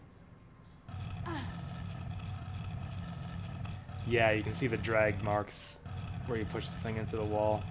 That is... You know, I think the glasses off might have even helped. I think the glasses off might have actually helped, because it helped me get not distracted. Oh, no, that's not it. That's not the full solution. We can move this thing, but that doesn't solve the puzzle. Oh, wait, or is there more drag marks? Do they lead over here as well? Do they want us to drag over there? Fuck, that's not the solution, but it's something to do with this stupid thing.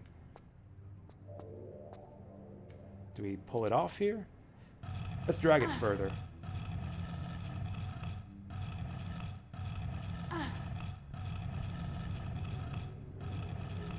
Or did that open the door? Did that open something else somewhere else? It must have done something. Like some idiot dragged that from here to here for some reason. Fuck. I'm so mad. Why didn't this work? I thought I felt so clever for seeing that. Why doesn't this work? I'm sure chat's going crazy at me now. Do I know the diopter on my glasses? I don't. I can't read chat without my glasses. I can't at all. Not even close. Are there scuff marks on the other side as well?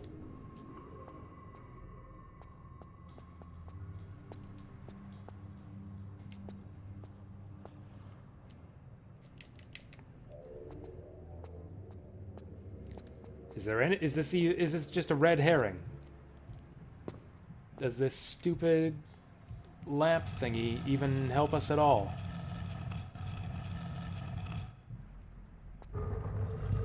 The fuck? How come that didn't work before? I must have accidentally held the button down a bit too long. I was trying to put it on that spot, but she kept on pushing it further, so I'm like, okay, apparently I have to push it further. Well, that was kind of dumb. That was kind of dumb, but we got it. Thanks, chat, for not helping me. I actually mean that.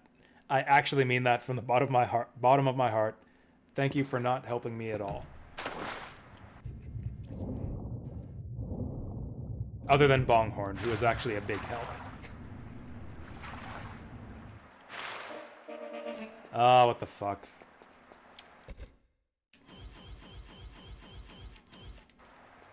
That's really funny, actually. Glasses Off actually did make the slide marks on the ground a lot more obvious. Oh, that's actually really funny. What was with that horn there? It's like played the ambush music, but there was no ambush. Also, let's save. Let's say, how long did that take us? 12:01 to...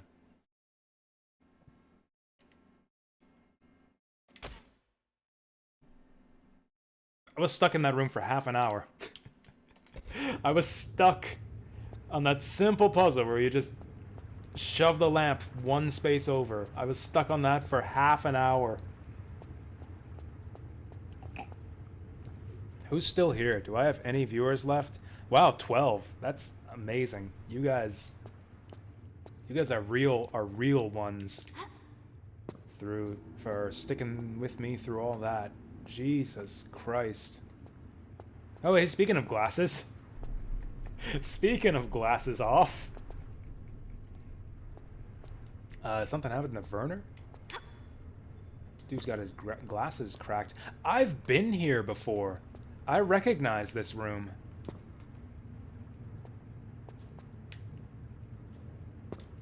I remember going down in this room and I was like, oh, there's nothing here.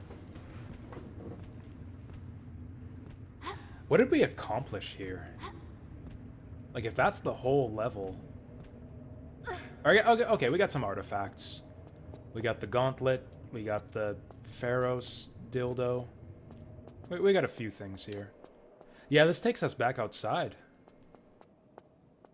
Are we done? Are we going back home now? Let's go talk to our buddy here. We can at least go talk to the archaeologist guy in his mansion. Is this the way there? It's been literally like 12 hours since the last time we saw daylight. I can't remember how to find anything in this part of the level at all.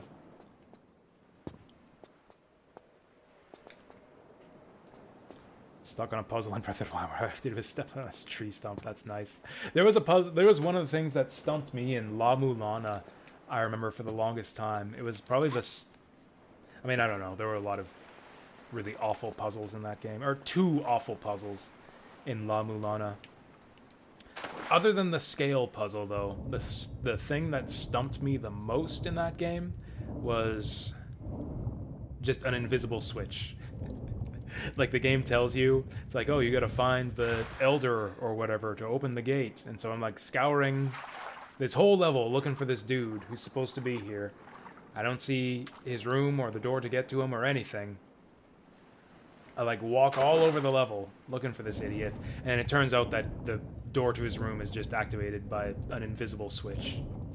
You just have to walk over just this one specific floor tile that I deftly jumped over every single time, because you actually move a little bit faster by jumping in that game. I just kept on, like, just narrowly avoiding the one floor tile that I needed to step on. I'm gonna die. I'm actually gonna die. The current is dragging me under, so I can't get back to the surface here.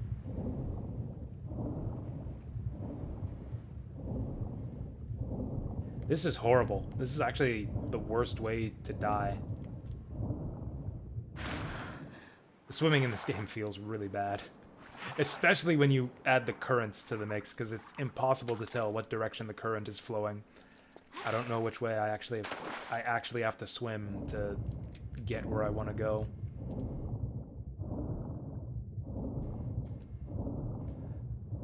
Okay, this was the way forward anyways. Okay, that looks inviting. I remember this part, actually. Yeah, I was in this little oasis earlier. Or oasis, it's all water. This little palm tree area.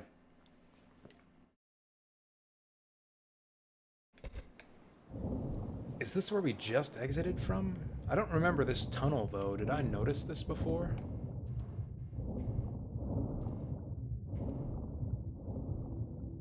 It's playing music.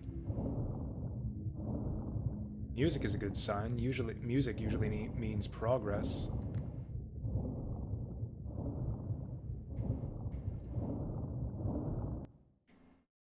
The fuck? Did this just open up? I've never been through here before. Was this always here?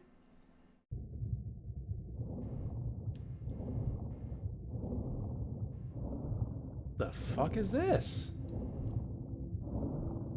Did this just arbitrarily open up after that scene with Von Croy? Or have I just overlooked this whole time? Oh god. Oh god. Here I was marveling at the scenery in this massive temple here. I just about got ate by a hammerhead.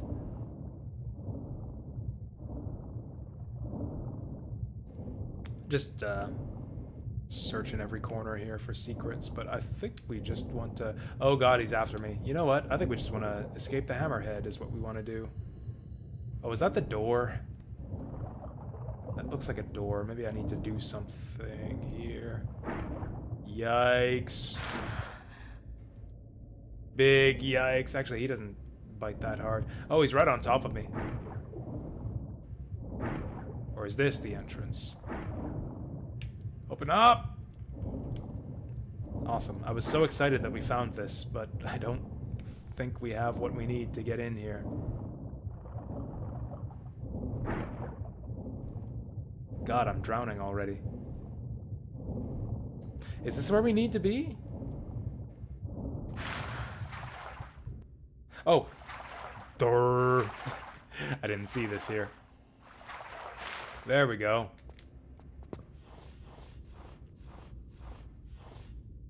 Did any of you guys see that? I hope nobody else saw that. That was pretty embarrassing. No. Why not?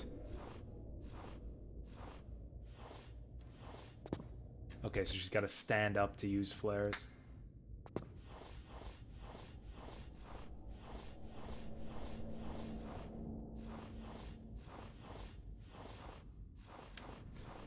Or is this the entrance? Was this how we got here originally? Nope, this is new. Loading again. Oh, is this just another exit from this area? Is this just the way out?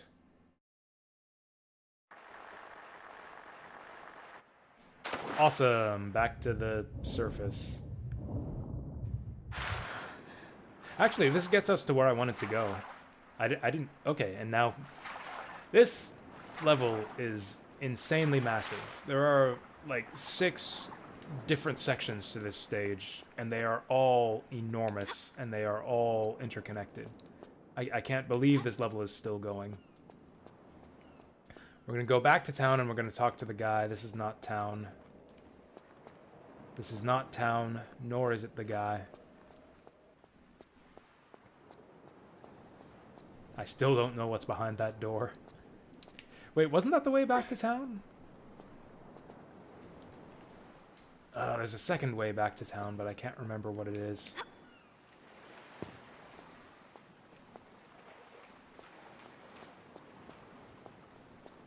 Honestly, I feel like town is not the way to go at this point. Cool moves, Lara. You're super cool. Yep. Alright. Can I open the door? You're gonna have to be more specific. I tried opening... I guess you're right. I should try harder. I tried opening the door. Like, sometimes you can pry open those doors with the crowbar.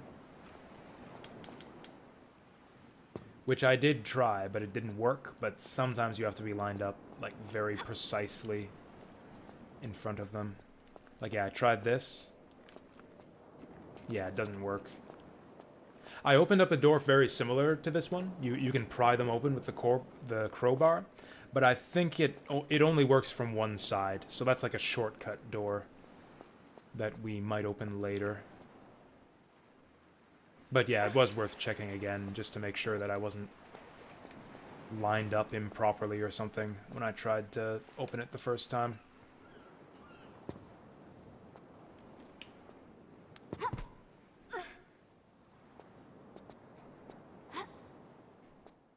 What have I done?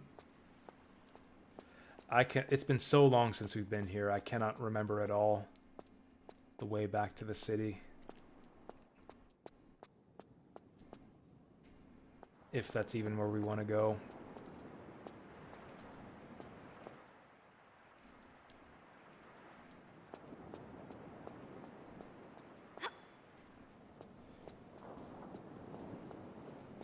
I think that is where we want to go. Like, what else would we do? We've encountered Werner. We got our left gauntlet.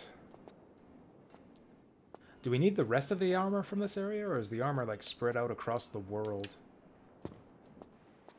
We've been here so... I mean, we can't be done with this level. That's the thing. I thought, like, maybe that's the end of the level.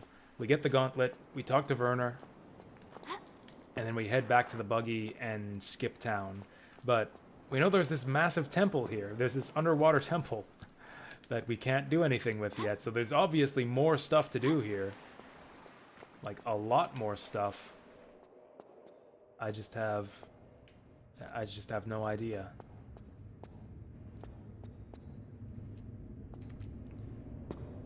I can't remember how this area is all fit together, too. I think this might be the way back to town, actually. I guess we'll find out.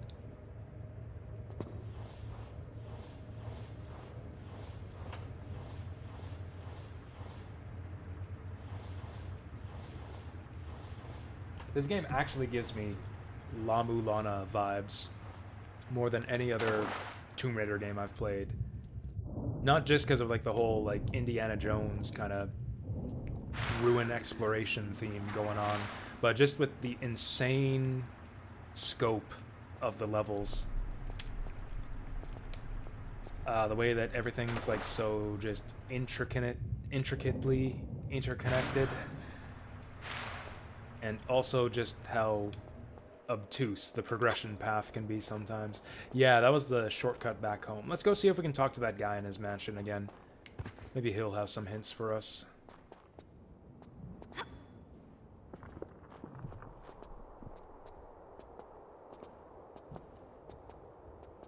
If he doesn't, then I have no idea what we try next. So, like, what did we accomplish there in the Poseidon Temple? We got the 2 Pharos items, and we got the gauntlet. That's it. Is that right? Yeah, this, the glasses, the Pharos pillar, and the Pharos knot are the things we took back with us from that whole level. So unless Werner opened up something new for us... Okay, I got distracted by that graffiti on the wall. Unless Werner has just gone off and opened up something new for us, we must be able to do something with one of those items to open up something new. Oh, he's got something to say. Ah, Lara. You have most truly put Von Croy's nose out of joint this time. If events were less catastrophic, I would be very happy. As it is, we must now be even more careful. He will become more desperate and thus more dangerous. Be on your guard. Use the artifact to get into the Cleopatra's palaces and find the rest of the armor. Tread carefully now. And not too much sightseeing. Cleopatra's palaces. That is actually useful. I have no idea where Cleopatra's palaces might act. This is basically a Metroidvania. This game is basically a Metroidvania at this point. It's like the real game starts when you get off the train. And like everything else is all just one massive level. The Cleopatra's Palace. I'm going to assume that that's off in this direction somewhere.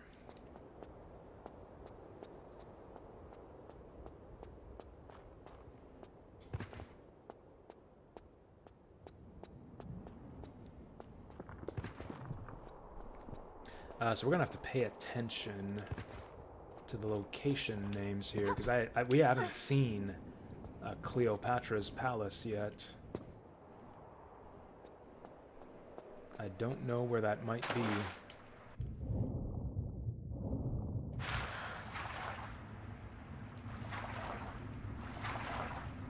Have we? I actually can't remember.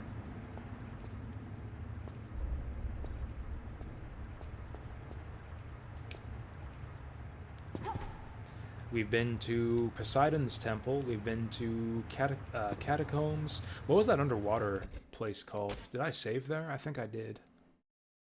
Coastal Ruins. How helpful.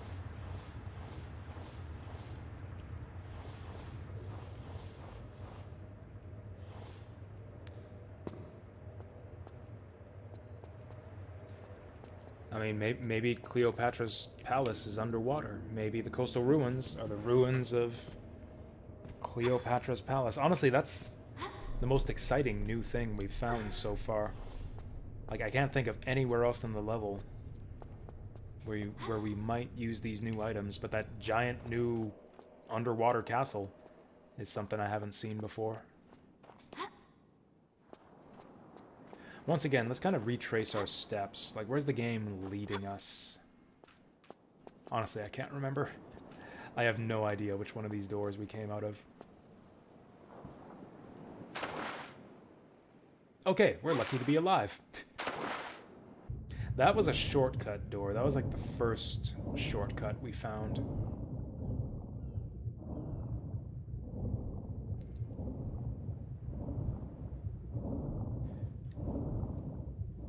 Is this where we came from? If this is where we came from, then I have a strong suspicion that that underwater ruin is actually where we need to go next.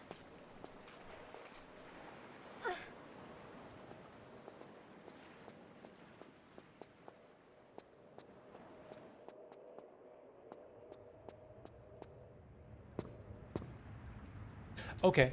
Yep, this is where we came from.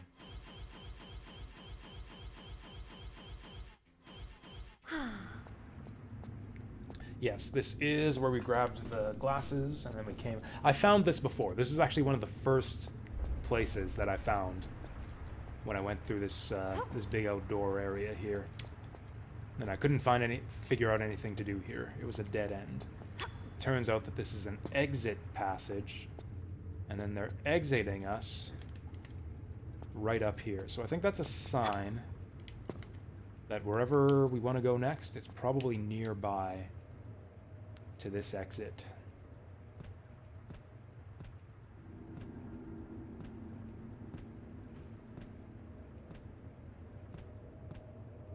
That's often a trick with Metroidvanias. The level design will kind of often try to subtly guide you in the right direction. Like there's an intended path through the game. And like if you follow that path, one thing kind of flows into another. Where it's easy to get lost is if you like overlook that path, you kind of get sidetracked and off the thread, off the kind of invisible thread that the game's laid out for you. Then you kind of forget where you came from and where the game was leading you. Like, for example, if you know exactly what to do in Super Metroid, like, you just go straight to Meridia. Like, you go out of the wrecked ship, you've got your gravity suit, and then you just go, like, through Meridia, and then it drops you right on top of the glass tube, and then you just bomb it, and then you're there. Like, it's bombing the glass tube to Meridia is part of the like kind of flow of progression in Super Metroid. If you overlook the glass tube and just like completely don't realize what you're supposed to do there and bypass it, you're off the path, and then like God knows what you're going to try to do after that. You're going to be like scouring the entire game world trying to figure out what to do next. Oftentimes a good strategy for Metroidvanias is to kind of figure out what was the last significant bit of progress that you made and retrace your steps to that point. Look at everything again and try to figure out where the game was guiding you. And if I look at things here, I feel like the game is guiding us down here. Yeah, I got stuck on the glass tube when I played Super Metroid as a kid. I had to look up what to do. I was not able to solve the Meridia glass tube when I was 8, 9.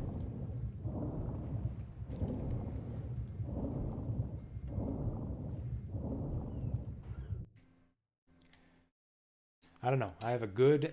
I mean, what else is down here? Like, what, some other place is Cleopatra's palace, and then we come back here to do... to, like, another giant palace? Just how many giant palaces can one frickin' level hold?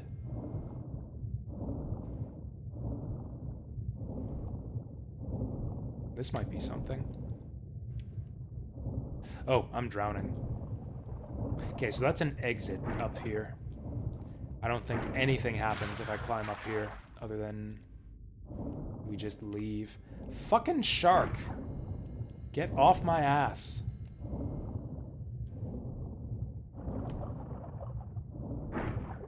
Can I kill this guy? Do I have any... Can you use crossbows underwater? Is the crossbow like a harpoon? No. No. Whatever, I got medkits to spare. I got shark food in my medkit. We can hang out here for a while.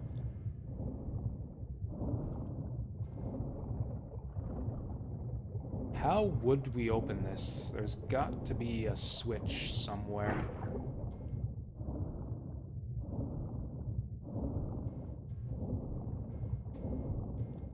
What about these bubbles? These are kind of conspicuous.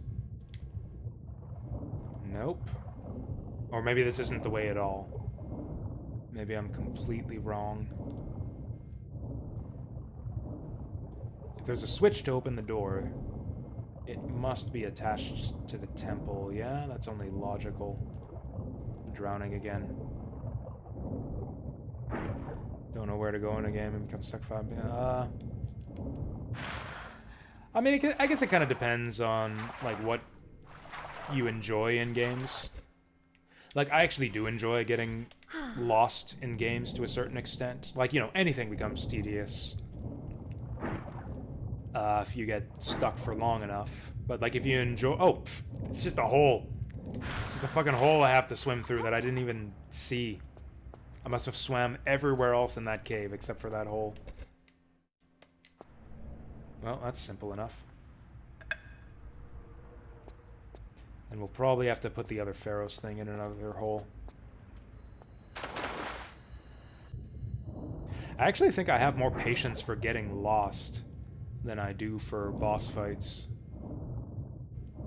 I don't know. I have this, like, delusion that I'm in any way decent at video games. So I kind of start to feel like if I can't beat a boss within, say, 2 hours, that it's the game's fault and not mine. Like if the boss is that difficult, then it's not on purpose and I'm playing a shitty game.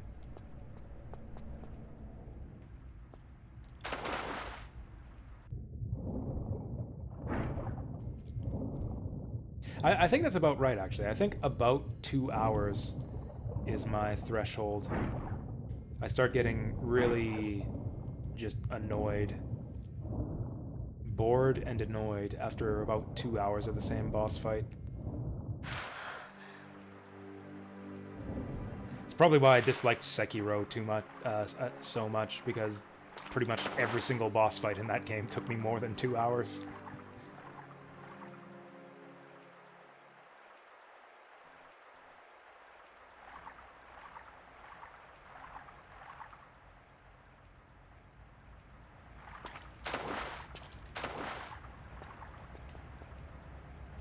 Is this Cleopatra's temple? I see ladies on the wall over there.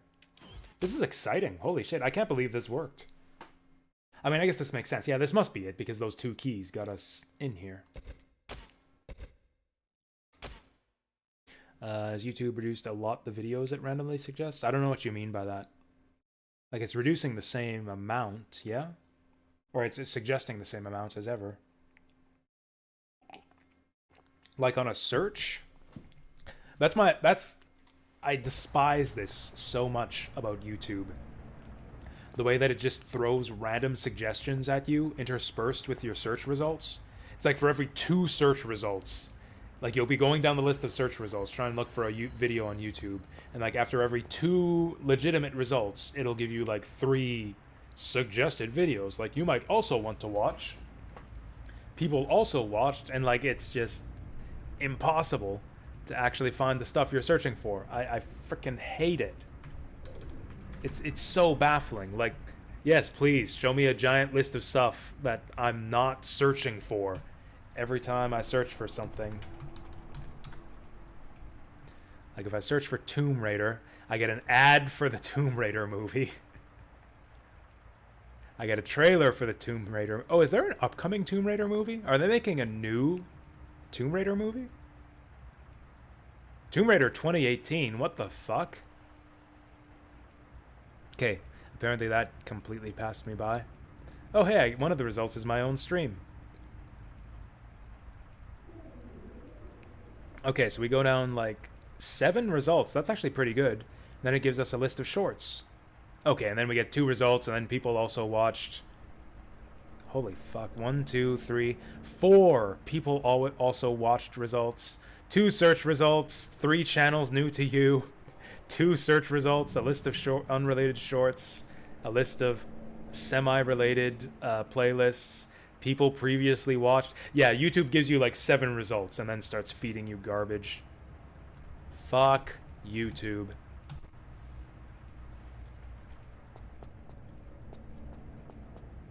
YouTube gives you... Shorts feed has been repeating videos. I've found that YouTube's been doing that for a long time, and like, it works. I think they're just like basically the algorithm is just trying to feed you links that you'll click on. And like one of the surefire ways to get you to click on something is to get you to watch a video that you watch repeatedly. I have some videos that come up on YouTube all the time in like my suggestion bar that are just movie clips that I've watched like 24 times before because they're funny or whatever. And I think about them a lot. So guess what? Every time it comes up, it's like, oh, that was a funny scene. I'll click on that. Skeletons. It's been a while since we shotgunned a skeleton. Oh, this is a cosplaying skeleton. This is a Cleopatra skeleton. Yeah, that's totally Cleopatra. Twin Cleopatras on the wall there. This must be the right place. Okay, nothing to do but fall down this hole.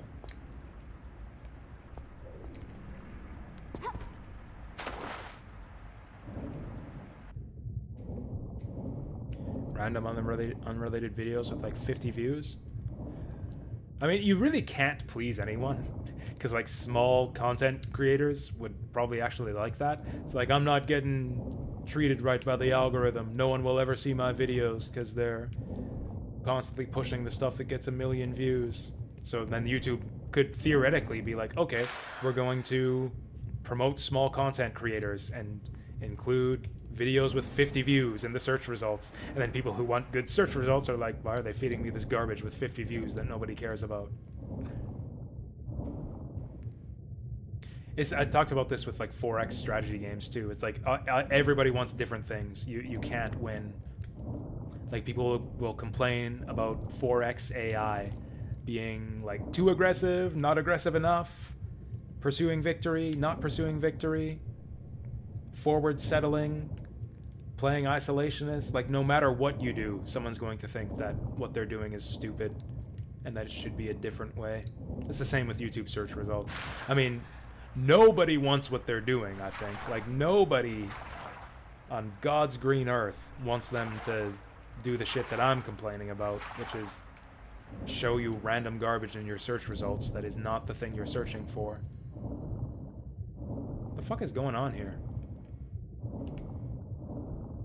There's nowhere to go. This is a dead end. It's just a bunch of doors that I can't open. Oh, never mind. I can open them. I can open the doors. Oh, great. This is like, yeah, like open the doors and waste your time on dead ends so that you drown.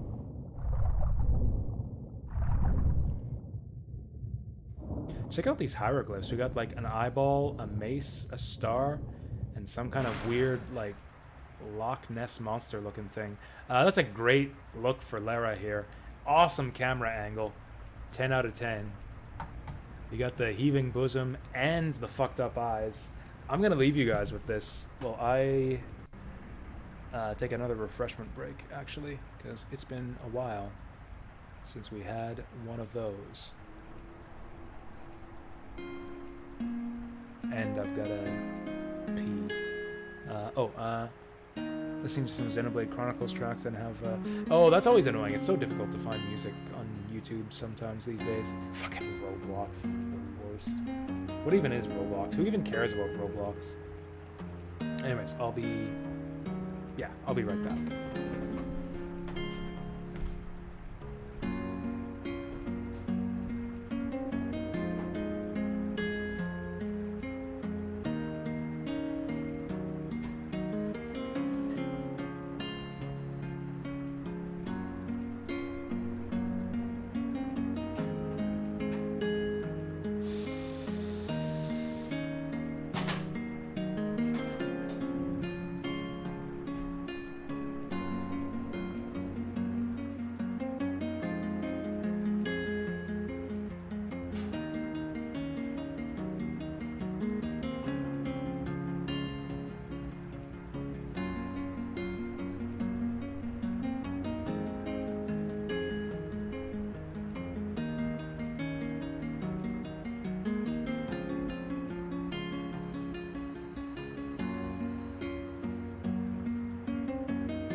not back. Jesus.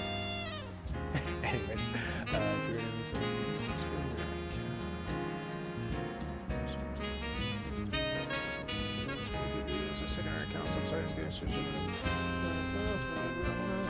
That's cool. I do not use YouTube Premium. I don't know. I'm allergic to subscription services. Actually, I am not subscribed. I'm subscribed to literally nothing right now. Not Netflix or like really any type of like video streaming service. Not Game Pass. Not Humble Bundle anymore. Not YouTube, not Twitch. I don't even subscribe to Twitch channels.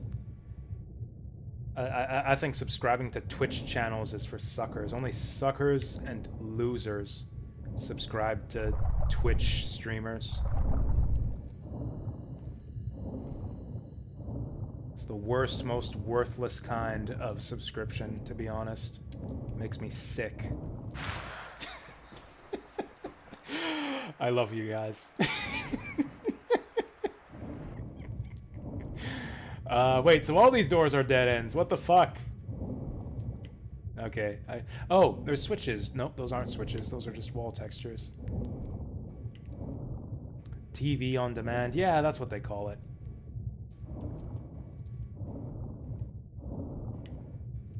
Honestly, it's probably worth it.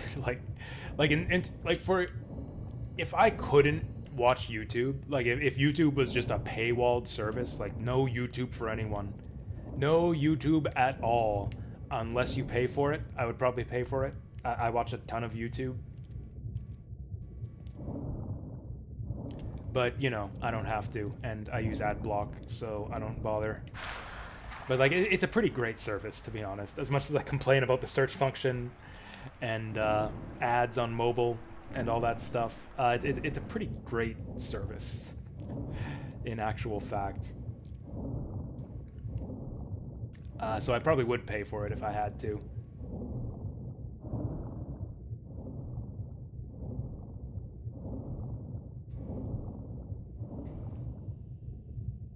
Is there seriously nothing in here? Like, there's nowhere else for us to go. Maybe I missed something in this... Oh yeah, this was, Yeah, so that's pushing us back.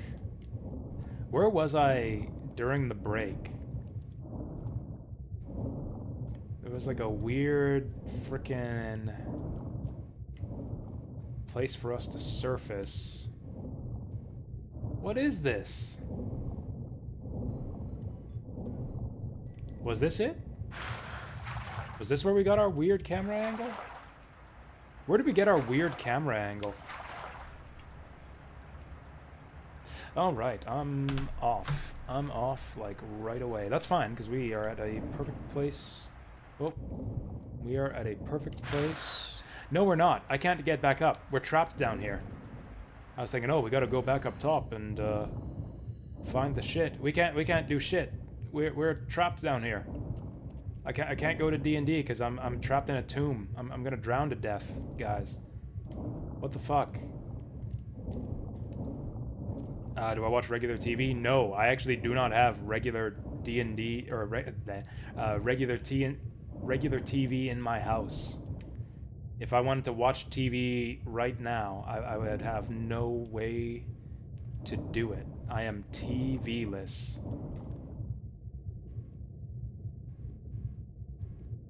Am I stupid?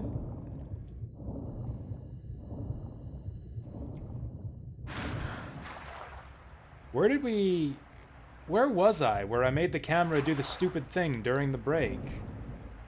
Was it here? I thought there was a place for us to swim up in one of these holes.